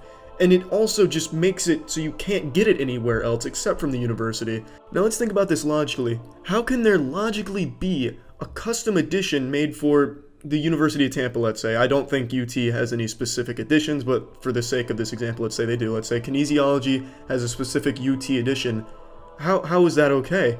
Let's say the editions really are necessary, and maybe my experience was just an anomaly and that the editions really are totally different from one another. How can there be a custom edition where you can only get that information if you go to that university? Do they just withhold it from all the other editions of that same textbooks for the other universities? That's okay? That's all right? That's ethical? That's just fucked up. That is absolutely fucked up. That just proves that the editions are a huge scam. That it's unnecessary. You can make a custom edition? No, absolutely not. There would be an outrage in the scientific community. Oh, I didn't go to UT, so I didn't know that the cock can sometimes go inside of the tits. No, it just doesn't work that way. You can't just hold information out on a fucking professional textbook. So it's just demonstrating. It's them saying, ha, we're laughing in your face. We made this custom edition just to make more money off of it. That's what it is. It's stupid. It's absolutely stupid. There's nothing anyone can do about it. I know I can't do anything about it. I just can't march over to, let's say, Wiley Blackwell's headquarters and just start jerking off. It's not going to solve anything. Talking about it's not going to solve anything. I just wanted to get it out there because I've had it on my mind for 4 years and I have wanted to talk about it, and now I just decided to talk about it. So if you or someone you know has been affected by college textbook price fucking, then I'm sorry for you, and I really wish there was some way to fix that. I think the best solution is to not buy textbooks from the university. Definitely do not buy from the university. Try and get whatever edition is the cheapest because they are extremely similar. Even if the professor says that you need the newest one, just tell them to go eat some anus because you don't, and you'll be fine with an older edition. And in my case, I did get docked a lot of points for not having the textbooks, but I just decided to take that hit because I would rather have my grades a little lower than they could be just because I didn't fall for this scam. I was more okay with that than spending all this extra money on something I didn't need. But obviously not everyone's going to want to do something like that. So just get whatever's cheapest. If you have to get the newest edition, just don't go to the university. So yeah, that's about it. And to all the douche balloons at the publishing companies, I hope you all live in luxurious houses, massive houses, with everything you ever wanted with all that money you extorted from college students. And I hope that every night you toss and turn, wondering to yourself why you still feel so hollow and unfulfilled, and you sit there teary-eyed reflecting on the marriage that you've created that's falling apart. Your kids don't respect you, they don't love you, they're embarrassed to say what their parents do for a living when they're asked by their peers or their teachers. And this empire of anus that you've created has led you down this path where you have all of this money but no happiness. What's up everybody, it's Critical. I just wanted to bring the future to your attention. Quantum Man, the world's first downloadable medicine, and a lot more.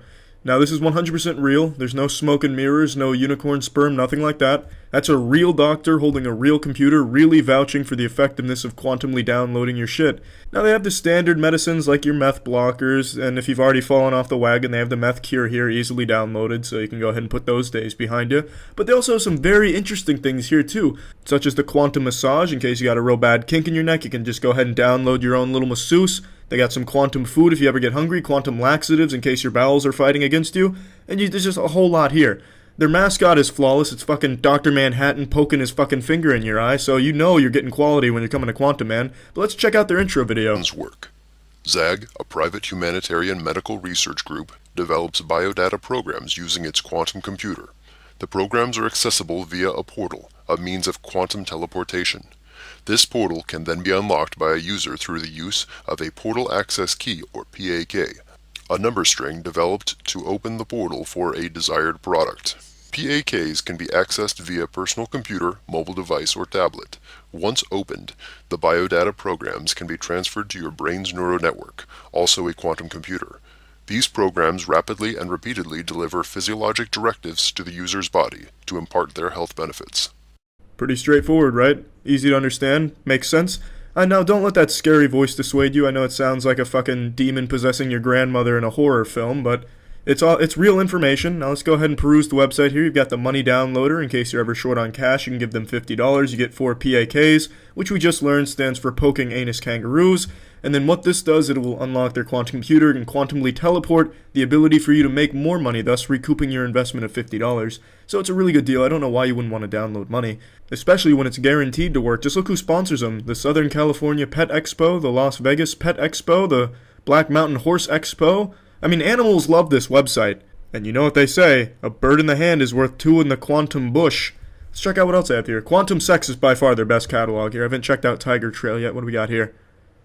I believe that is an old Shaolin temple drawing there for their logo. Oh, 2 tigers fucking. I don't know what else I was expecting. It's great. Obviously a reference to Tony the Tiger and Frosted Flakes. As you can see, Quantum Man is up on his references. He's trying to stay hip. So why wouldn't you trust him? And it's only $25. You are actually losing money not purchasing this male G-spot stimulant. The doctor over there in the picture, the reason he's so happy is because he is experiencing the quantum sexual tiger trail. And that is a good-looking doctor, too. I would not quantumly tickle his prostate. What else do we have here? Quantum food. Obviously, if you're ever hungry, just buy quantum food. That one goes without explanation. What else we got here? Clinical trials. Yeah, just don't just take my word for it. Let's listen to some clinical trials here. These are the most convincing. Here we go. Hi, Doctor. Hi. How you doing tonight? Oh, good. Oh, good. I really like the bliss. Oh, tell me about it. Well, I feel it in the morning, of course, most when my energy's high. But yesterday, I just had a bliss trip. A bliss? That rhymes. A bliss trip. It was just like... A perfectly normal conversation, right? He didn't sound like a serial killer, and the woman didn't sound like she was under duress. I mean, not at all. I mean, maybe upon first hearing, you might think that that woman was chained up in his basement being forced to promote Quantum Man's bliss product, but no. That was a real clinical trial from someone who just really loved the product and wanted to participate and convince other people to purchase some quantum medicine as well. Now, I bet you're all very curious as to what actually happens when you purchase a PAK, so I'm going to go ahead and show you a video I found showing exactly how it works. This man used it for cat medicine, so we're going to go ahead and see the results.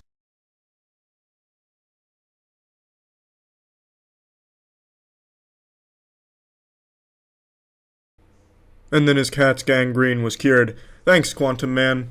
So yeah, this is the future. No reason to really ever leave the house for anything. You can just go ahead, sit at your computer, download food, download money.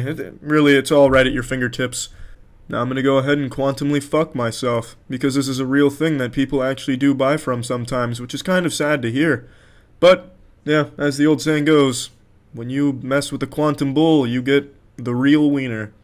And, as the Smashing Pumpkins song goes, despite all my rage, I'm